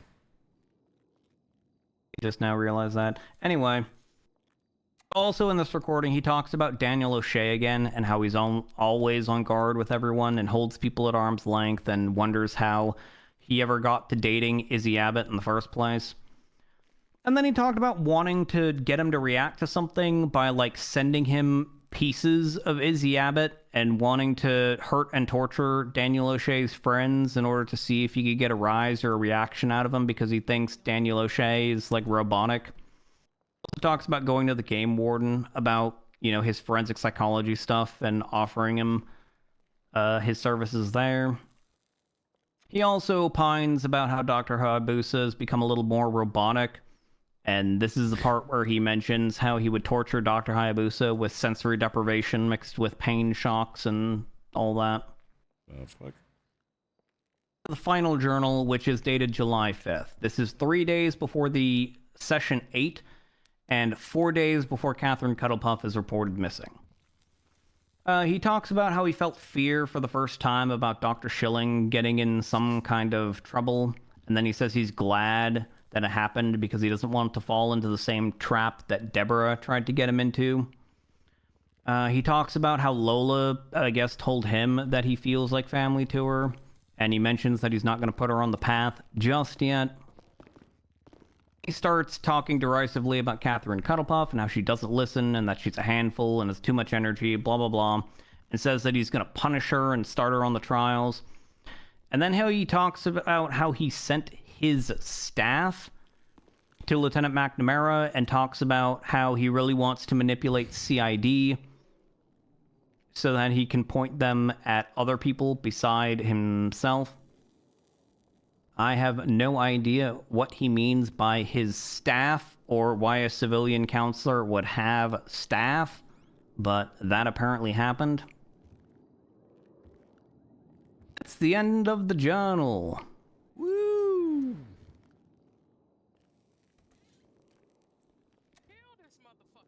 Which means, after all of that, which, by the way, I'm not going to be writing this fucking shit in my written verdict. I wrote nearly 10,000 words of notes on this fucking case. I am not doing it again. So if you look at my written verdict and you're like, oh, that doesn't have even half of the information that he had giving the oral verdict, it's because I've been sitting here fucking talking for 3.5 hours and I am not spending another day writing up all this bullshit. So, A cigarette. I need another fucking cigarette. Gotta hash that justice.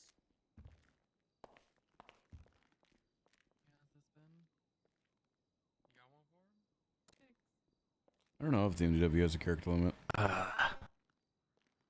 All right. So let's start with witness tampering. A person shall knowingly and maliciously attempt to prevent or dissuade any witness or victim from attending or giving testimony at any trial, proceeding, or inquiry authorized by law. So, merely calling someone on the phone is not enough to tamper with a witness. So, the only evidence that I have that calls were even made in the first place is call logs that don't talk anything about the subject matter of the conversations. And also Detective Wilson's secondhand accounts that Mr. Alexander was calling people related to this case. And while I don't doubt for a second that Mr. Alexander was calling people to this case, it's not enough to call people. You have to call people to knowingly and maliciously try to prevent or dissuade any witness or victim from, Imagine he just says he's innocent. showing up to trial. And there was an opportunity for that. Lola Amonte Hart was one of the people who was called and was on the stand, but whilst on the stand, she wasn't actually questioned about any of the subject matter of the phone calls that she had with Mr. Alexander. So all I am left with I don't know. is the fact that Mr. Alexander called people. Maybe just a murder for each Unfortunately case. for the state, that's not enough to substantiate witness tampering. So, Mr. Alexander, I am finding you not guilty of 2 counts of witness tampering.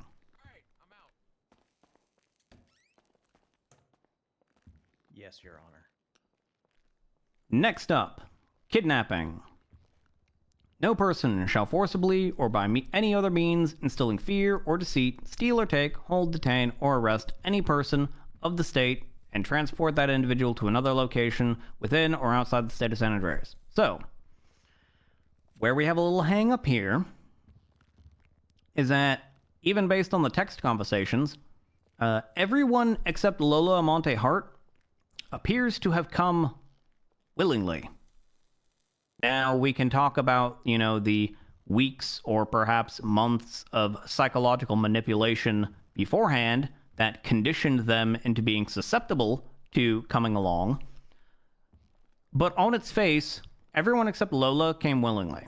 So what we have to ask ourselves is, did he deceive the other individuals? And here, the answer, I believe, is yes. But it's likely not for the reason most of you are thinking. And it's because, with Lana Stewart, at the time that he took Lana Stewart and put her on the trials, based on his own representations on the hard drive, he intended for her to die. So at the time he was transporting Lana to do her trials, he was being deceitful in that he told Lana that he was putting her on the trials, but in reality, he was trying to kill her. So there was deceit in him moving Lana to those trials. Now, it is also true that he changed his mind after the fact, but he changed his mind well after the kidnapping under false pretenses was effectuated. Cuddle Puff, it's also yes. And it's for many of the same reason, because Mr. Alexander, by his own admission on those recordings, didn't intend to just have Cuddlepuff do the trials.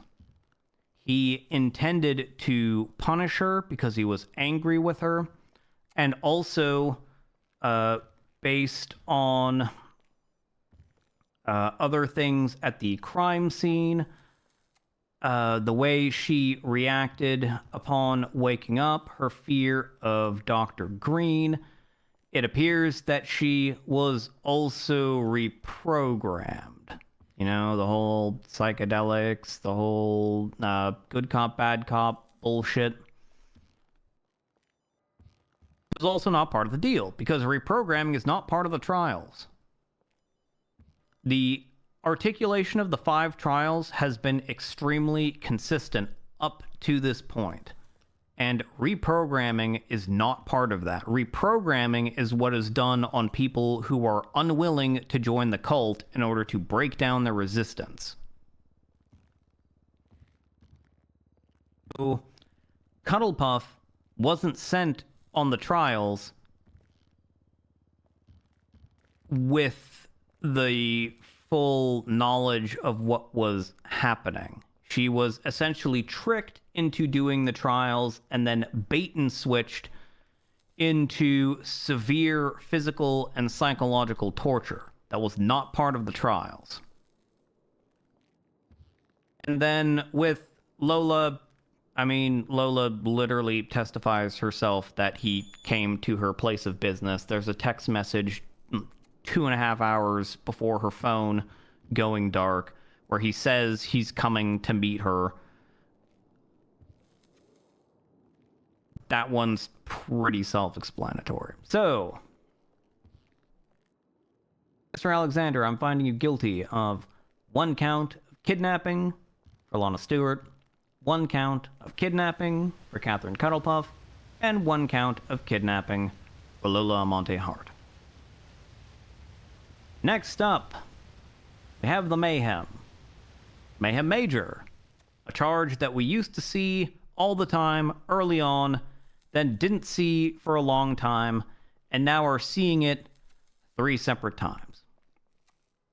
So, Mayhem Major, no person with the intent to cause cruel or extreme pain and suffering for the purposes of revenge, extortion, persuasion, or for any sadistic purpose shall maim and inflict great bodily injury on another person. Such intent and purposes may include prolonged conduct over the course of 3 or more days, serial conduct on 3 or more occasions against the same person, or wanton conduct against 3 or more persons. So, do we have intent to cause cruel or extreme pain and suffering?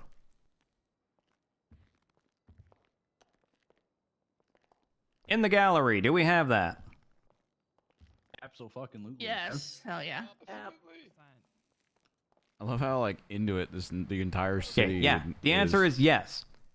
This fucking cult literally like, yeah, believes kill this that guy. pain Yeah, makes you totally. stronger in order to survive the apocalypse, and they routinely go out and deliberately torture people in order to build up their resistance so that they can survive the apocalypse.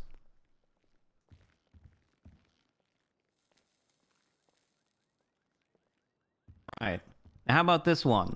Revenge, extortion, persuasion, or for any sadistic purpose. Yep. Yes. Yep. Yes. I'd say Yes. so. Textbook. Yeah, in journal entry number 7, he literally waxes poetically about how much he loves inflicting pain, and in his sessions with Dr. Hayabusa makes explicit note that he gets excited anytime she talks about, you know, torture or manipulation or things like that. So does he have a sadistic purpose in doing this? Yeah. Also, it bears noting at his fitness to stand trial evaluation, once again, Dr. Patrick January literally diagnosed him with sadistic psychopathy. You did that?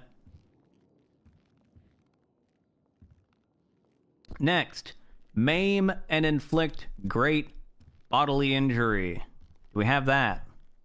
He did that. 100%. State argues yes. Okay, so based on my review of the records, Lana Stewart is still in a coma.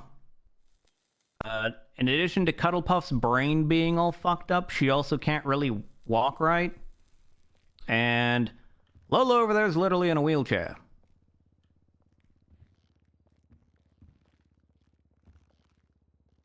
Also, there's medical testimony from Dr. Hayabusa and Dr. January that was given on the stand at trial here that they will more than likely be permanently impaired in some fashion, whether it be scarring, whether it be inability to walk normally, whether it be mental in nature. So the last criteria for Mayhem Major, you additionally need conduct over 3 or more days, serial conduct on 3 or more occasions against the same person, or wanton conduct against 3 or more persons. This one's a little bit more tricky because y'all probably haven't been doing math, but Lana started her trials on May 21st. Found until May 28th, which is 7 days later. Catherine Cuddlepuff was started on her trials on July 9th, and she was found July 12th. I just realized I wrote May for some dumb reason, but that should be July. Hold on a minute. There we are, July 9th to July 12th. That's 3 days. Lola was kidnapped on July 10th and was also found July 12th, which is only 2 days. So we have conduct. Well, there's technically an argument to be made that, okay, well, just because they were started on the trials and not found for 3 days, that doesn't mean that Stephen Alexander was actually torturing them for that whole period.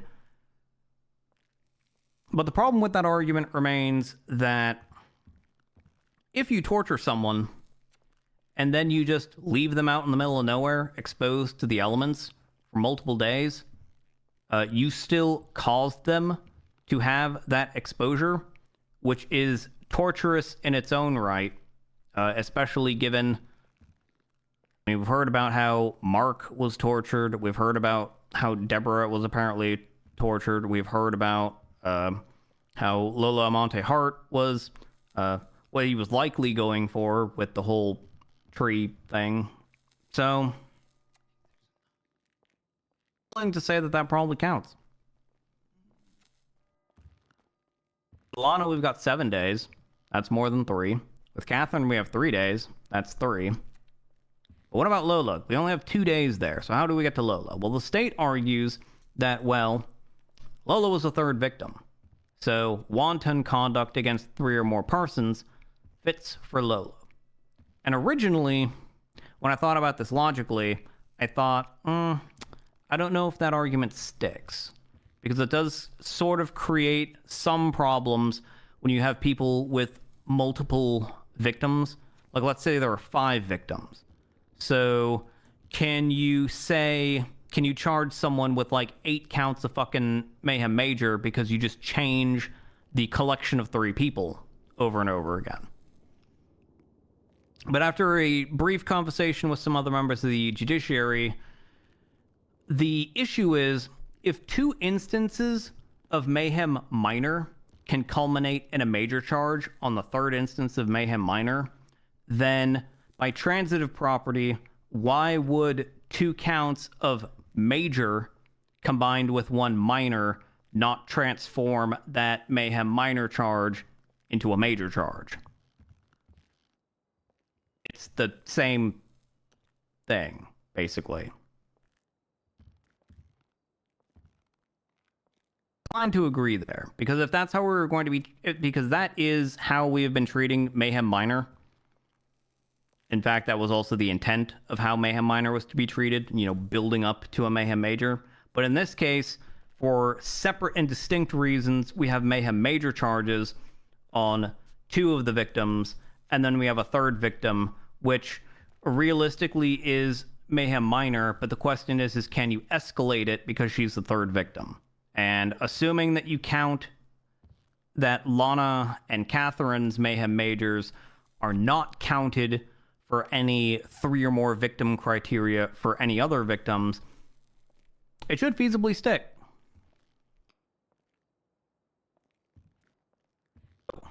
Mr. Alexander, for Lana Stewart, I'm charging you, or I'm finding you guilty. I'm not charging you. I'm not a cop. I'm finding you guilty of 1 count of mayhem major. For Catherine Cuddlepuff, I'm finding you guilty of 1 count of mayhem major.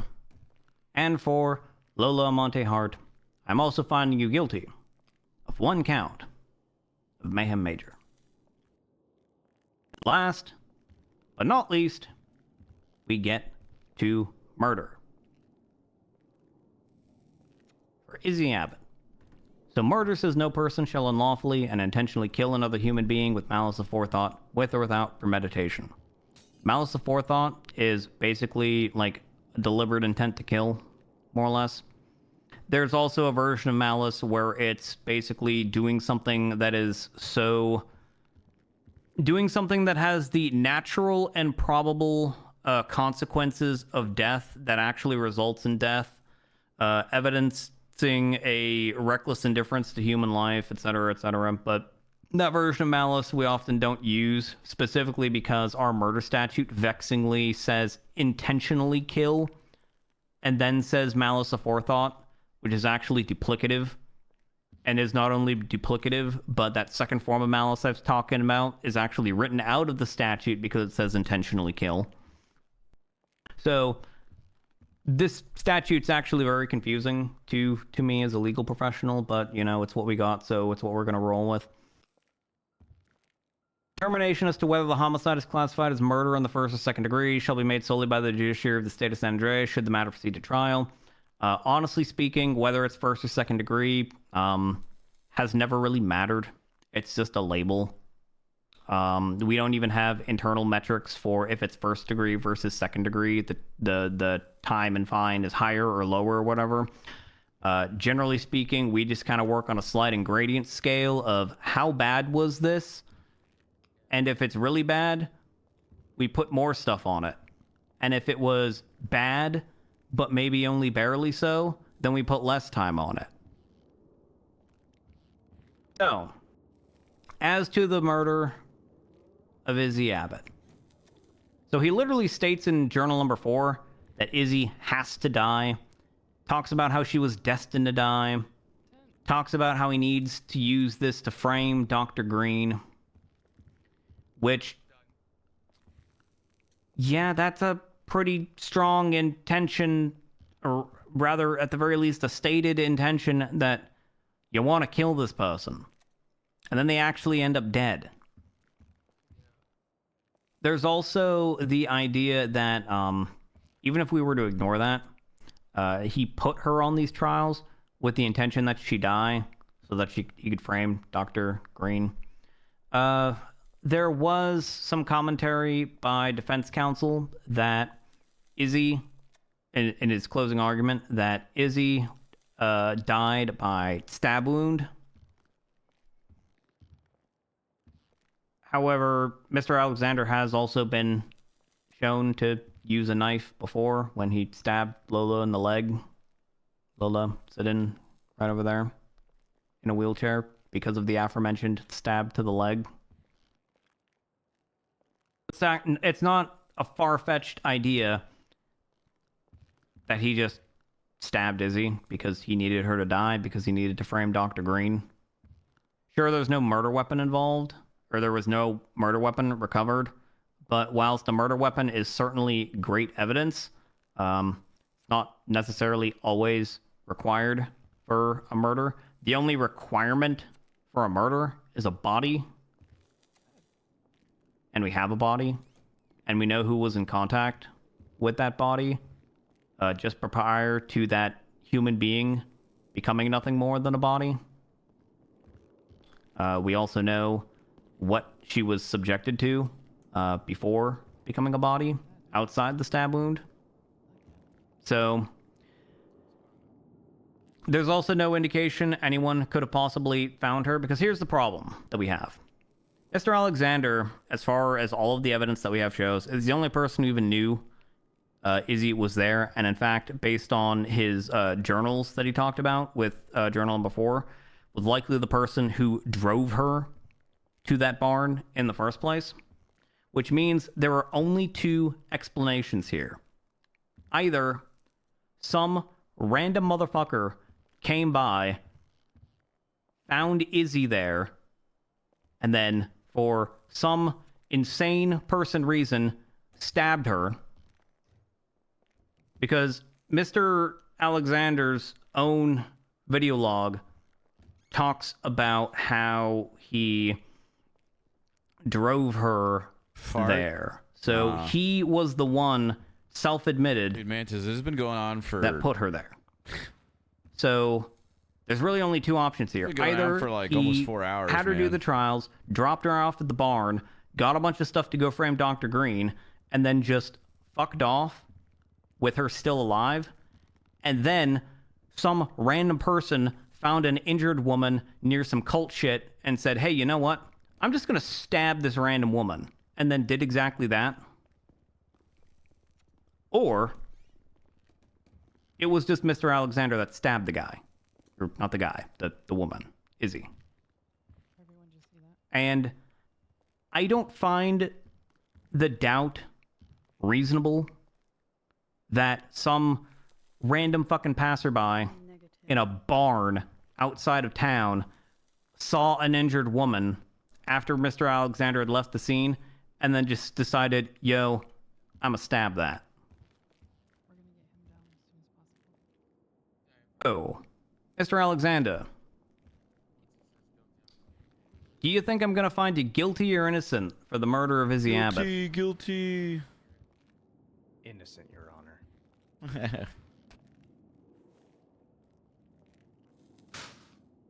Math? Well, you guessed wrong. I'm finding you guilty. Oh my gosh. Nice, nice.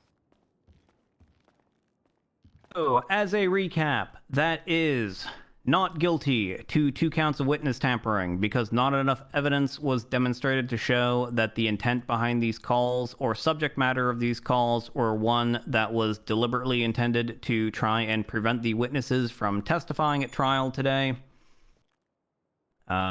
Guilty on 1 count of kidnapping and 1 count of mayhem major for the torture and kidnapping that was inflicted upon Miss Lola Montehart. Guilty on 1 count of kidnapping and 1 count of mayhem major for the coercion under false pretenses of Catherine Cuddlepuff to do the trials and then subjecting her to reprogramming and all other kinds of torture and other sorts of horrible, terrible things. 1 count of kidnapping and 1 count of mayhem major for Lana Stewart for basically doing pretty much the exact same thing that he did to Catherine Cuddlepuff. Those 2 were nearly fucking identical. The only thing that changed was with Catherine Cuddlepuff, he did not intend Catherine Cuddlepuff to die, whereas with Lana, he did it first and then changed his mind later. And last, for the unlawful killing of Izzy Abbott all the way back in April. We're finding you guilty. The murder of Izzy Abbott. So for this trial is kind of fucked in a couple ways because we had... It's going to end up being like a 3-phase thing because I've already told the counselors that I intend on doing a sentencing hearing. I don't plan on imposing a sentence at this time. So, counselors, just let me know your availability on the docket so that we can get the sentencing hearing scheduled. Wait, we're not essentially even what gonna... I'm expecting at this sentencing hearing is victim impact statements from any of the victims that wish to come forward. Oh man, this is a multiple day event. Statements by anybody that wishes to make them on behalf of Mr. Alexander as to why he should not be put to death like the state is requesting. Alternatively, if there are people who feel that he should be put to death or should face life in prison or whatever, that is the time to come forward to the stand and talk about it. That's basically the goal of a sentencing hearing. And then Mercy after I talk. hear all of that, I'll go back and deliberate. That's by And Bumbo. then I will give my final sentence as to Mr. Alexander for the crimes that he has committed here today.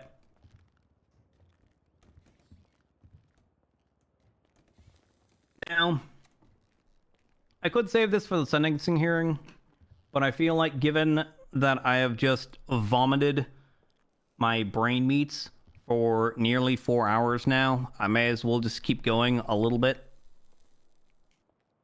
Ugh. I have some final thoughts about this cult.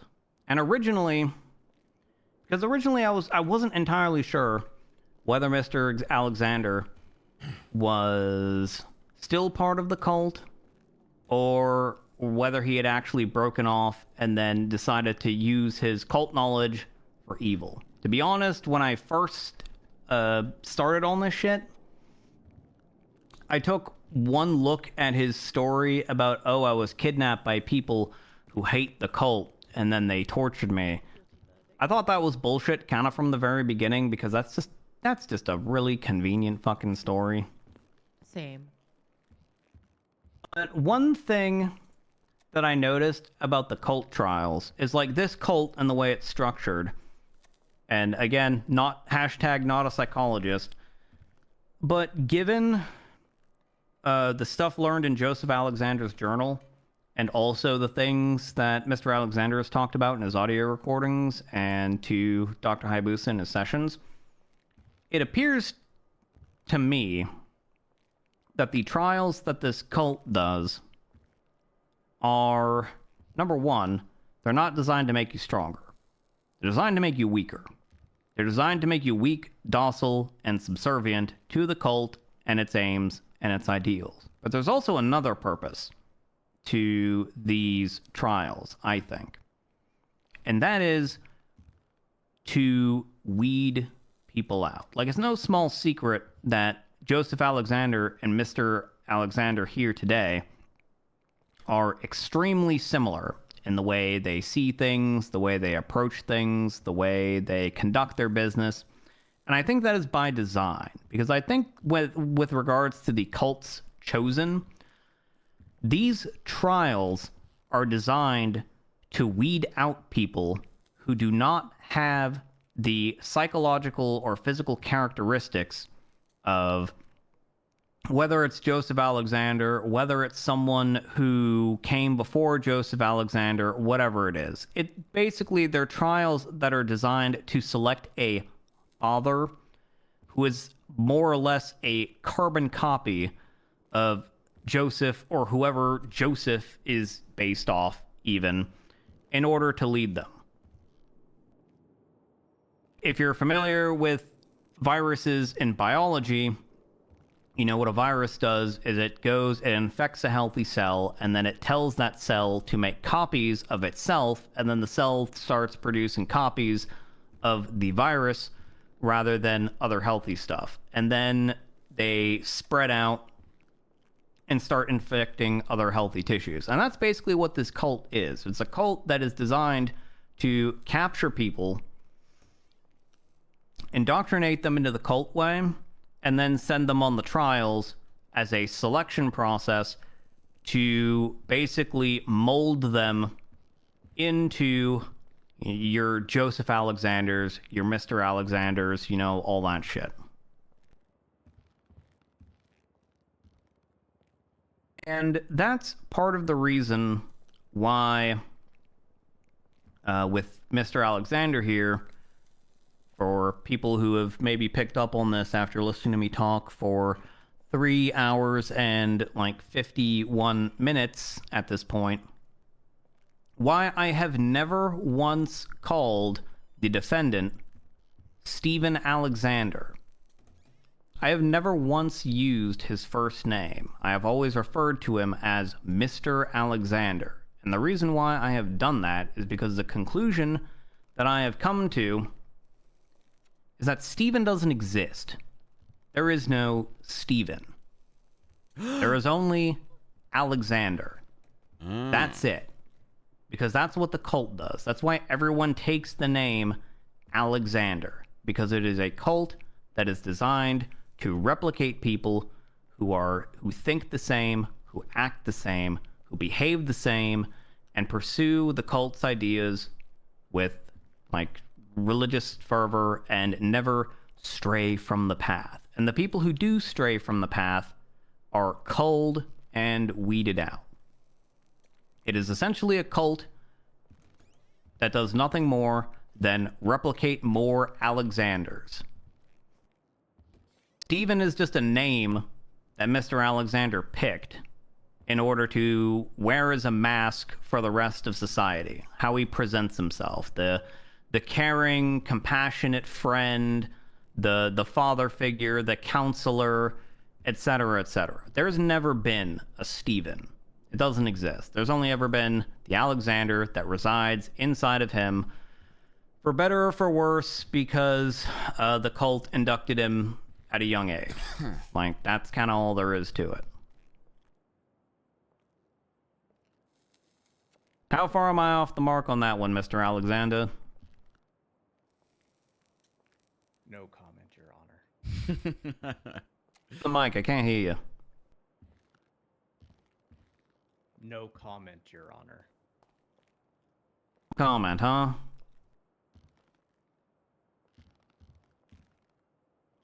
Well, alright. Keep your secrets, then.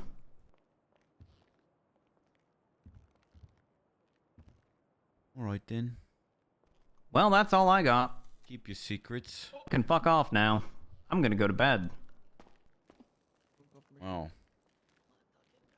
Thank you, Your Honor. Thank you, Your Honor. What's the sentence? So now I get to wait for a verdict of transport. Nazi rolling Oh, you through gotta and loosen 'em. transport. not a verdict but a sentencing, not a sentencing hearing. What's it called? I'm tired. A witness testimony thing. I want to watch this transport. Everyone's gonna say stuff and why they think deserves to happen and why.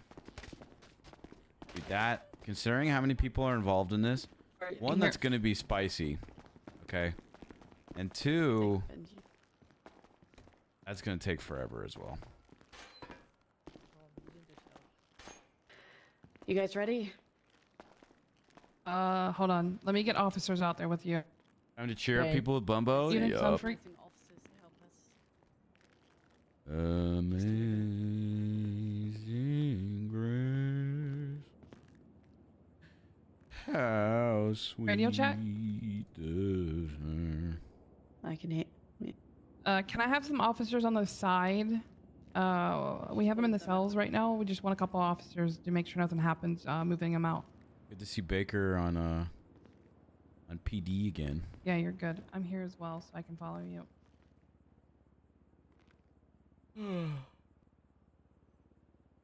What you looking at? Nothing much. Ooh. You can look at me all you want now, Stephen. We've got your verdict. You were there. Sheesh!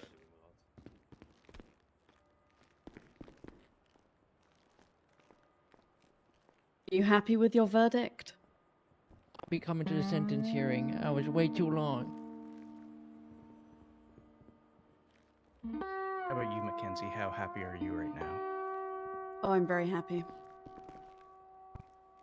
Looking forward to the sentencing hearing, Stephen. Yeah. Are you going to? Maybe we should have a talk when we get back to the prison. I'm sure you'd like to deal some justice out on your own. No, I'm actually quite content with everything Judge Joy has done today. I see. He's phenomenal. That man can I have talk thought for about it, and I hours definitely without can, even but stuttering once. I'm okay with that. Listen, that man literally, that's why he is the justice. Yep, it might feel like 6 a.m., but I think we posted early ones. We Put just every haven't been minute of that. posting most recent ones, but definitely could. Glad you're happy, Mackenzie. enjoyed, Stephen. You're gonna think about this day for a long time, aren't you? Puts a smile on my face. I bet. Or even years down the road, you'll be thinking about this. Wouldn't go that Hey. far, Stephen. You mind if I step in here, Mackenzie, first for a second? Yeah, you can go for I it. know you don't know me, Steven, but hello, my name is Detective Brooklyn Baker. Just gonna let you Look at know, you. your days of manipulating people are over. Really manipulated anyone. Well, that's what you think. Help them realize what they wanted all along. You're not God. I never thought of Holy. myself as God. You are no teacher.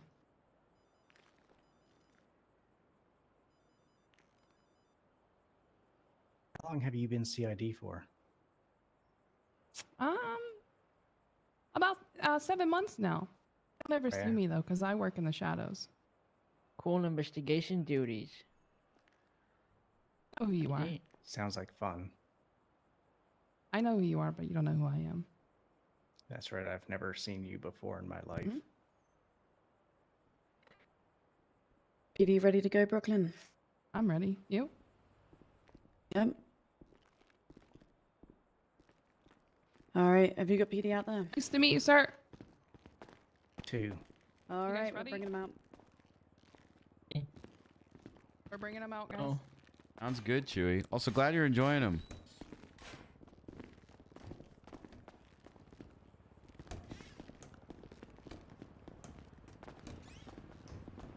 Coming upstairs. Chat, we are close to that Diego Could you goal. send extra ting? We are so close to that Diego goal.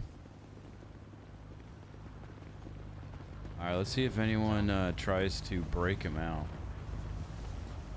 Also, Chewy, today's roleplay was great. I'm excited for you to see it in the VOD.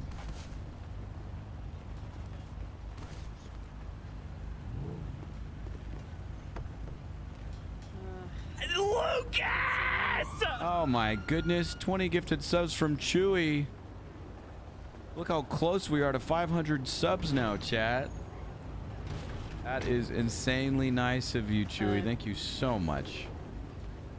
Break him out, logging on real quick. It's okay. I'm already ready to break him out.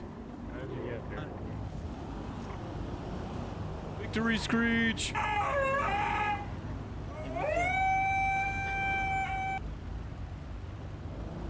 Inside dog.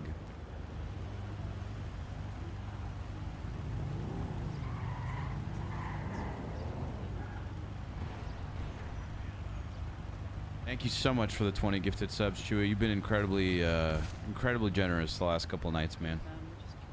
Thank you, thank you, thank you. Look.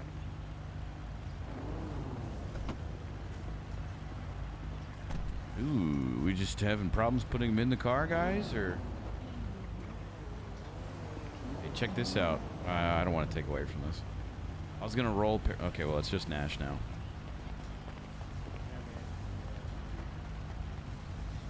I'm not gonna do anything. Also, fuck you, Steven. Alright, move it along, Sam. I did a roll 2 in front of Nash. She can't stop dice rolling.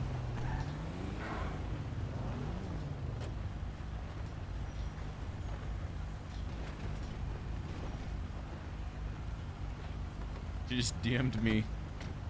Don't know what the roll is for. I have no idea what you're talking about.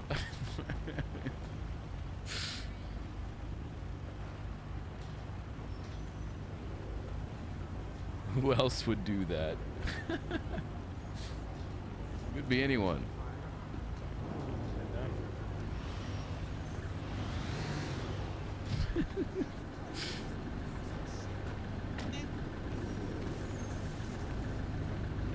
I'm going in.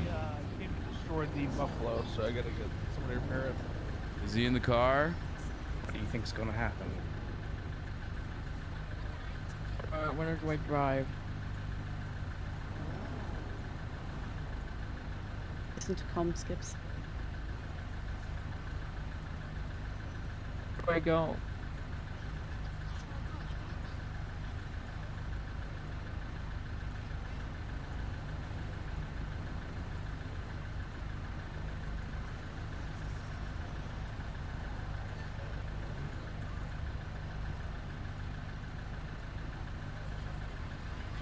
I don't think anyone wants to Whenever. break him out. Oh my god. Imagine Mercy just comes out, guns blazing, just busts him out.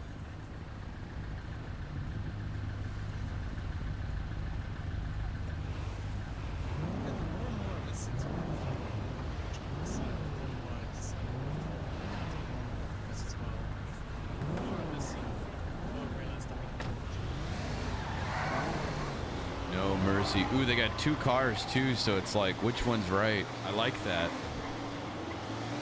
They're like, which one has him in it?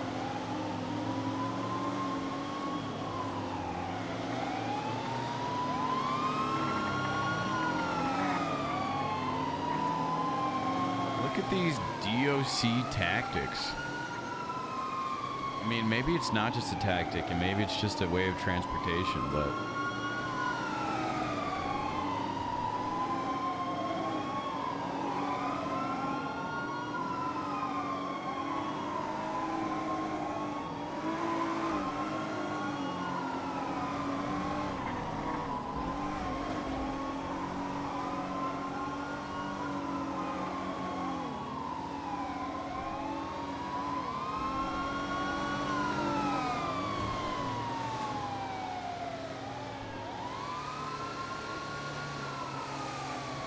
There he is. He's in the front one, guys. He's in the front one.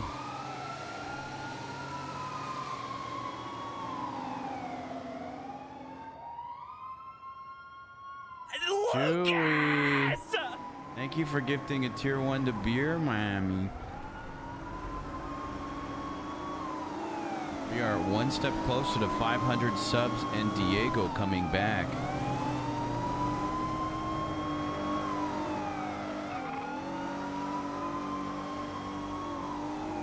Away.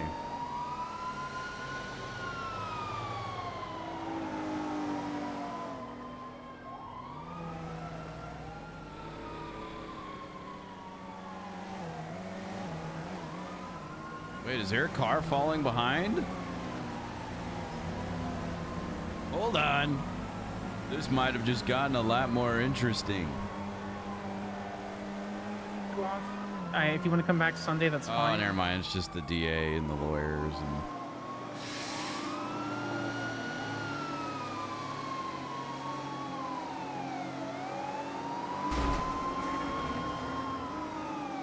No, I'm pretty sure, considering the entire city was there and everyone was saying stuff like, "Kill him, guilty, he killed those people." Yeah, I'm assuming the entire city wants him dead.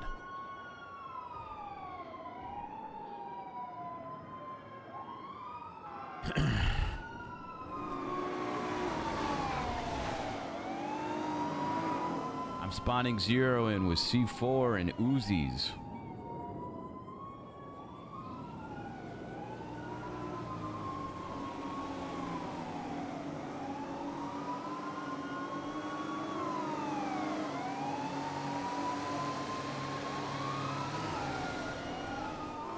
Is Diego? Yeah. Oh, Anna's gonna hate Diego. Diego's basically a psychopath that will kill you and try and teach you Spanish at the same time, like the character from Go Diego Go.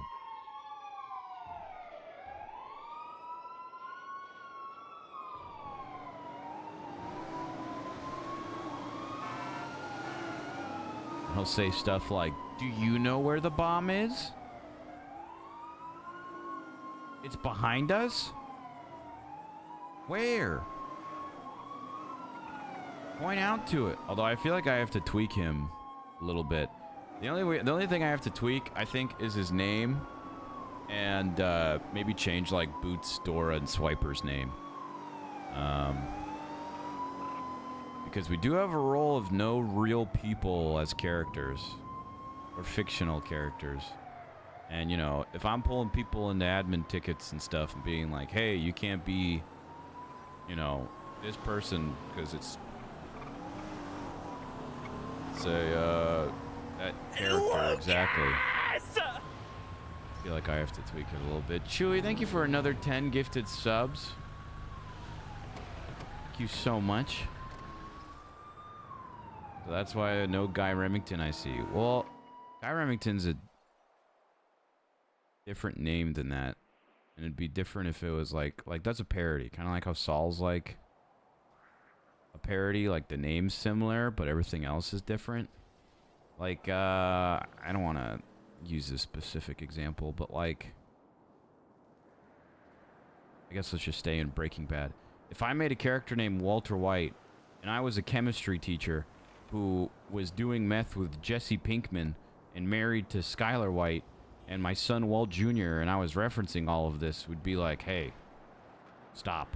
What are you doing? This is already a character. Make a unique character." So, like, literally, Diego's going to stay exactly the same. I'm just going to tweak if he gets made, which thanks to Chewy, we're even closer than before. I'm just going to probably give him a little different last name and maybe, like, different names to his lore, but everything else is going to stay the same. Like, maybe instead of Go Diego Go, it's like... My first thought was Come Diego Come, but that's kind of silly. You get the point. Lucas! Oh, man. Anonymous, thank you for the 5 gifted subs. And look at that. Diego's coming back. Diego is coming back. Thank you so much, chat, for the 500 subs. Absolutely fantastic. If people are shitting, they will take advantage of it. And it's not right. Thank you. It's not right. And you don't deserve anything Vamos, like that. from Diego, anyone. vamos. You don't. Only 498 more subs to my summer car chat. Vamos, Diego, vamos is actually pretty funny.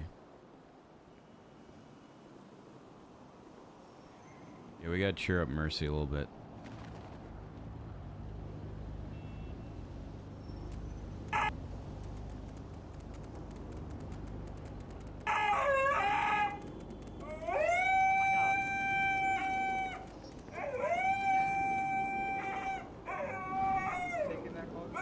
I think he needs help. What's up, puppy? What's up, puppy? What's the matter? What happened? Gibby, I think he needs help. She's What's fucking wrong, sick. Husky? I'm gonna fuck off. Oh no. Oh no. What's wrong, buddy? Oh You no, being it mouthy? backfired. It backfired. You being a little loud? A little loudy? I hear you. What's wrong? What hurts you? I hear you. You have a name?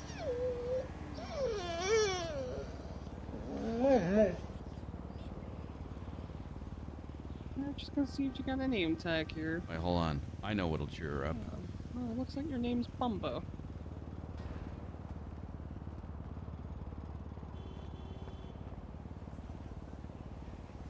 Bumbo the dog. Got cocaine. Oh, they're dying, you know.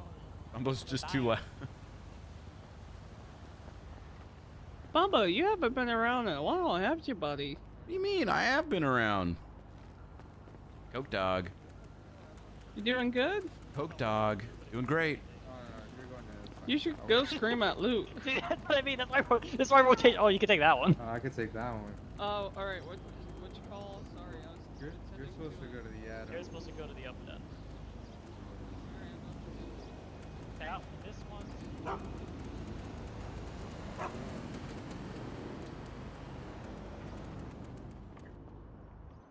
I'm sorry. Okay, I'm sorry. Oh. Oh no. Not the ball in the mouth. Dude. Mercy. Oh man. Oh god. Who's gonna throw the ball now? Who's gonna throw the ball now? That's the real horror. Well, I meant they went. Oh, hello, Husky. Hello. Ooh. Oh, ball.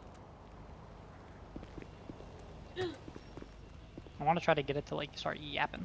Oh. Ball. Here, do you want to throw it? Thank you, dog. Yeah, no problem. You say thank you, dog? This ball's so wet, I can't pick it up. Oh fuck. You just pick it up. This ball's so wet. I can pick it up. I can pick it up with E. Oh, I think it wants You you want to me throw to do it. it? Oh, you want me to throw it? It Alright. wants you to throw it. Can See, they- is the Can ball they not super pick it wet? up? Ball has an E on it for Yeah, I'm having a difficult time everyone. trying to pick it up. See, it's too slobbery. Can they pick it up with E? L, I got it. Hey, okay. Alright, well, I don't want to throw it in the road. Should I throw it in the road? Like that way? No, don't throw it in the road. Okay, here, we'll go towards the doors. Ready? Okay. Go get it, boy. Holy shit, this is the greatest thing.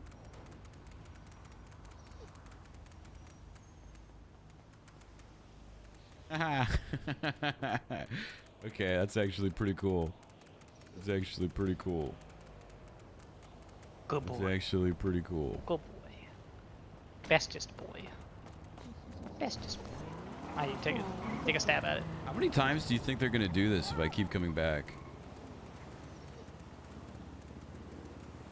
You see the massive E on the ball, right? E for everyone. Yeah, I do see the massive E on it. It's an evergreen baseball ball. Alright. Okay. Let's see. Alright, and go get it. I think they're stuck like this forever now. Lope, if you want a bunch of these balls spawned on Sunny, let me know, okay? Just shoot me a DM with Sunny's state ID and I got you. Good boy. Good boy. I'm also gonna spawn a bunch of guns and drugs on him and call the police. Alright. Alright. Not at you.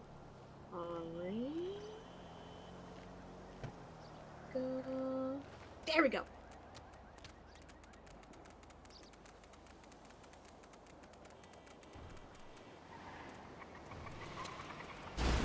Dude, fetch RP is gonna be so good. Like, we are so back.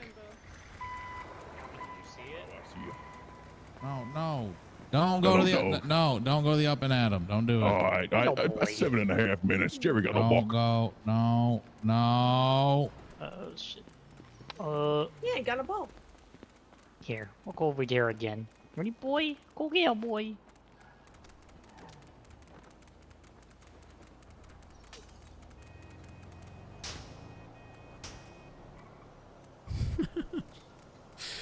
Okay, but like, why am I enjoying this so much?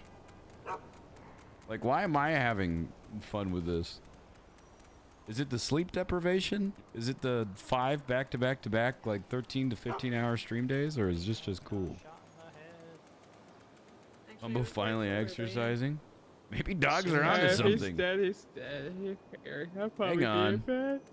Maybe dogs are onto something. Yeah.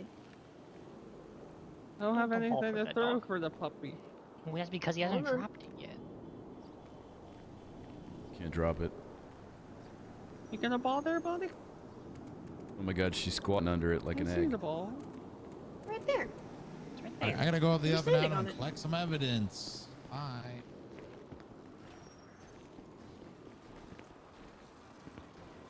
Do you see the big E on the ball? That stands for evergreen baseball ball. I'm having Evergreen. a hard I like time that. I'll do that for grabbing now. ball. Do you see the big E on the ball?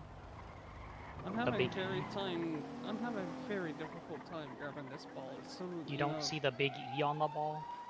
You know, it's just covered in dog slobber. I just having issues picking Okay, it well, up. wipe off the dog slobber and Can then you look pick at it the up, Luke? big E on the ball. There we go. Stands for evergreen baseball ball. You ready, Bumbo? I'm ready. Go get it, buddy. Oh yeah. Okay, we gotta let other people know about this and enjoy it.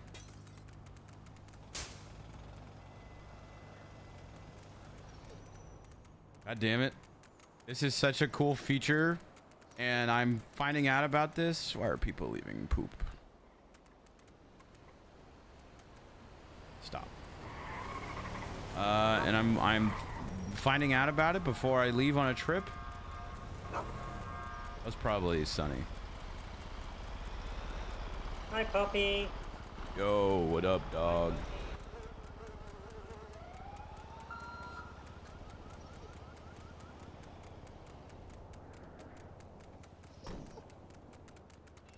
Okay, who can we like throw the ball around? That's around. I wanted to cheer up Mercy with fetch, but I don't think anything's going to cheer up Mercy right now, and Mercy needs to be left alone. Well,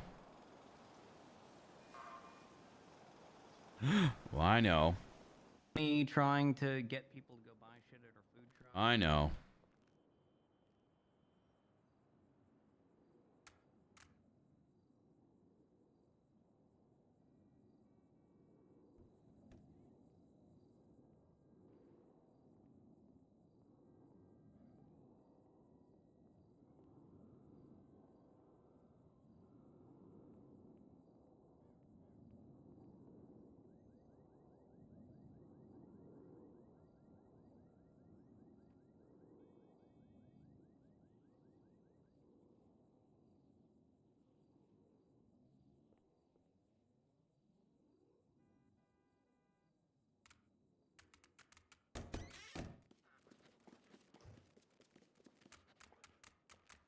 Justice Joy.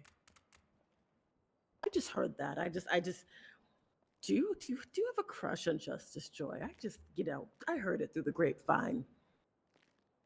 Do you? Oh, okay, right. He's your bro. Huh? I will call you back. Okay, okay. I gotta go. The best dog is here. Is that you, Bumbo? Is that you? Hmm?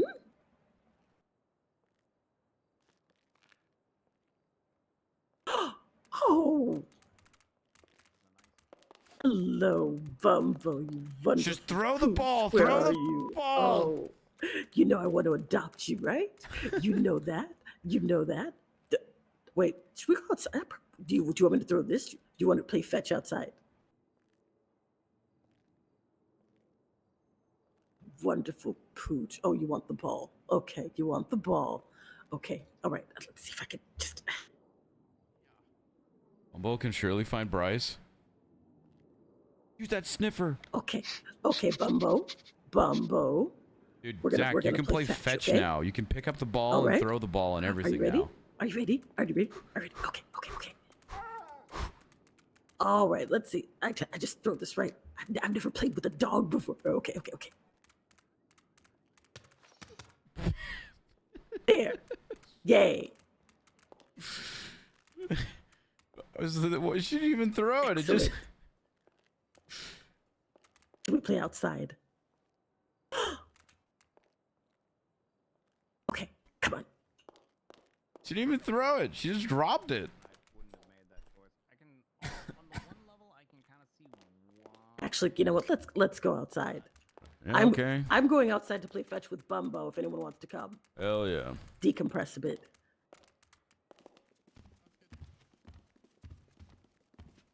Yeah, the devs made it so that never thought I would dogs see you and again, people can boy. pick up balls now after being thrown, which is just really You're fun. the best dog ever. You know that. You know Yeah, that. You're the best I know that. pooch ever. All right, let's see if I can get better at throwing this ball. Ooh, it's a bit bright for my eyes. Ah, much better.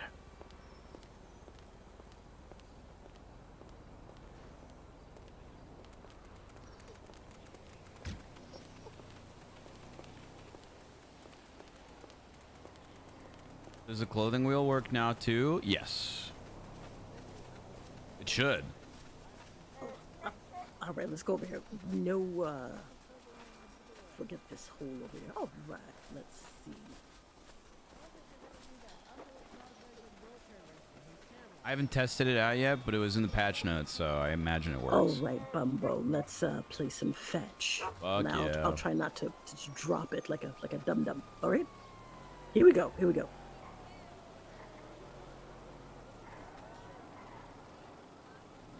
All right.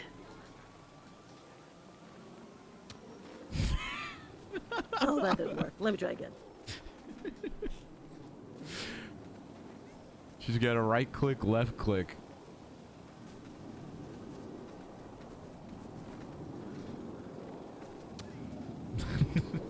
I think I need more force. Okay, either the balls are scuffed or I mean that's not scuffed because EMS was just throwing it. Would you believe that I never played a sport in my life?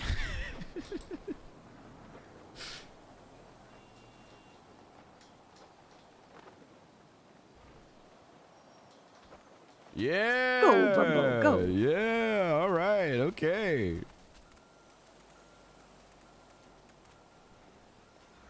Picks up ball.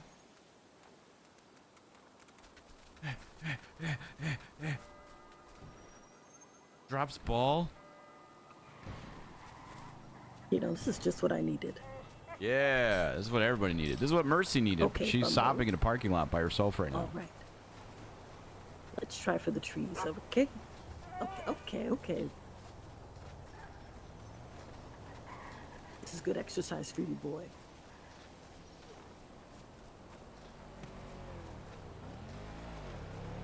Fetch. Oh god, is this how we get trapped to doing exercise in Bumbo? Time to have Bumbo just come back like jacked as hell.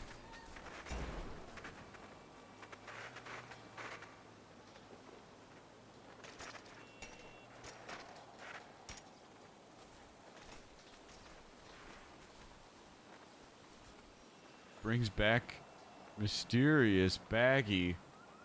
Okay. Oh, what's this?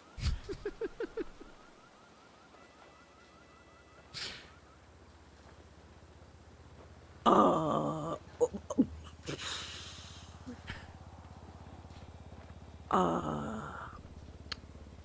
okay. All right.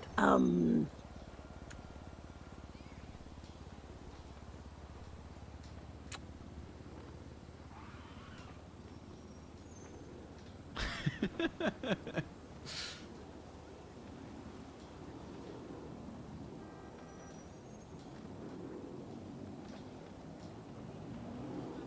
know, it's been years since I've had this. She said it's been years since she's had Good it. dog.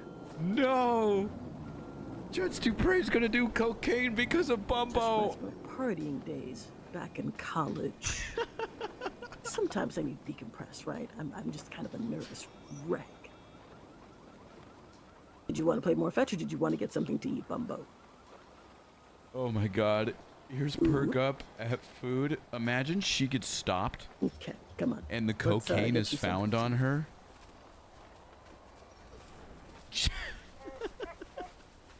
I did not think that she would react that way. She said, "Thank you for this cocaine. I needed this." Yeah, the dog gave it to me. Sure. Classic tale as old as time. Oh my god. Hi. Hello. Oh my gosh, look at the cute puppy. This is Bumbo. Hopefully I get to adopt him at some Hi, point. Bumbo. You're so cute and adorable. Oh my goodness. Look at you. Yes, Bumbo is okay, don't do that. Don't do that. We're hey. Down. I don't think anyone's here, Bumbo. Oh no. No. We have to. What else do we have on Bumbo? We have a shit ton of tennis balls, some money. Why do we have a $100 bill on Bumbo? I don't know where these keys are to either. Oh yeah, Bob. Ashley said there's a second one of her named Amber or something. And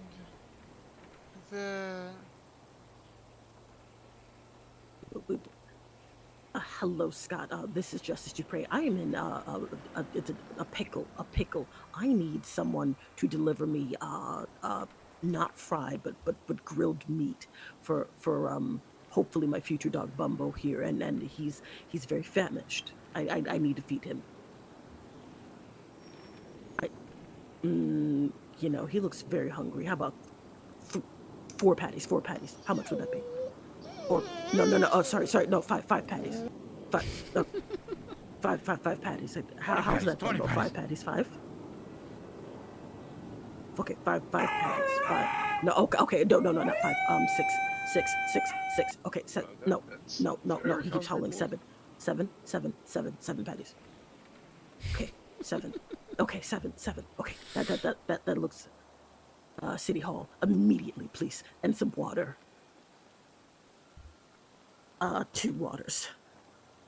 Thank you very much. Alright, sorry about that, Bubbles. It's okay, Bob. Thank you. Jeez, Bumbo. You want to say hi to these nice people?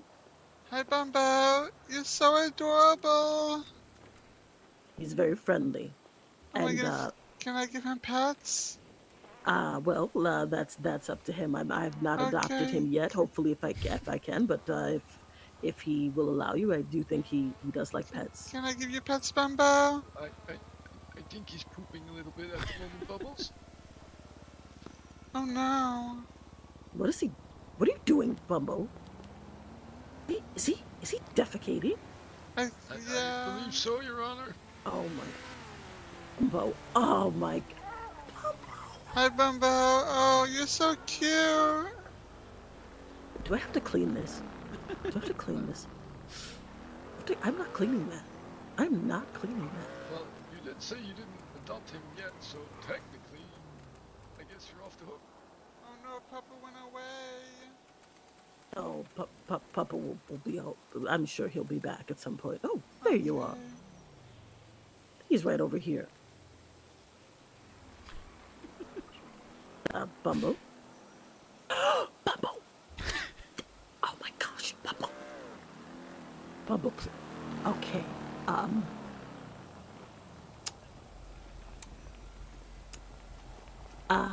That took her a while to figure out what we were doing. God, is this how it is to own a dog? Really? Yeah. Well, before they get properly trained, yes. Doing some shit. Hi, Bumbo. How are you? Bumbo. Nope. You want to play fetch, huh?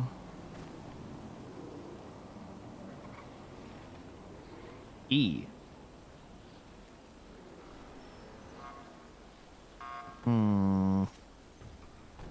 Yeah, it's good for you to think of E.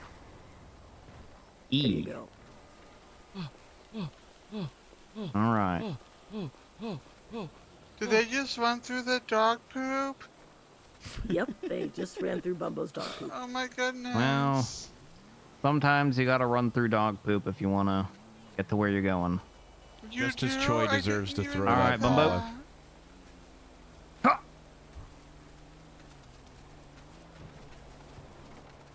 He deserves to throw the ball at least once after that frickin' 4-hour verdict. Grabs ball.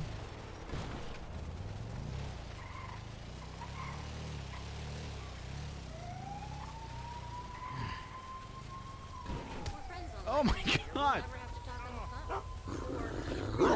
I'm just It's so okay. I'm just so happy, so it's okay. thrilled. It's okay, Bumbo. It's okay, I'm just Bumbo. so thrilled that I'm finally free of that fucking courtroom after 4 hours. Down, Bumbo. I'm just so thrilled. Down, I just gotta stretch my arms. Down, Bumbo. It's all right. Wait, what the fuck? Yeah, I heard it's okay. What's going on there? Oh. Okay. All right. Oh, All dear. right. Good job, Okay, Bumbo. that's a car that just pulled up to City Hall, and that's an ambulance that just pulled up. Who's being stupid? Joey does look like he's been through it. I will say though, that verdict was amazing, and it definitely didn't feel like it was 4 hours long. Oh, there's a dog here. Someone needs their driving. About to yell at him for that. Hey, I'm here with your food. Oh God, is this yours? The husky? Okay, stop. Is this the really loud husky? Yes. Okay, if you could give it to him, that's fine. My state ID is 6810. I can't charge you. It's gonna be $100 to 7330. Okay, fine.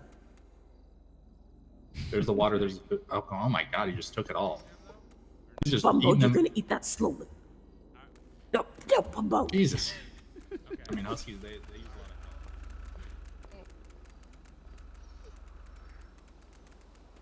of. Yeah. Yeah. I feel like there was some more emotes besides. Maybe not. You fuck.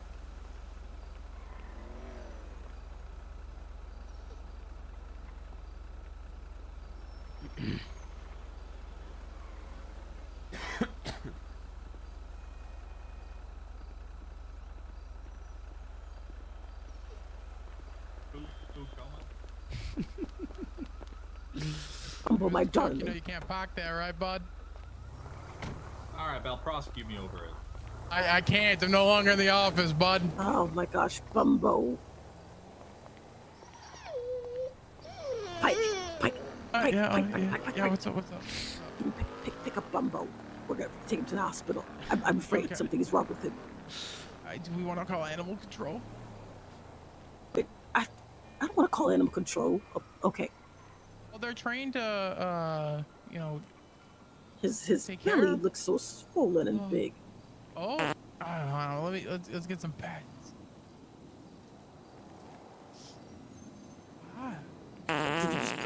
Oh dear God. God. Oh. Looks better. Okay, I gave you way too much food, Bumbo. That's the problem. I think the wheel is bugged. God. So wait, what is it? Come on. Gotta get out of this area, Bumbo. You're gassed. Can you just change clothes whenever now? I never used it because I can just use, you know, admin stuff, but I'll bring it up with devs.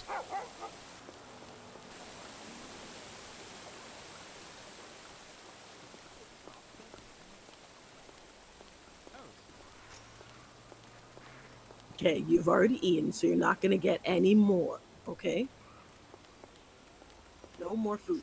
Scott Cook, the guy that Steven Alexander was leaving messages that he wanted to talk to. Don't you do that. Don't. Oh, Don't do it. Do like not that. do it. You just got fed. Hey.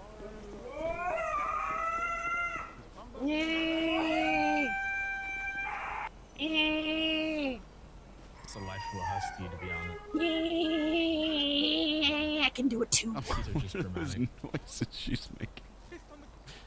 You literally had 7 patties of beef. 7. And then you farted. Ears perk up at food. No more food. No more food. Please, nobody feed Bumbo. He just got food. He's a bit of a drama queen. Is that what it is?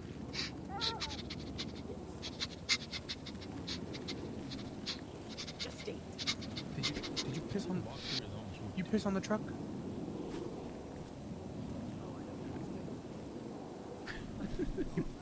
You piss on the truck?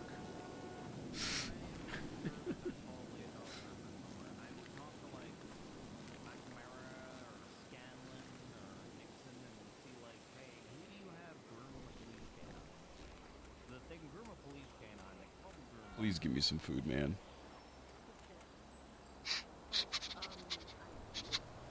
Oh my God! Give me Please. 40 seconds. Fuck yeah! Give me some food while Judge Dupre's not paying attention.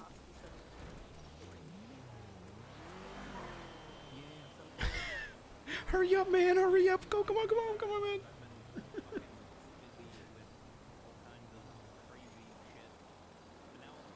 Give me 15 seconds, Bumbo. All right. Okay, yeah, that makes sense though about the clothing. Like, it doesn't even make like we don't have that. I'd have to test it out and give Bumble like a vest and goggles and stuff and see if I could take it off. But if it's not working, I'd do a bug report. Then devs. Hey! He just ate. Sir, he just ate. He doesn't need any more food. Please do not feed the dog. He had 7 patties of beef. Please. Bumbo, you had 7 patties. 7. I gotta go. Eats fries.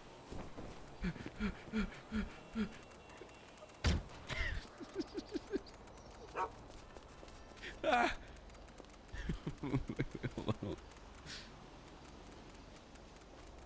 Straight. Come on. Don't do that. Come on. Choose boy, faster. Come on.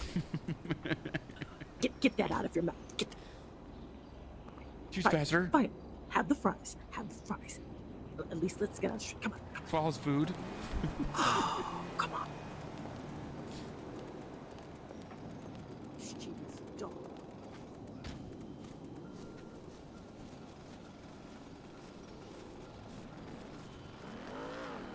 You know who wants me to adopt them too? Bumbo? Fish.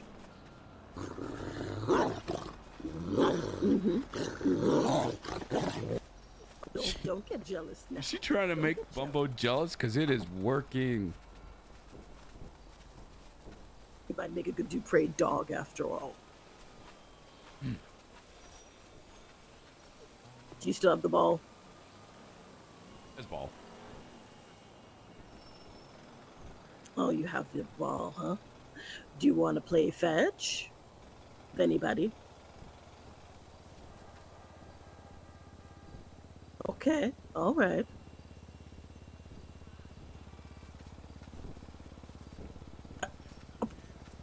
Bumbo. You just throw it, but don't take it.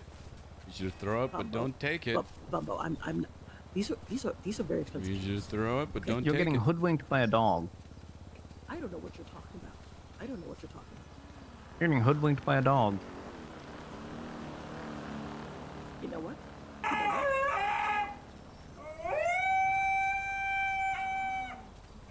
Bumbo. Okay. All right. Fine.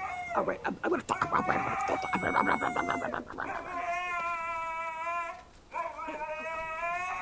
Throw the ball. And you're not throwing it. Look at that.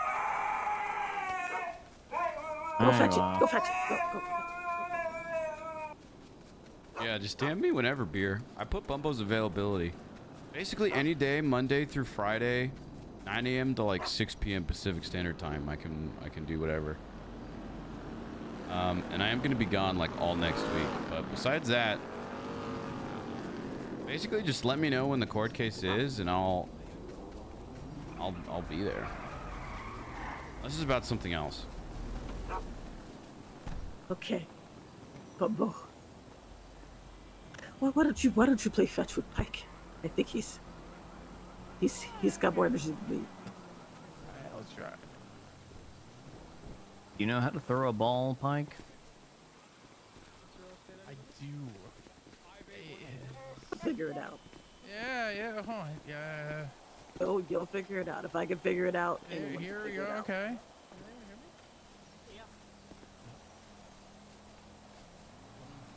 Please, oh please. Okay. Hey, Bumbo. Ah, there you go. Holy shit.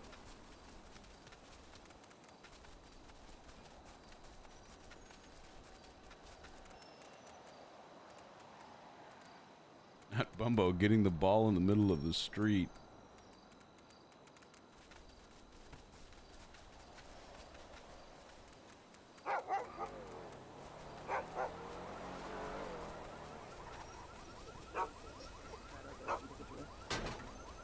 Oh, yeah, now there is another person there. In a wheelchair. I guess he was just waiting for the wheelchair friend. Yeah, he was just standing there for a while. He's been there since we left the courthouse. Just standing there. We'll have to get you on a proper diet if I get you adopted, huh? Fucking grouch. You, Bumbo. Bumbo doesn't like talks of diets. Well, he'll have to deal with it. He's overweight. No.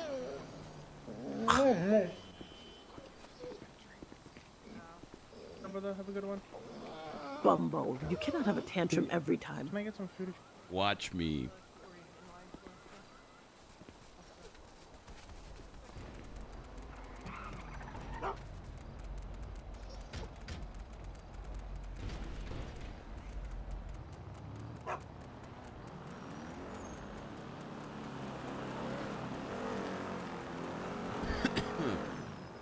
All right. Your mommy sent me something. We're here to discuss the adoption of Bumbo, a gray husky dog who has been in the care of San Andreas Animal Care and Control. We believe that Bumbo is now ready to be placed in a loving, permanent home. Our goal is to place Bumbo in an environment where he will receive the care, attention, and love that he deserves. Potential adopters will present their arguments to explain why they should be given ownership over Bumbo. After all individuals have given their statements, we'll collectively discuss the information and provide to narrow down no more than 4 potential adopters. Once chosen, each individual will position themselves in opposing corners of a room, and Bumbo will make the final decision of who he wants to care for him. We're airbutting this. Food may not be used to coerce him to a corner. Oh, fuck. So it's my decision at the end. Standardized animal care and control guidelines. Pet ownership lines may be provided by the following. These are just requirements for the pet owner. But spicy. Spicy, spicy, spicy. Because who all wants to adopt him? Dupre.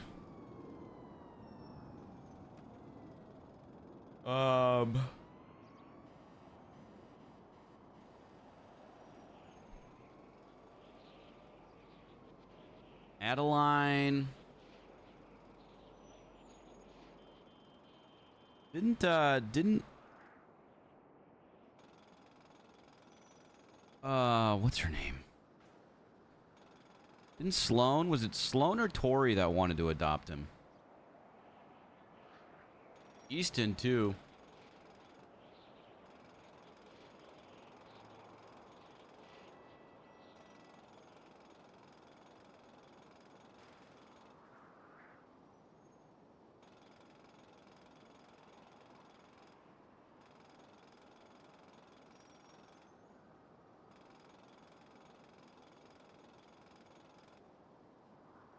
Yeah, I guess we'll just find out the rest in character.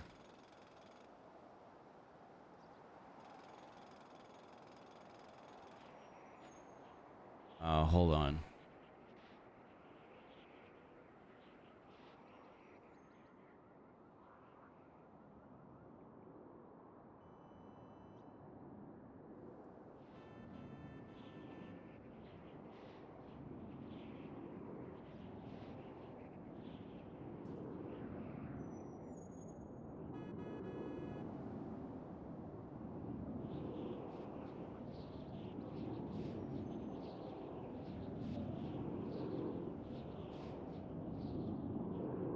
Sorry, I was reading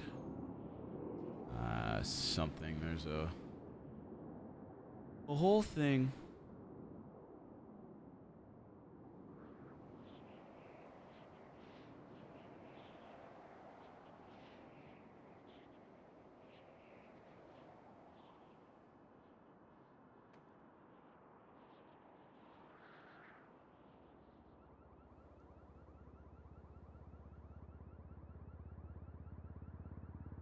What are we watching today? Bumbo. We just watched like a 4-hour verdict of a court case and it was spicy. But recently we've been showing off that you can play fetch now with animals and stuff. And it's really cool. So I was just flying away reading something.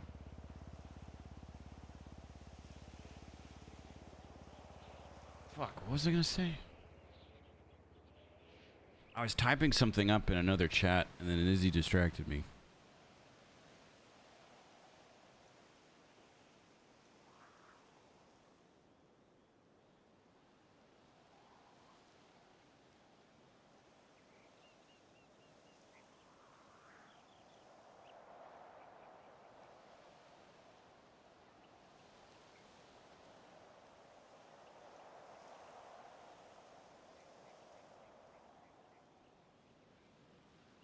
There's a whole thing going on.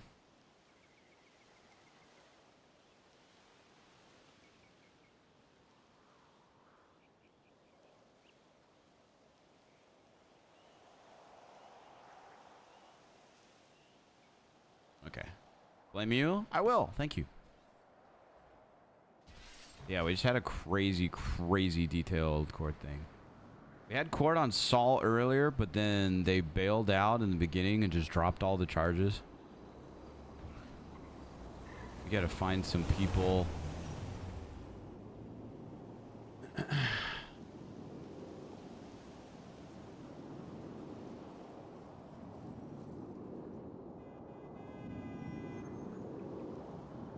We gotta find people we need to play fetch with.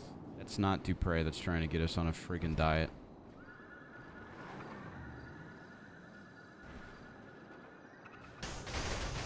Hey, Chili, are you still in chat?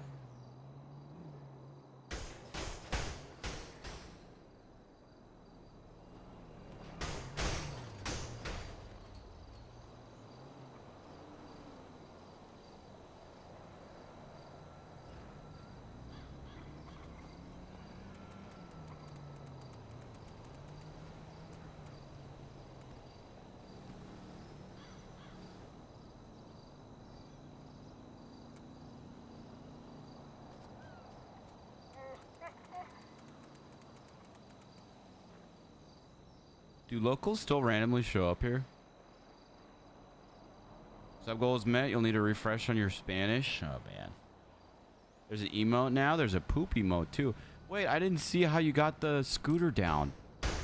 How'd you get the scooter down?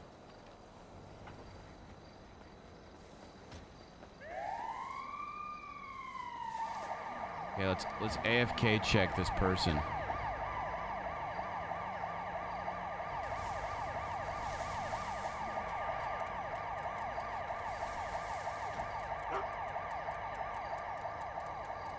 Okay, they're not AFK. Let's go on your totally not deserved cute vacation. Just so you know, I'm leaving for work for 3 days when you're back, and I hope Bryce dies. What the fuck?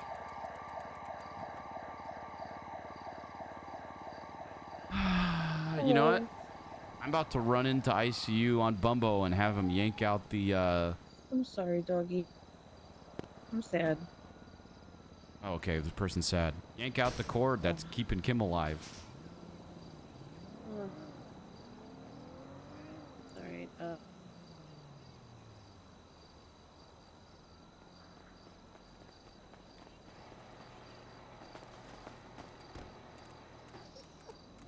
Okay, okay. Give me the ball. Give me the ball. Come on. Give me the ball. Oh, sorry. Right here, it's right here.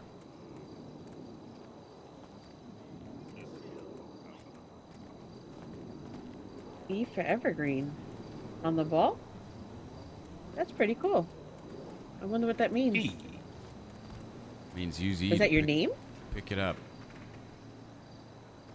As caller. Good puppy dog. Check your color. Oh, Bumbo. Beautiful Bumbo. Hey, Bumbo. Maybe you could throw that ball. Oh, yeah. Oh. E.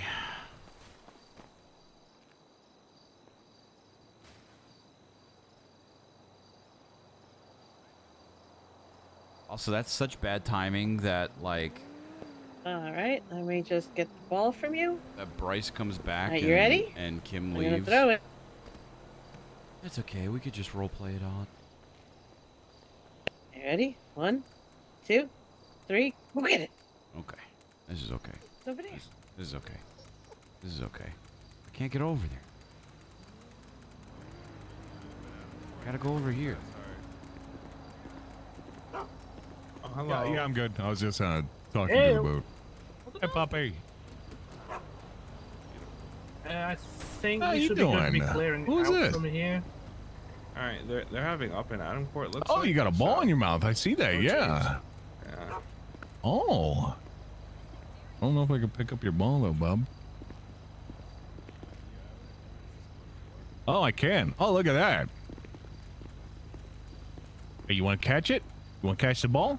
Fuck yeah, I let's, do. Let's do this so you don't play in traffic. Come here. Come over here. He Don't knows. go down the sidewalk. All right. You ready? But just You left ready? that sad Ready? girl in Ready? her Ready? feels. Go get it. Ain't nobody got time for that. Just kidding. I hope that person's okay.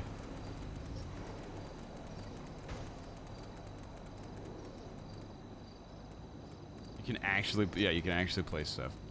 That's no. Yeah, Izzy, that sucks that when Bryce comes back, Izzy's gone, or Kim's gone. Good dog. Good dog.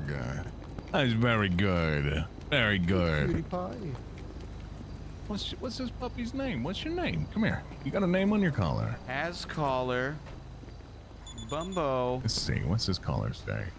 Oh, it's Bumbo. Hi, Bumbo. Oh. Oh, hi, Bumbo. Oh. Hey, Bumbo. Oh, yeah, you a howling one, aren't you, Bumbo? Oh, Bumbo likes to howl. Yeah. Okay. Yeah. I think Yeah, hey, Bumbo's Bumbo, kinda you want to cute. do me a favor? They're having court inside the Up and Atom right now, and I think they need you. All right? Yeah. Just go in there and howl. Go in there and howl, buddy. Howl your heart off. First off, let me say, How's a dog? God damn it. Okay, you know what? Oh my god. I don't want to take away from their roleplay too much. Bad timing, but it's fine. We'll figure it out when we back. Yeah, I mean, real life stuff takes precedent over, you know, anything role play. It'll all be fine, and the stories and everything will be there when we're all back and ready. I can't believe that Kim's gonna go on tour while Bryce is at, when Bryce is missing.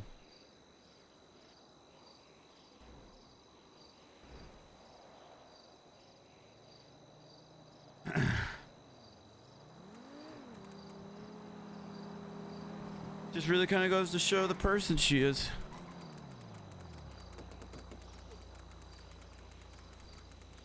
I'm very excited though for the break and the trip. It is much needed. And it's been something planned for so long. It's just gonna be like a week of nothingness. Like actual nothingness.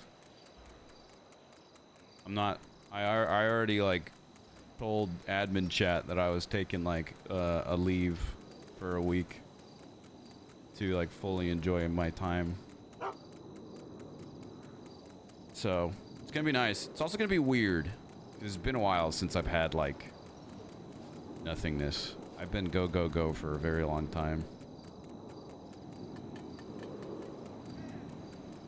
But it'll be nice.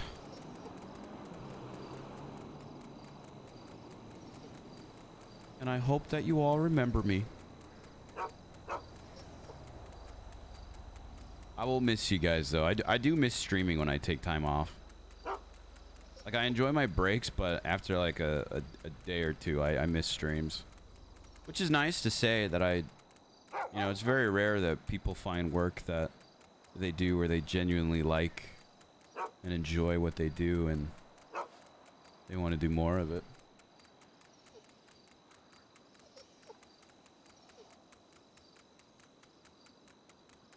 Miss this. I will. I think this is like our longest break too from stream. Normally I don't take this much time off, but I am this time.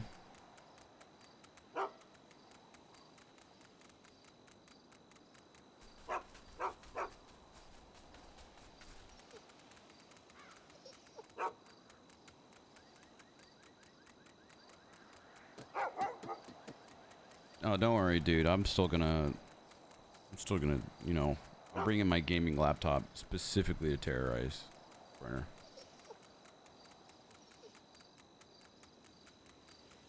Yeah. I don't think I've ever taken this much time off.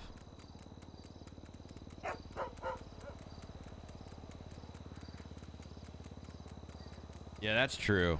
That was also like a fun, spontaneous trip. I was literally like McLovin's dad being like, hey, I'm going to Hawaii for a business meeting and I have all these airline points saved up. You guys want to come out to Hawaii for free? And you know, you don't say no to that. You don't say no to that. We're like, yeah.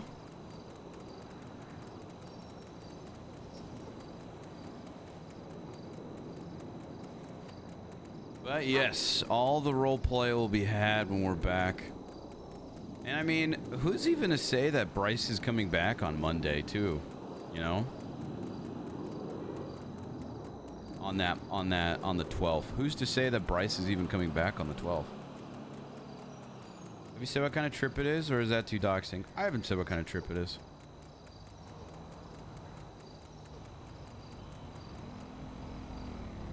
Maybe I'll say what it is afterwards and share like a picture or two or something. But I'm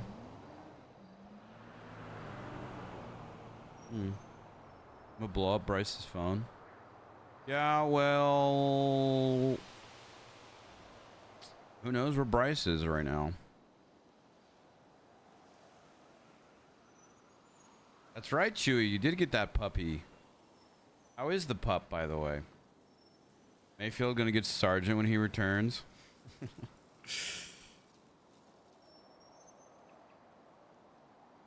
Weird animal memes. Yeah, who's to say when Bryce returns? Could be on the 12th. Could be when Kim gets back. Could be next month. Bryce could be dead. I don't know.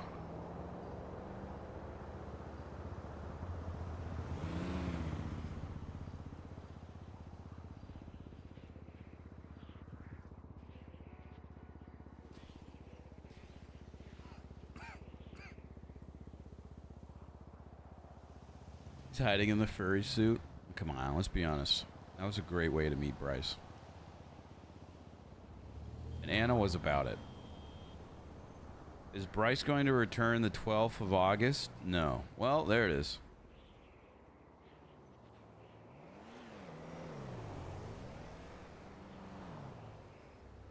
There it is. I don't lie, chat. I can't now.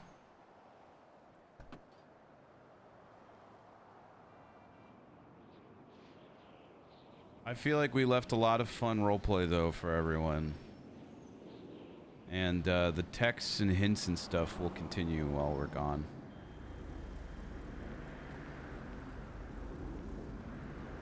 Bumbo's the sweetest terror ever. So friggin' sweet. And then she goes terrorize mode. I hate everything about it, but she's so fucking cute. It's definitely a new experience. Puppies are hard, man, but puppies are awesome. They're just how you explained it. They're cute, but they're little terrors. I've never seen Bryce and Bumbo in the same room. Bumbo ate Bryce.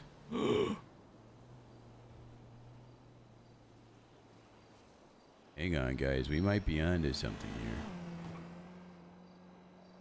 Furry's created the vet department and she's traumatized by it.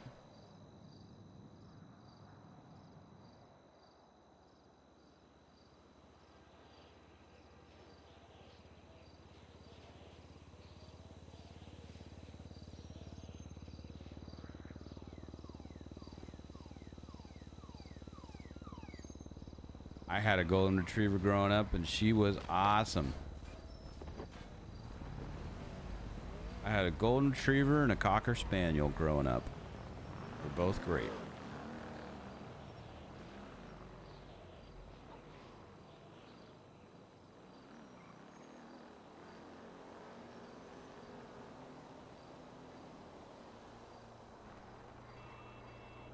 And the cocker spaniel would always get ear infections. Anything that, like,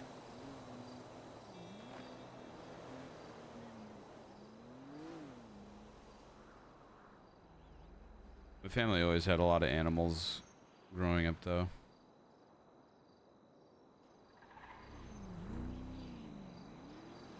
Numerous cats, dogs, birds, other random pets that my siblings and I wanted. Not all at once, but, you know, over the time. How is he still talking? Oh. I thought you were talking about me for a second. I was like, what the fuck? You're talking about Joy. Yeah, I don't know. Joy's crazy. I thought you were just being really mean for a second, Beard, being like, why is he still talking about this? I was like, well, fuck me, I guess. Crazy how it's like my stream or something.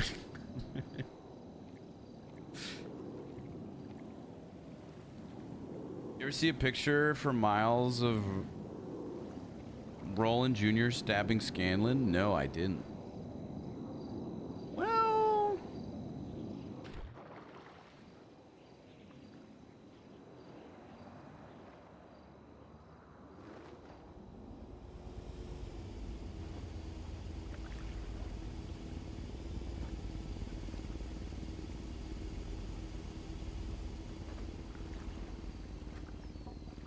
I'm just kind of flying around right now, chat. Probably gonna end soon.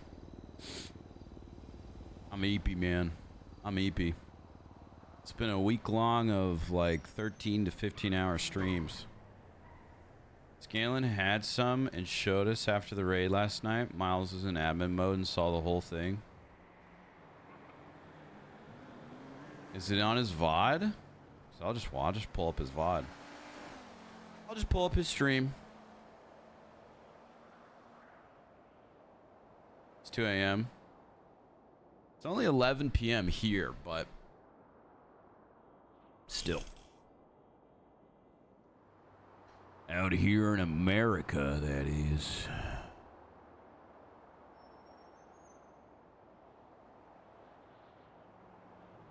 Out here in America. Waiting for Roland Jr. to meet Dick Dice just for the dice roll to decide Roland Jr. is Dick's son. For making Roland fun. Thank you for making Scanlan fun. Oh, fuck. Oh, he's pulling over. What's up, Aaron? He stabbed Scanlan. He was in admin mode floating above us and was taking pictures as that happens.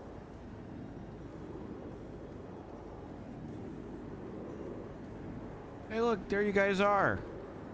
Miles was just sitting there flying above everybody. That's funny.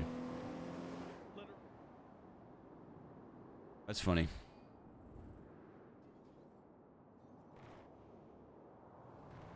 Kind of nice just flying around the city, though. Oh, I know what I wanted to do. Lucas! Chewy, thanks for gifting a tier 1 to Aaron Shack. I appreciate you. I wanted to leave a few more scenes in Bryce's house. I mean, I feel like it's a little too late. But... And people might have already investigated it. And it's not going to be anything different. It's just going to be something extra. Where am I? Here I am.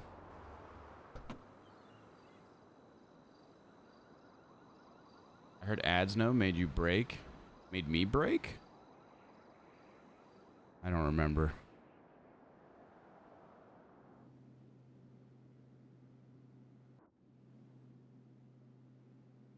Got Diego. Diego unlocked.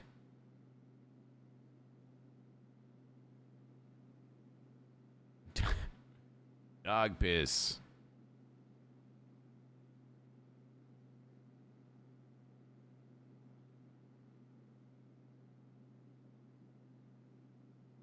I think maybe that's not needed. I don't think this is needed.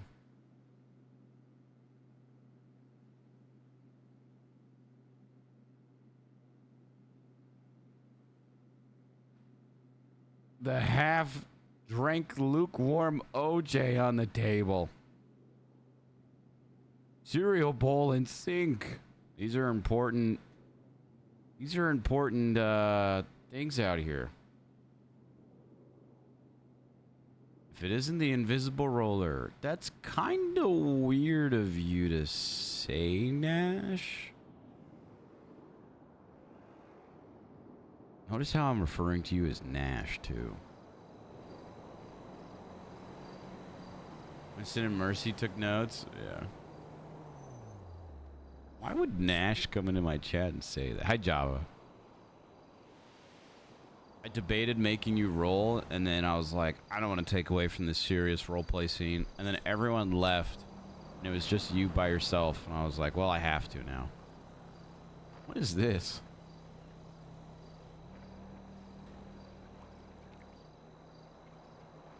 Just know you're the only one that would do it. Roland has a son now. Roland Nelson Jr., who I can't wait for Nash to meet.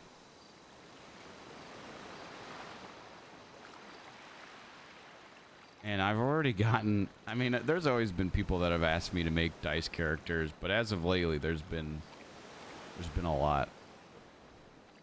Which, you know, I don't care. As long as you ask me beforehand, I'll say, yeah, you know.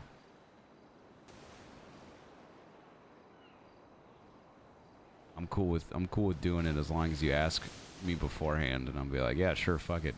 Join the fun. It's always weird when people make characters that are like similar to yours or related to yours without asking, and they just kind of show up?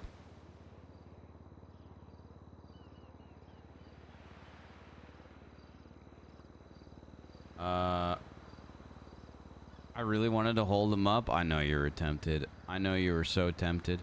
I kept tempting Scanlon to do stuff, and he was like really hesitant. And he ended up giving in to some of it, but not all of it. But it was still really funny. Will he also leave her a ton of voicemails? Yeah, it's a staple now.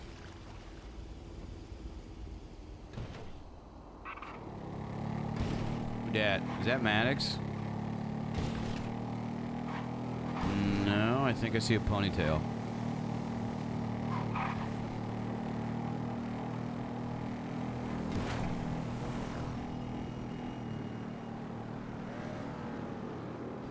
That wood floor is going to be ruined with all that water. Well, I left it up for 2 weeks because I didn't know when people were going to see it. But yeah, I mean, the water in the room would have dried by now.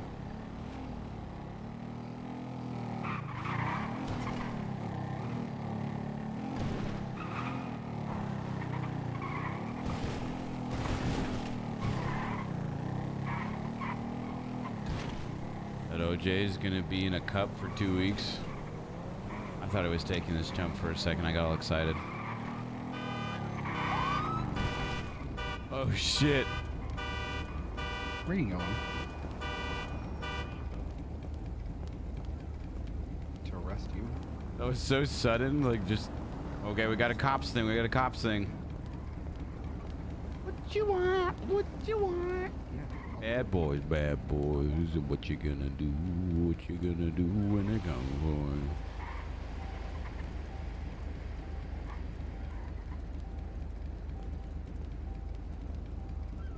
you? Get the music ready.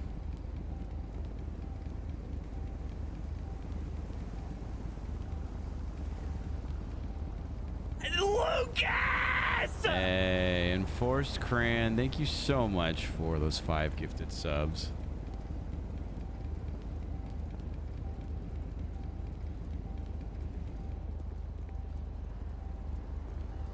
Thank you so much.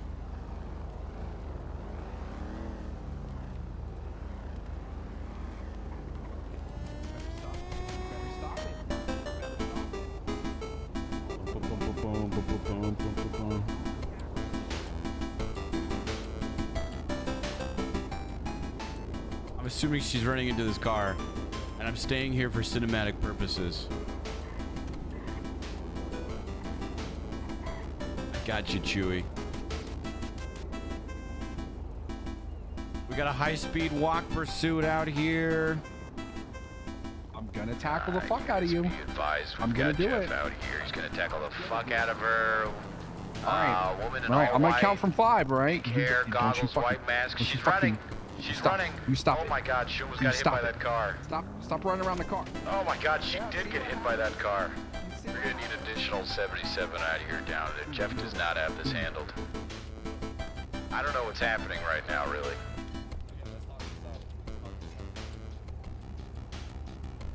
Put your hands up. Okay, listen, let's talk this out. Put your hands up. She's trying to communicate. Hold on. Okay, listen. Put him. I'm trying to be the bigger person here, okay? Okay, let's hear it. Okay, listen. How about... Here, you know what? I'll get on the same ground. Listen, okay, yeah, listen. How about... Okay. I'll put... Yo, what?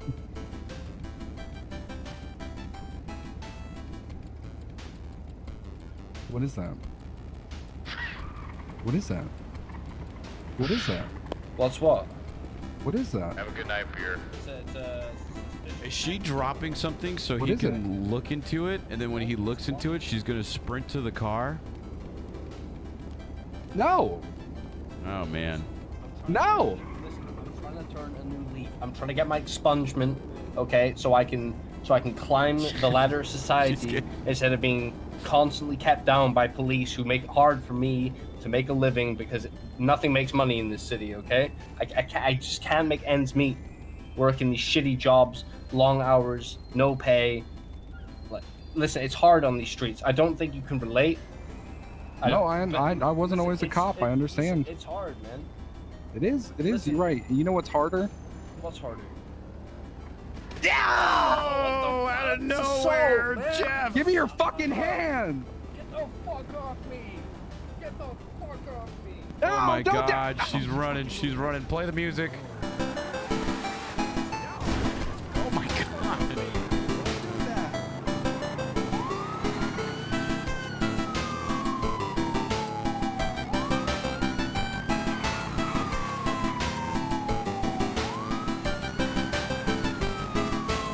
That was ballsy of her.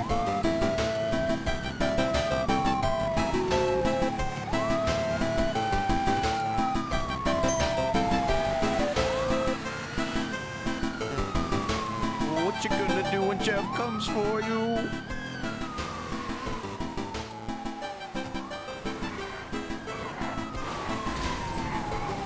Hold on, we gotta get up here for this jump. That wasn't as cool as I thought it was gonna be.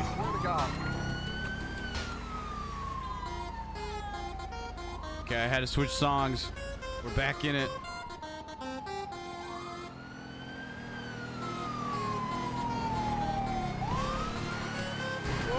Oh, hard 50. Units, we're gonna have a beacon colored Miata. One past the Vario.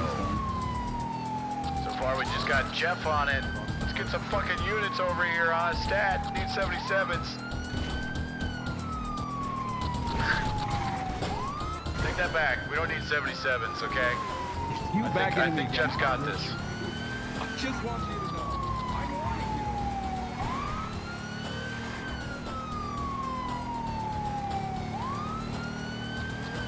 Oh, look at that. We got additional.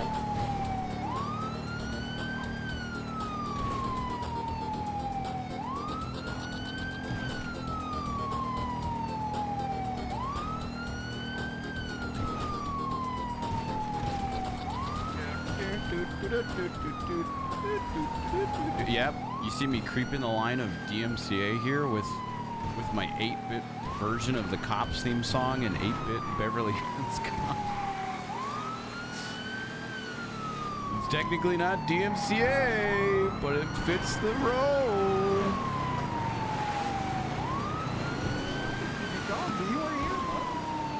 So you can add underglow to your car now too. That was the extra customization. Oh my God, she tried it. She tried it. They tried it. Didn't work out well for them.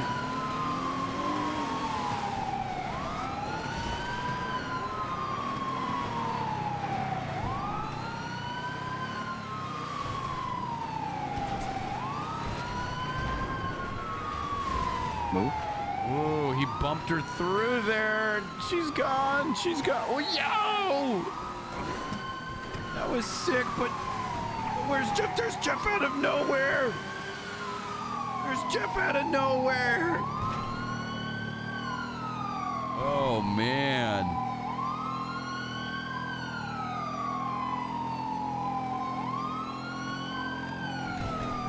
Through Legion Square Park. Oh, that local hates her. Oh, he hates her.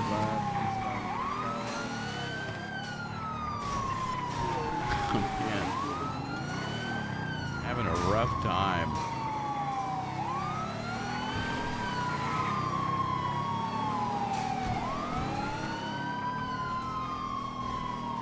A sick jump, just having the worst time. Okay. +1, +1, +1 for injuries. Considering that she's already rammed Jeff full speed and he hasn't fallen off, I don't know. We'll see. Maybe I don't think he's gonna fall off, but maybe I just announcer cursed him and he's gonna fall off. 07 expungement.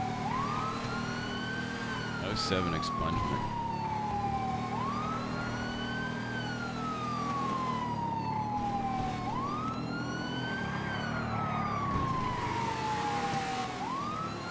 Salute.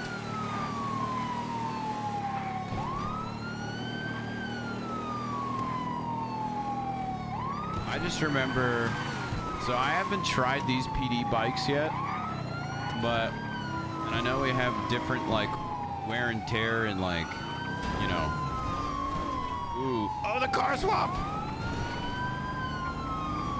Uh-oh. Don't do this. Don't. Did you just unlock it? You're a freak. Stop it. Uh-oh.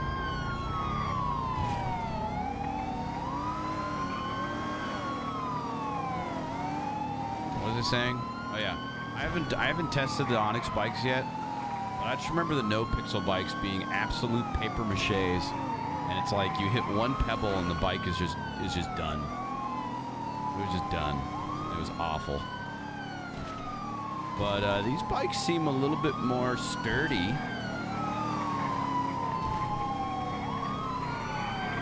Shot tires out of a car swap yesterday.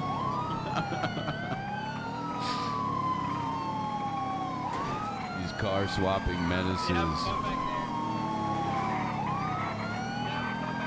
Car swap counter, it's 1. Oh, careful, Booker. I'm gonna hit Jeff off there.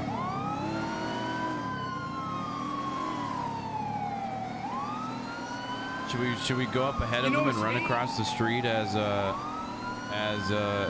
Bumbo? I'd feel bad if they swerved and like hit something and got out of the chase because of it.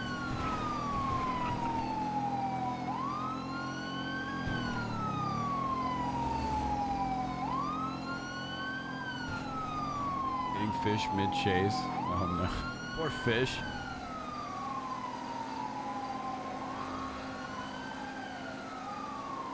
But Derp also knows what he's doing with fish. Ooh, this car's great on straightaways. And he just like runs across the street in the middle of police chases knowing that he knows full well what he's doing. Poor fish.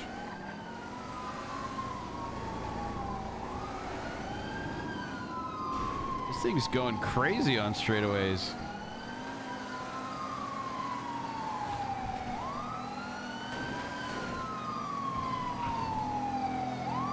Long eyes? Don't you dare say that, Lo.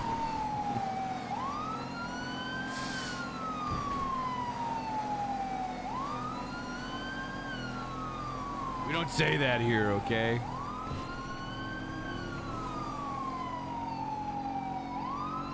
She's turned the lights off. She's turned the lights off. Who's gonna carry her home?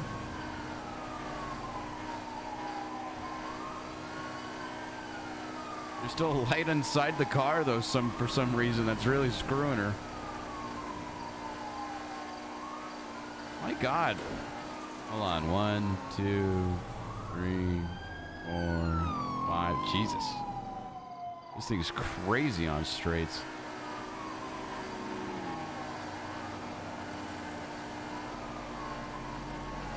Hey, you make one turn, you're good.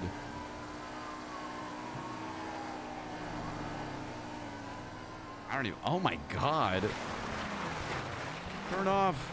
Turn your brakes off, though. Oh, she's gonna try it, but is she gonna do it to him? Is she gonna do it to him? Don't reverse. Light show. I think she did it to him. Is that a penumbra? Kind of looks like one. Yeah, it's a penumbra. I just got so turned around. Oh my God. Oh. The Bush Strat. Where did they?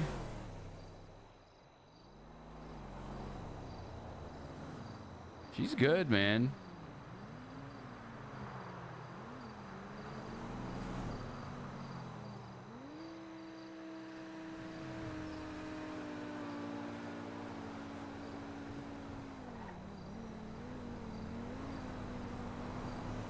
This light in this car? Hold on, if I'm driving a car over here. I mean, you can kind of, I feel like I'm looking for it. But this light inside of this car is really just not doing her any favors.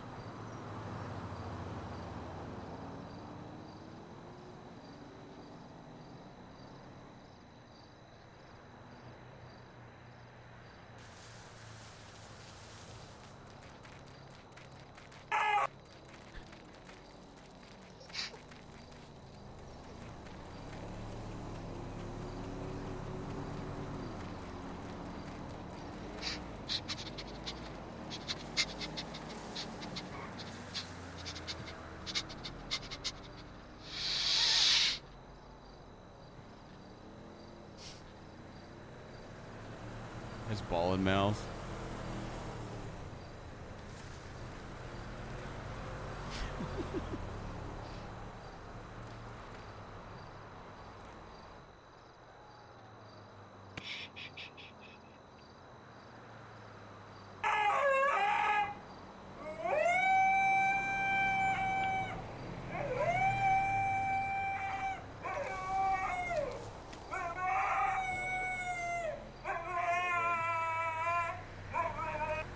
Okay, why did Bumbo take the ball out like that?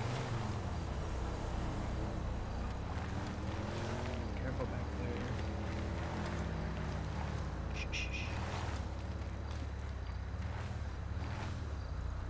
I'm sorry I can't play.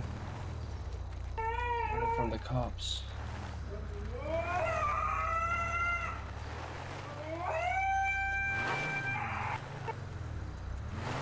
Sorry.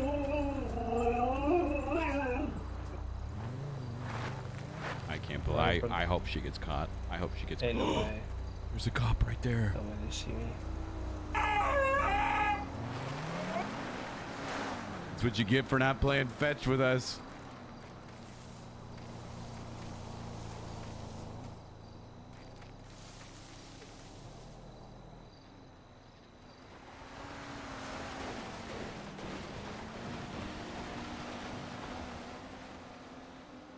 That cop literally just went that way. Curious to see where she goes from here. We've been on this journey for so long together.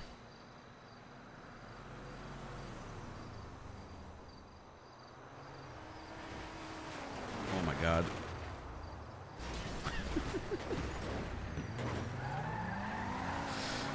Come on, you're out of the woods. I thought this was a cop car for a second.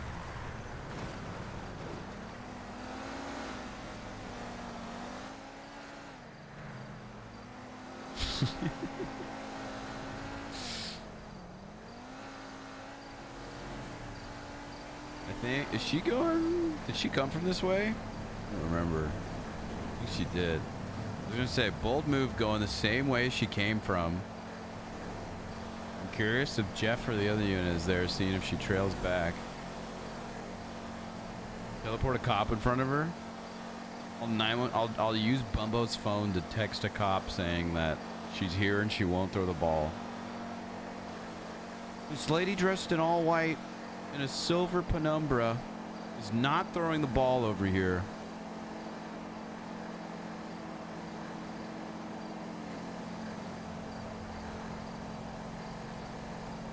Are you one of the farters? I have abused my admin powers to fart on people before, but I'm definitely not a serial farter like Mantis is.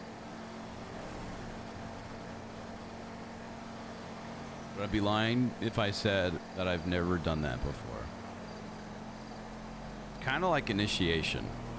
Anytime we get a new admin, we kind of just like all hop in a call. We make them share the screen. It's like, all right, go fly around and do that. I think it's a funny way to AFK check people. Or like if we come across people ERPing or something. And then we just like, you know, hover over there and they're like, oh my God, is that you?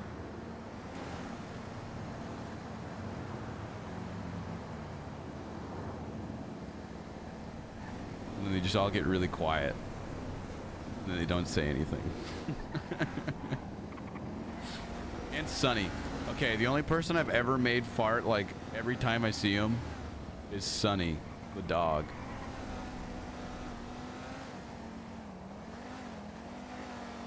And I used to do Moose Maple, but that's because Sophomore thought it was hilarious. Oh, is she going back to rescue her car? They didn't do anything with her car.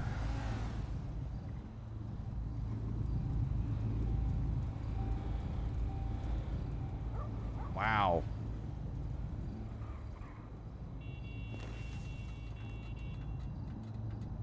Plays Sunny. He's in the chat right now.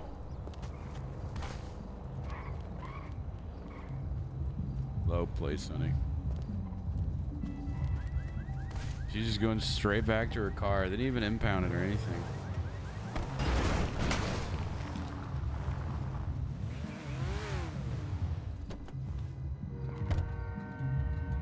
Does she live here too? Just like right back in the spot. Oh, nice place you got here. This is nice. Some pots and pans. Love the toilet by the door. Good for emergencies. Alright, this is actually really nice. A dog bed for Bumbo. So, you have pets, but you didn't throw the ball. A bag of coke. A briefcase of cocaine. And a gaming PC pog.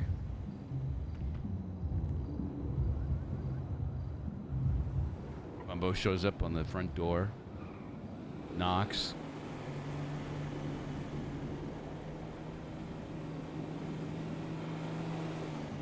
I think you're forgetting something. That was good though. That penumbra smoked that PD bike and car there. You ever think about being a dog inside a house robbery? When house robberies first became a thing, we would hide inside. We would watch house robbers break into houses, and then we'd spawn as the bulldog, but we'd be like sleeping, so they'd have to be really quiet to not wake it up. I'd also do like the homeowner one too, where we'd spawn in as like a local, as a homeowner sleeping at the bed, just so people had to role play out like actually sneaking around. But it's hard to catch people now because people only do house robberies every now and then now. And a cat, yeah, we'd put a sign on the front door that said, "Don't let the cat out." And then they'd open the door and we'd sprint out immediately as a cat. And they'd like completely abandon robbing the house to try and get the cat back inside.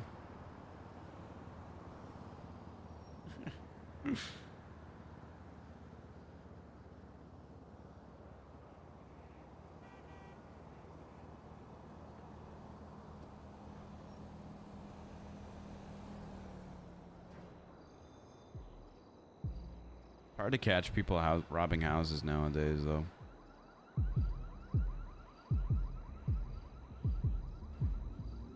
$45 pieces of furniture. My God. Yeah, if no cops show up, if you get a good house, you get so much money.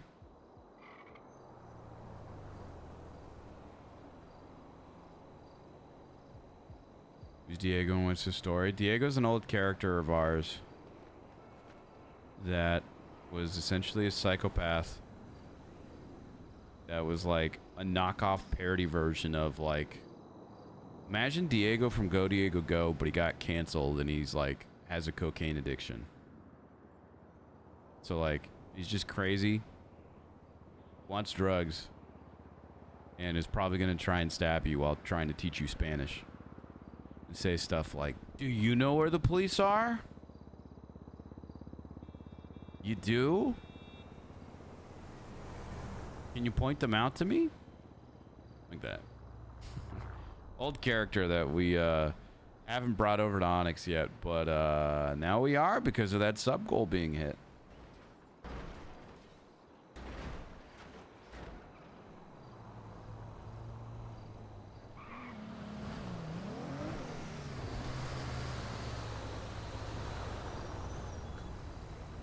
Oh, man.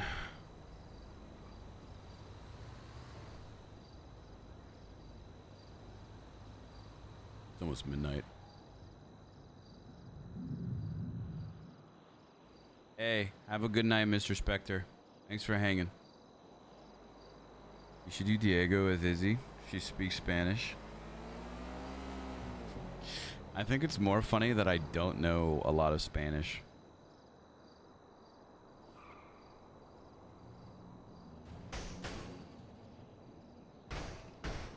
But hey, if sign language ever comes up into the server with emotes, I'm there. All right.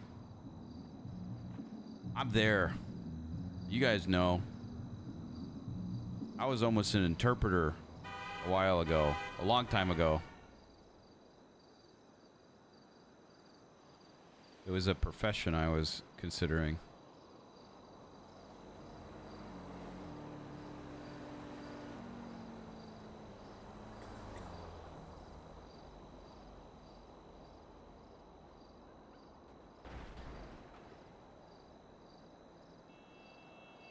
You skip so many sign of the days. Yeah. Yeah. Lots to catch up on though when I'm back. I really should too because I need to use it daily. I taught McLovin a lot of sign language. I taught McLovin sign language specifically so that when we're out and about, we can talk about things and people in front of others. Like I remember we had, I think we threw like a Super Bowl party. We had like just cleaned the house and vacuumed the rug and everything. And we'll like have shoes off in the house. And then the people that like had just come over were still wearing their shoes in the house, and she didn't want to say anything, and so she like got my attention and did the sign for shoes. And I immediately looked down and was like, "Oh hey, yeah, take your shoes off, please. We just vacuumed."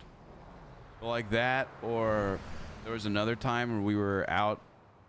Actually, recently we were out and about, and at some friend's house, and she signed that she wanted to leave. And I was like, I got you. And I was like, well, I've got a work thing I need to take care of tonight, but thank you for having us here. And just it's basically like Glovin indicating that I need to come up with an excuse for us to leave. And I'm like, I got you. But it's nice. It's nice to do that. It's a good skill to have. We can just openly talk about things and people in front of others or from across the room.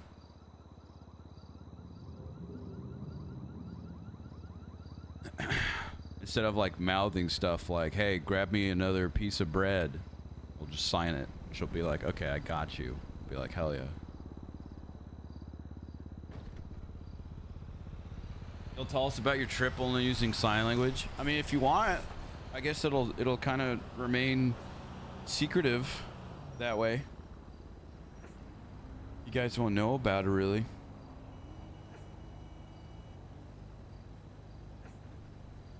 I understand why Italians use hand gestures so much.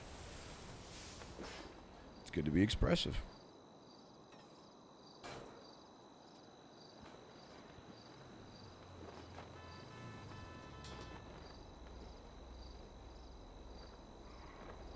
Why is there a police car right here? Is there a cop in there?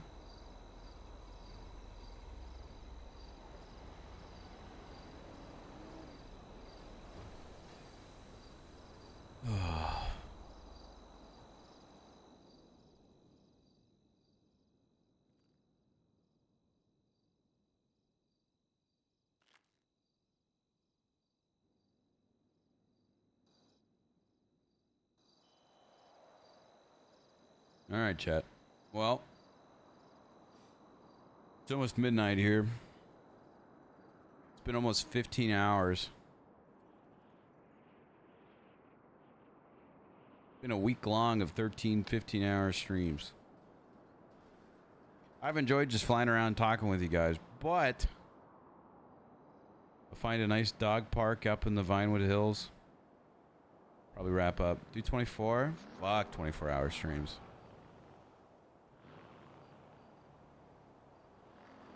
24-hour streams destroy me.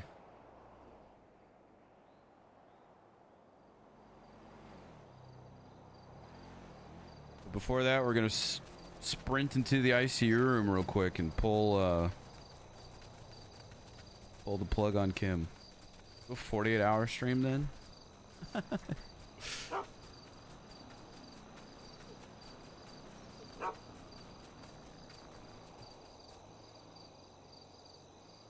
Do it, no balls. Do you see how many balls we have? Checkmate.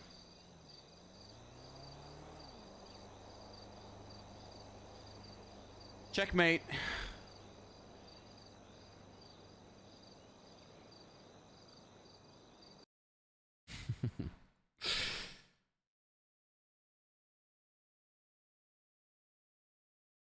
All right, chat. You've been great. You've been wonderful. It's been a great week of long streams. Lots of content has been had.